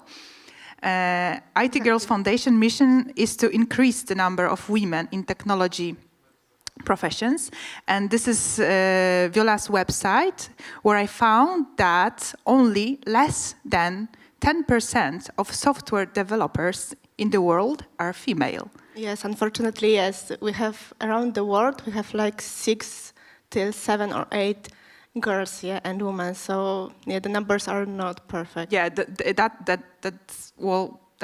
made an impression on me. We've got Kuba Kubryński, founder and CEO of DevSkiller, which helps companies to build a future-ready workforce by assessing and growing tech talents. And what impresses me a lot is that Kuba kicked off with his company in 2013, as far as I'm concerned. And since then, they have clients in more than 90 countries, and they assess candidates from more than 140 countries. And, those numbers make me think of DevSkiller as a real melting culture pots, like everyone is there. Yeah, so we are like working with the software developers all over the world and all continents except Antarctica for now. And also internally, we have people from many continents. And even if we're like a pretty small company, like having less than 50 people, we already have people from like probably 7 or 8 countries internally. So yeah. Truly cross-cultural organization. Exactly. And we've got also Paweł Wojtyczka, who is the founder and CEO at Asper IT, a company that recruits, trains, and hires autistic people in IT.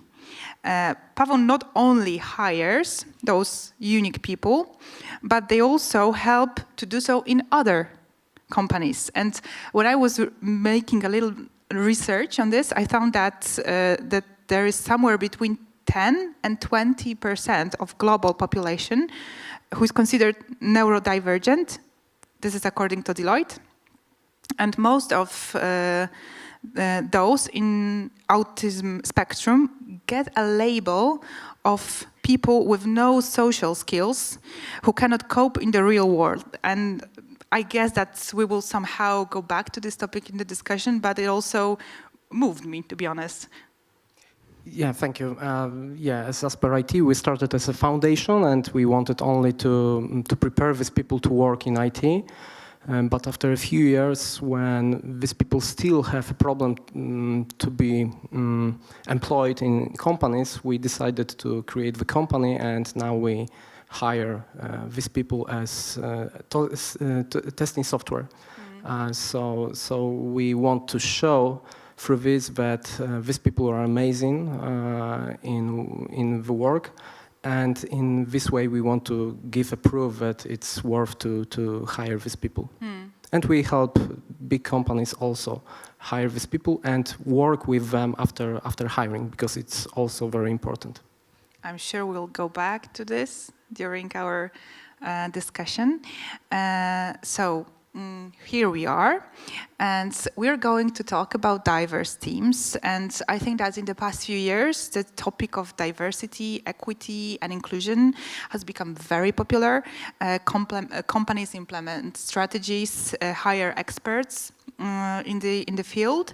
But what does it actually mean? And let's make a quick exercise right now. Try to imagine someone in a board meeting. Who is this person? Try to imagine a feminist. Who is this person? Is this a male or female? And imagine a CEO. Is it a, try to answer in your head those questions. So is it a disabled or not disabled person? Is it a male or female? What color? Skin color is that person? And of course,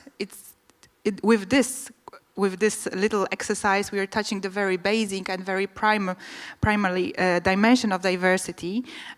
Maybe can I add here some comments, please. Agata, because I have heard, because we can think about when it started, yeah, because as you mentioned, when we are thinking about CEO, in most of cases we are thinking about some men, and there was some research done on this, and the research was for kids, yeah? They were between 4, 5, and 6 years, and they were like discussing with those young people, and they were asking, okay, so here we have the person who is very successful in business, etc., and they were asking really basic question, like, is it a male or female, yeah? And people, I mean, young children around 4, they were also, women say it's woman, for sure, it's woman, men the same. In 5 years, girls say, no, it must be a man. So it's starting really very, very early, yeah? And yes, and this is why we're talking about this, yes. So, of course, these are the primary dimensions of diversity, and they are such as gender, age, ethnicity, physical ability, race, and sexual orientations. Secondary dimensions of diversity are those that can be changed somehow and include, but not limited to, educational background, geographic location, income, marital status, military experience, parental status, religious beliefs, and so on. And there are so many of them. So why to even take them into consideration? Of course, I've made also my my research, and I found that there is that it pays off. That companies with diverse teams have bigger revenue. But I also found that according to Silicon Valley Bank, only 26% of startups are making deliberate efforts to improve diversity among their leadership teams. And this is the moment I would like to ask you guys, what do you think? Viola, let's start with you. Sure. What do you think? Why is diversity in teams important, and why actually are we talking about this topic here on Wolf Summit conference? Yeah, I think that here we have a lot of startups, yeah? And you have mentioned that only 25% of them are thinking about such things. And maybe when we are discussing on such conference about diversity, maybe we can increase this number in future. And it will be perfect, yeah? Because maybe I will add here some example, which for me it's a very good one. Do you know the Uber application? Yes, so yeah, we heard of, yeah. Yeah, of course. Today morning we are also using this application. And a few years ago there were a lot of situations like there were cases where a woman was on travel to their home or something like this, and they do not feel safe with the driver, yeah? And then, a few years ago, they haven't any option to report this issue to, I do not know, to the company like Uber or to her families, etc. And yeah, there were a lot of cases, and a lot of those cases were very, very bad. I do not want to go to this topic further, but after this situation, the people and the team in Uber were asking, okay, so what we can do to change it, yeah, to make it feel better. And now we have like safety button. I do not know if you are familiar with that in Uber, etc. And another application like this, we have like safety button. And for example, now when you're driving with the driver and you do not feel safe, you can just report this. And also your location is sending to your family, etc., to people that you have. And this example, I would like to show you that we have different perspective. We are totally different people, and it's perfect, yeah? So you're creating some products, you are creating some services, and I will really recommend to try to ask ourselves, what can I bring with, for example, another perspective? Because it's not only about the gender, yeah, it's also about the age, the culture, as you mentioned, Agata, yeah, that we have a lot of different possibilities. Our experience is also totally different. We have a different background. And I can also say that, for example, for me personally, now, different things are important than in the next few years. And this is why I think that diversity is very important, because we can think about such situation a little bit before, yeah? So maybe this product, it will be more unique and you can sell it to more people because you cover all functionalities that can be there. Mm-hmm. Okay. Pavel, it's very important what you said about that we can have different perspective when we have people who are different. Nobody is better or worse, but they are different. And in our case, because I can say about our cases in Asper IT, it's amazing because when we've got autistic people who are testers of the software, they see a lot of things which we don't notice. And this gives our clients a big value because they don't have spent so much time to test the software because they just see some other things. And what is also very important, in our team we've got people who are in the spectrum of autism, but for example some of them are also don't see well, so they are very good in testing WCAG standards. So the standard which helps people who don't see well, and these people are not only the good testers, but they also are natural receiver of this technology, this standard. So it gives a lot of worth for our clients. And to sum up, when you've got different people in your team, then you have wider perspective and you can develop your software, your products much faster. Mm. Okay, thank you, Kuba. Yeah, so basically I like the topic of this panel because it's like not only how to build diverse teams, and there are a lot of panels about how to build, and no one is like asking why. So I believe the problem that so like few startups are like investing into diverse teams is that they see no value about that. And from my perspective, there are a few very important values of having like a diverse team or more multicultural team. And I remember a few situations, like one was when we were going to Dubai for some exhibition or something like this. And we prepared the marketing materials, and we were very happy with these materials. Unless someone like saw that and said, it's wrong, you are going to Arabic countries, so the most important things should be on the right-hand side, not on the left-hand side, how we do in Europe. And that was something that we said, yeah, that's obvious, but we were not thinking about that because we were not like born or grew in this culture. So that's like something that is game changer, because otherwise these marketing materials won't be effective at all, because like these people really in the different order.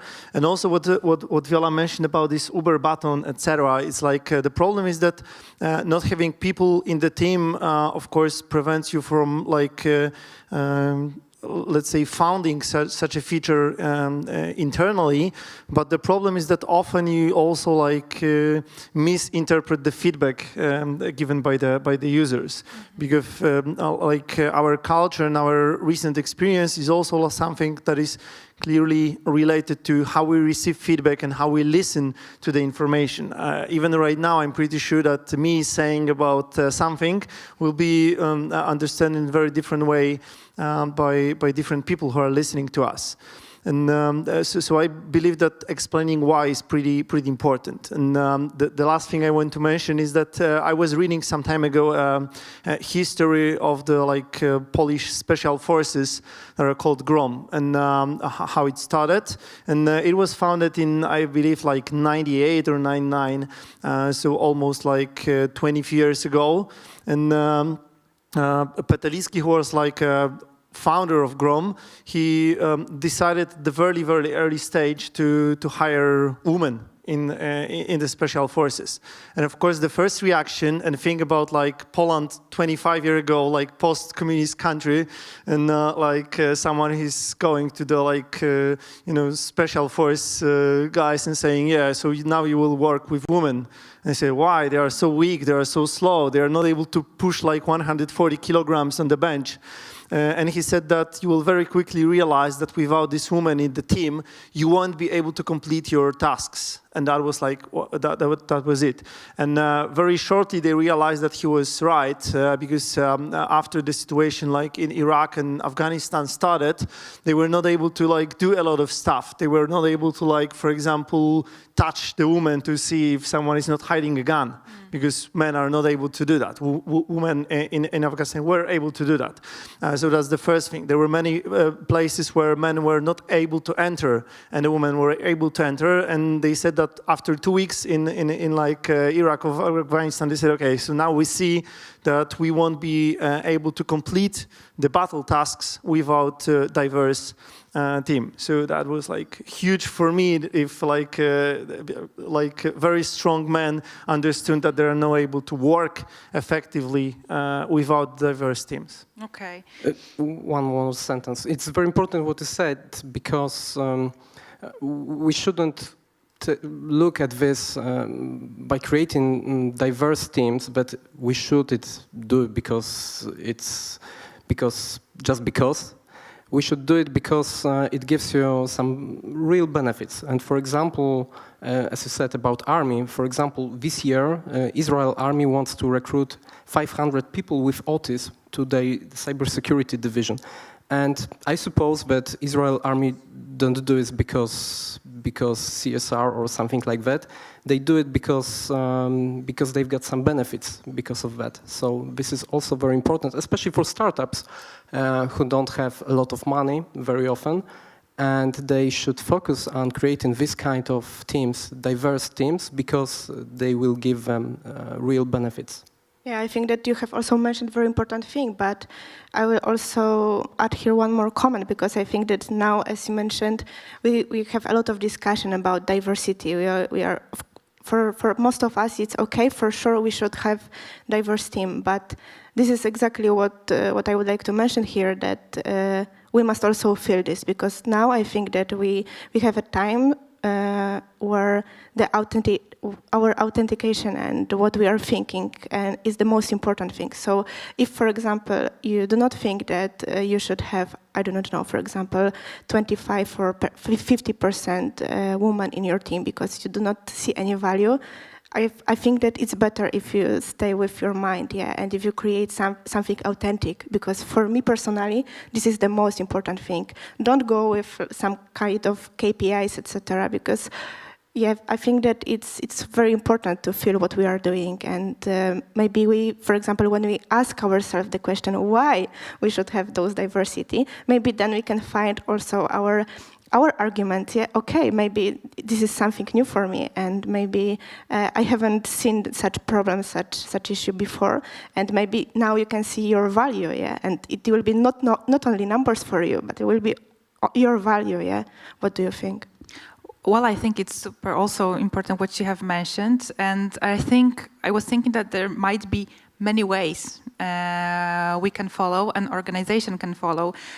I believe that there are people who will hear that if they have, I don't know, greater diversity among their leadership or management teams, they will have 19% higher innovation revenue, and it might be something that will change mind of someone to and make them focus on actually building this diverse teams. And for other, it would be to have a cultural organization, strong cultural organization, and based on values which will attract other candidates. So I think that the ways might be very different. But honestly, why to try so hard? And I think it's kind of complicated to build a diverse team. You have to secure the team with different type of communication. You have to try hard to have everyone on the same page. I don't know, it might be a challenge also for the company owners to secure environment for everyone to, why? I don't know, what are the benefits? In my opinion, because there is not enough experts on the market. So we have to be open for other people if we want to have the best experts in some field. Just because if we are talking about business, sorry, but it's a business. So when we talk with big companies, of course, these all things connected with CSR are very important, and it's also very important for business. All those things connected with CSR. The core thing, in my opinion, is that there is not enough experts. So we have to be open for other people, for different people, to have the best team. Okay, so, but when you think about the diverse team, what do you have in mind, Paweł? Of course, because I work in Asper IT, I focus on, especially on people with autism, but what we can see also in our organization, in our foundation, we've got a lot of women, and for me, a few years ago, it wasn't normal, because I worked especially with men. But now I see a lot of very good thing, because we've got women who looks different in some problems which we have, and they've got some other skills which we didn't have. So in this perspective, it's a good way for us. If we are talking about people with autism, as I said, we can have many more perspectives on solving some problems or challenges.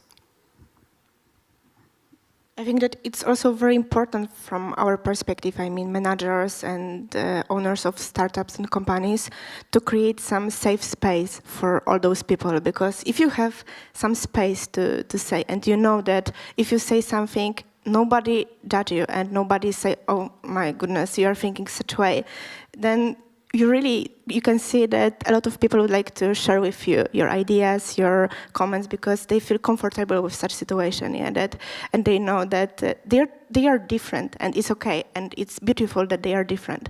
And I think that this is a big challenge for us as owners or different companies to create such space, because I also know from my point of view, together with my sister, we are working in foundation. We have a lot of also different workshops with small children, and we can see that at the beginning of each workshop, we can see that those people do not want to say nothing.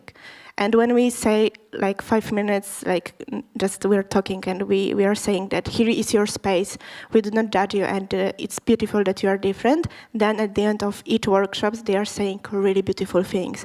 And I think that here is also the similar situation with our companies. Yeah, I also believe that we are talking a lot about the diversity, but the first step is, as you said, like do not exclude anyone, because like building a team that is like diverse and like focusing on like looking for different people at the early stage, so at the stage of the recruitment, is the one thing, but ensuring that you're not excluding anyone and you're not like judging someone that, hey, you're thinking that way just because you're a woman or you're unexperienced or you're young or you're, I don't know, black or something like this. That's the first problem that we need to like fight and ensure that we are not excluding anyone.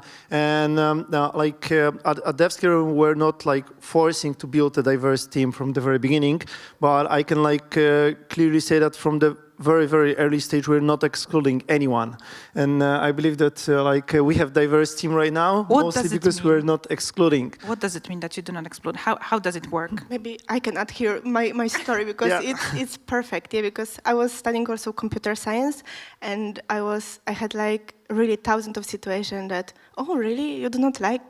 I can see that you're like computer science, yeah. And I say, is it compliment or how should I trust it? And yeah, and so I think that all of us, when we are seeing somebody, okay, he's looking like computer science guy, yeah, because he has a shirt with those, yeah. So I think that this is also about judging. Yeah, but still, it's like when you're hiring someone, and we had many times situations when someone let's say we have a woman, right? And this woman is very competent in my opinion, and still I saw that this woman is trying to use some external authorities to confirm her words, and I say, hey, I don't need this confirmation. I trust you. You don't need to tell me that it's something that was said by some CEO, and that's why we are doing that. We are doing that because you believe that it's a good way to go. So I believe that's a very important thing. I remember a few situations in previous companies when we have people with very some small disabilities, and I saw in HR that, no, I'm not sure if we should hire these people. Maybe there will be some issues later on with, I don't know, some fire alarms or something like this. I don't care, this person is skilled, so let's hire this guy or girl, etc. So I believe that that's the first thing. When you show that you are not excluding anyone because someone is, I don't know, transgender and etc. And you treat people seriously, and you take a look at the skills, abilities, etc. Not their religion, skin color, the sexual orientation, etc. Then it will benefit because people see that you are not judging them, as Violeta mentioned, but you're looking at their skills and what they can offer. You don't all of the other things that you mentioned at the beginning. There are a lot, so it will be even hard to do that. And the last thing that it's not standard in Europe, but few years ago, 12 years ago, I was applying for the company in US or in UK, and in the survey I needed to fill, there were a lot of personal information, what's your religion, what's your sex orientation, what's your stomach, and it was why. And that was very strange for me, and I asked them why you are doing that, and they said, yeah, because we are ensuring that we have equal number of people with different religions, etc. I said, okay, that's looks like building diversity, to have a diversity, not to be able to resolve the problems, and as Pavel mentioned, the business, right? One short story from our experience. Because we don't only hire people in our company, but we also recruit people for other companies and big companies. For now, for example, we hire people to Procter & Gamble in Poland, and we also hired for some other company. And we help them find the autistic person, and this client had very big problem with his client. And nobody wanted to work with this client because of PM on the other side. And they put our autistic person to this project because this person didn't know that this client is very hard. And after a few weeks, this autistic person said that he sees that this PM is in the spectrum of autism. And that's why it's very difficult for other people to communicate with this person. And he started to communicate with him. And this company was very close to close this project because of this PM. And our autistic person, who we hired to this company, actually rescued this project because he communicated very well with this person, and everything started to be okay. So this shows that when you've got different perspective, different people in your team, you can have better projects with your clients. This person also acted as a kind of a coach for this PM. Yes, I think so. Yeah, sometimes. Yeah. Okay, I think that we've jumped a little bit into my another question, which is about the barriers that you see when it comes to create such a team, and when you actually would like to invite different diverse people, but there might be some bias within the team, within the company, or sometimes I think also it's the same situation when it comes to girls that at some point would like to develop and educate in technology, and at some point they just change their mind. And I think it is also a challenge when building a diverse team. So what kind of barriers do you see?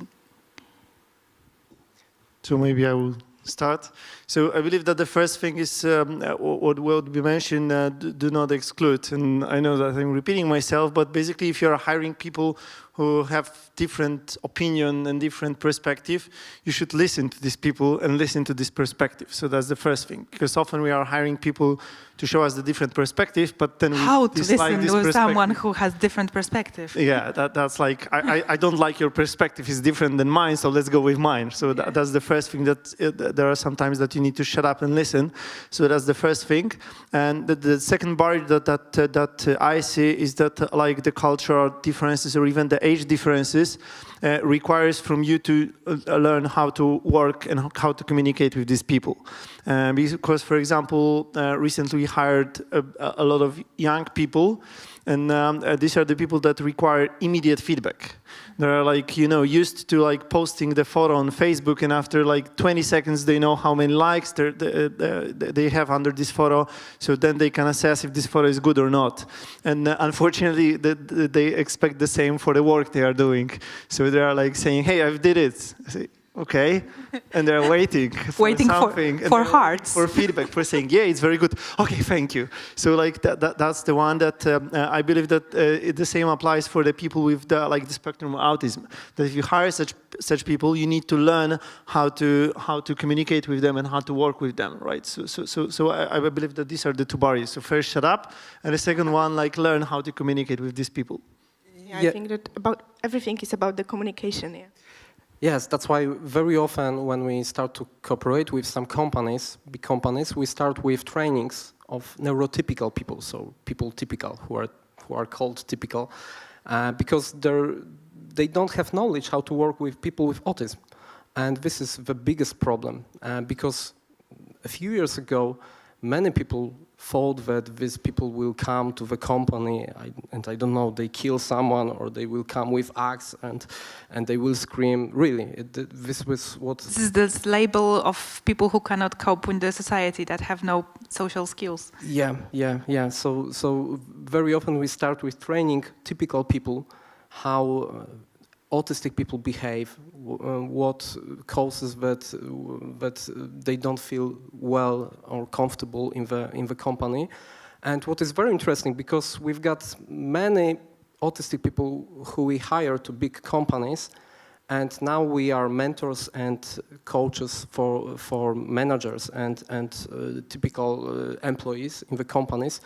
And 99% of problems we can solve. Actually, we don't solve it. We just give the knowledge to these people, and then they understand, and they don't have problems with people who are a bit different in some way.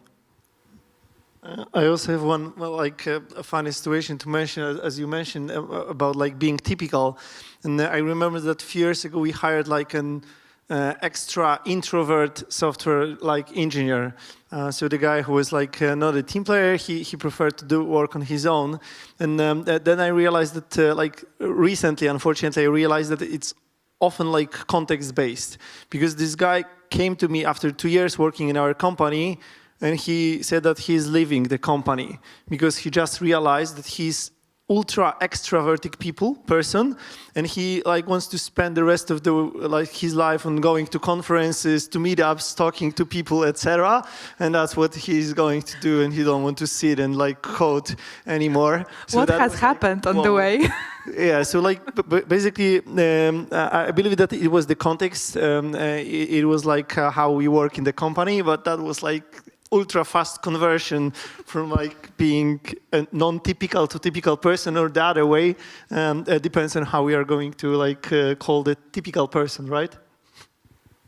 I also wanted to ask Viola about the barriers also in the mindset of potential candidates in terms of women in technology. Yeah, I think that we have a lot of such barriers, yeah, and here we are talking about the diversity, and I think that this diversity is also very important for young people who are looking for their new job, yeah, because I think that those new gender Z that is coming now to our market, they are looking for some different part of work. I mean, they are, generation. Yeah, the generation. Yeah, they are looking for a job with some mission, etc. And they prefer to do not earn so many money, but they must feel what they are doing. So I think that it's also good to communicate what we are doing, that we have diverse teams, and why it's important for us. Yeah, and why do we have those diverse teams? Because I think that those our mission and what we are doing, and what do we think about such topics, it's important for young people. Yes, but also I was thinking about this barrier. We were talking before this panel, and I was surprised by the numbers that you have raised. That's really important to encourage girls to go to develop in technologies, as there is a point that they decide to stop or to choose another subject or another educational way because... Yeah, exactly. So this is why, because we do not know this yet, but I hope that in this year we would like to know this, because it's also what our foundation is doing. Yeah, because we do not know why, but exactly as you mentioned, there was also some research done, and it seems that there is not such situation that girls do not interest in technologies, because they are, and this age where we can see that the girls are really very interested in new technologies is between 11 and 12, and then we do not know what something happens. Something happens, and when we are discussing with women who, for example, are now around 30, they are saying, for me, it's nothing new. Yeah, I also my idea it was also to go to study computer science, but I have heard that why you shouldn't go there because it's not for girls. For me, it's really incredible because I haven't heard such situation and such sentence because from my parents and also from my family, but we have really a lot of such cases that a lot of young girls are like, why you shouldn't go there, and there's also another research, and that was done. Yeah, I know I'm a specialist for research, but it's also what we are doing in foundation, because a lot of people like numbers, me too. So the research was done, and we can see that only 25% of girls who decided to go to study computer science and another technological things were not hearing like you shouldn't do this. Yeah, so it's terrible for me. So maybe it's also the case that maybe if, for example, next time we have such situation that we hear, and for example we can hear from our I don't know, friends or someone like this, that it's saying some girl, hey, you shouldn't do this. Maybe let's react and let's say why it's perfect that you would like to go there. Yeah, so I think that it's our responsibility, our human responsibility, to do not just okay, he told it, but it wasn't the situation about me. Maybe let's react the next time and say it's perfect that your daughter or that your sister or someone would like to go and it's passionate about technology. Yeah, so yeah. And then suggest to implement this warning button in Uber much more.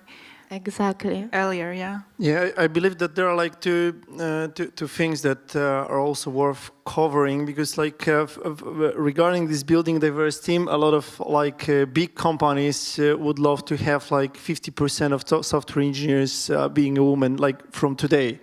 And no one realizes that it's impossible, like for all of the companies, because we don't have so many like women who code. As Viola mentioned, it's like 7 or 8%. Not yet. Not yet, yeah, exactly. But the problem is that many companies prefer to go to shortcuts. Let's do some program to hire these girls, but they're not there. And on the other hand, I've heard, unfortunately, a lot of situations when there were, for example, software testers, so the QA engineers. And in QA engineers, when you take a look at the gender, then you will realize that in many companies, more than half of the QA engineers are women. Like I believe that that's mostly because they are like more focused on details. So something that for men is like, yeah, it works, like who cares?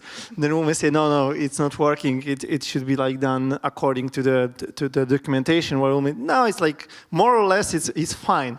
And I've heard that a lot of these women tried to like move or jump from like being a QA engineer to being a software engineer, and these companies were not so eager to help them.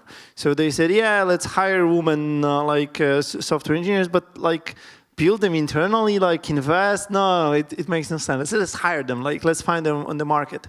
So I believe that that's the problem. And the funny situation is that in most cases, these girls or women who are just leaving this company are joining other companies as software developers. And I believe that the company they left just hired the same situation. So they hired girls who like left the quality assurance from the other company, and that's something that is like not working. And I think this might be a barrier in companies to employ women on junior positions to develop them, and they're not ready to let them go, or maybe what they should ask, what to do to keep them in the company, in the organization. Yeah, exactly, because like it's more often that companies are eager to hire juniors than to allow someone who is working already in, I don't know, sales or marketing or QA to move and reskill to be a junior software developer. It's often, no, you're experienced QA, you are needed here, not there. So the person is still living, and that makes no sense. So the terms of internal mobility. Yeah, exactly. I believe that the internal mobility is one of the best ways of like improving the diversity especially in IT, where we just need to look for the people who we can reskill to these IT related jobs from the other departments. Okay. Tell me, what do you think?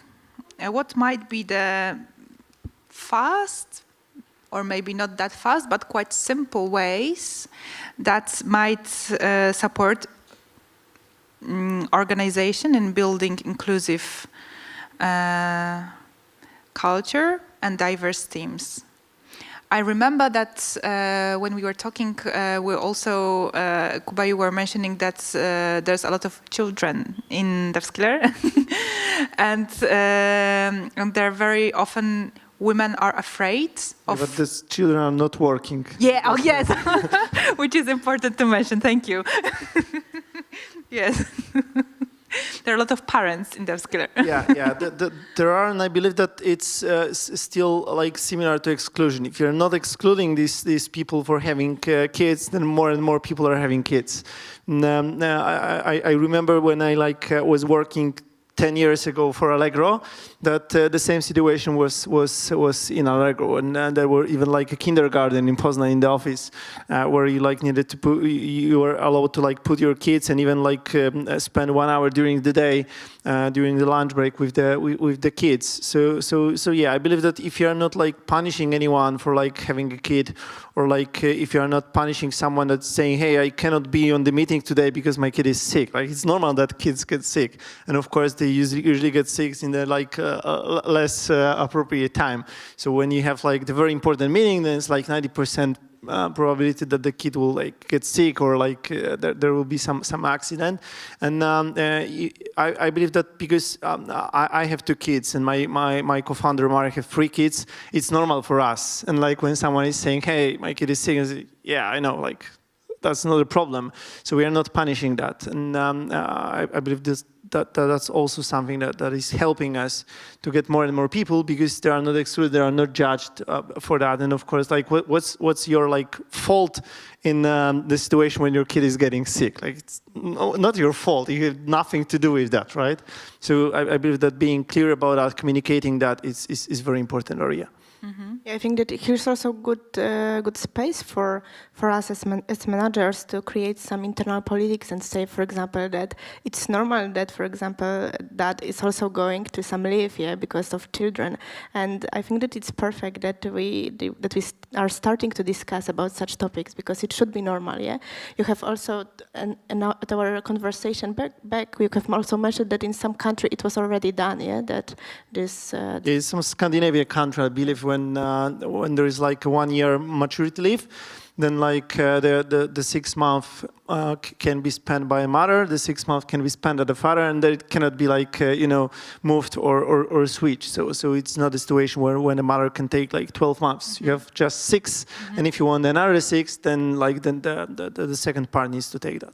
Yeah, and I think that it's also very important to do not judge, because I have heard from my friends a lot of situations. Like, for example, my friend was coming back after her leave to the company after like 3 or 6 months, and she was like hearing, "You are a bad mother because now you prefer to work, not to staying with kid." Yeah, so yeah, do not judge. And I think that the conversation, we are totally different, yeah, and I think that also about this one is this panel. And yeah, I think that it's also good to sometimes, even if we think something, let's just keep it for us, because then we do not know. For example, my friend, when she was hearing such sentence, now she's staying at home. Because yeah, she was, oh, maybe you're right, maybe I'm wrong mother because I prefer to work. And yeah, so this is what I would like to mention here also. Paweł, would you like to add something? My conclusion is that we should create a very good, comfortable environment for people to work. And what is also very important from my perspective, from my experience, is that when we were a small organization, we created, just by accident actually, the culture of our organization. And I wasn't very, I didn't think that it have a big impact for organization before we did it. But when we created the culture of organization, what we can do, what are the rules, for example, that we don't speak about politicians. And it changed our organization. So, for example, if you create the culture of organization where we write down that you accept that people with autism can work with us, but they need some other environment, that people have children, and, for example, they need to work sometimes in the evening. And it sounds very simple, and we can think that it's not needed. But when you write it down and when you've got this in your organization, people are changing, from my experience. And it's also very important for us when we recruit people to our organization. Before we recruit someone, we tell this person that you should read the culture of organization, take a look at that, tell us if it's okay for you, if you agree with that. And this is one of the most important things when we recruit people, because then we know that we've got the people with whom we want to work, and we are sure that these people knows our rules and they will accept it, and this changing our organization very much. There is like pretty famous sentence that is saying that the culture is eating strategy for breakfast. And there are many companies that are like defining a strategy, but they don't have the culture to execute this strategy. So you can say that our strategy is to like hire people with the spectrum of autism, but if you don't have culture to support that, you will fail. I believe that the same works for diverse teams. You can have a strategy that you will have a like diverse team, but unless you like have a proper culture, it will fail, and it will fail very, very badly. Exactly, and this is what I was thinking when I was preparing for this panel. Where is this exact moment that you decide that you want to build a diverse team? Is it a moment that you create a design, a recruitment process that is inclusive? now? Is it a moment that you decide before that you would like to have a diverse team? So let's think how to approach different type of candidates. I know. I think it's even one step further. It's like the moment that you are ready to also support different people.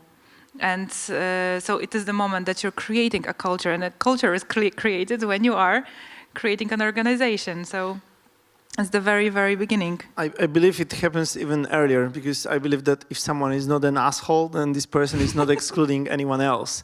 And if you have like assholes in the company, you can say that the culture is to like include people and do not like judge anyone, but it won't work because they're the wrong people.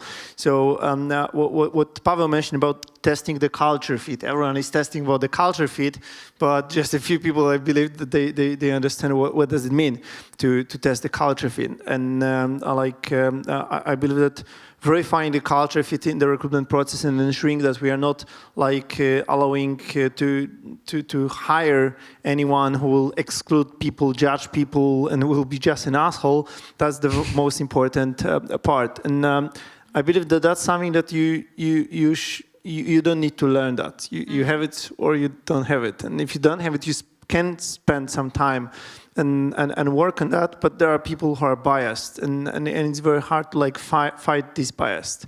For some people who are like smart and intelligent, you can explain them why do we need like women in special forces, and they will understand that because there are arguments. But there are some people who are like they won't listen. They know they have their opinion, and of course their opinion is the best one because they're the smartest people.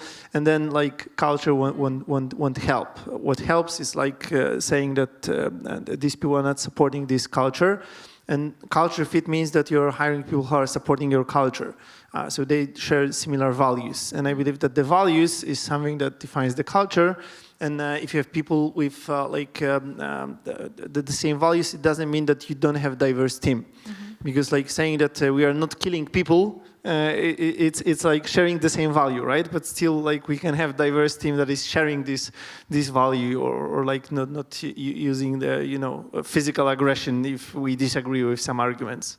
Well, yeah, that's the starting point. Yeah, I totally agree with you, and I think that the question is a little bit different because for me it was also natural. So I totally agree with you, Jakub.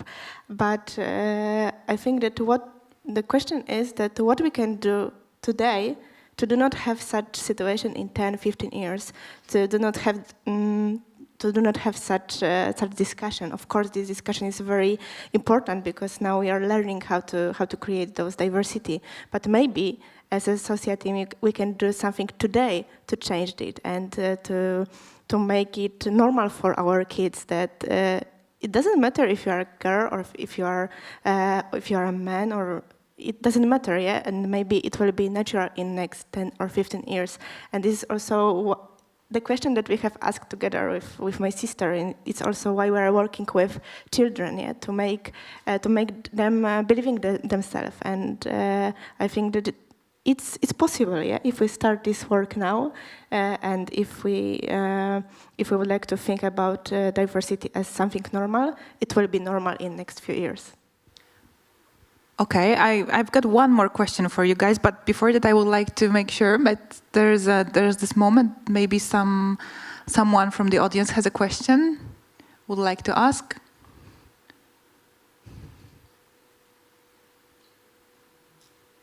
No. I also can see.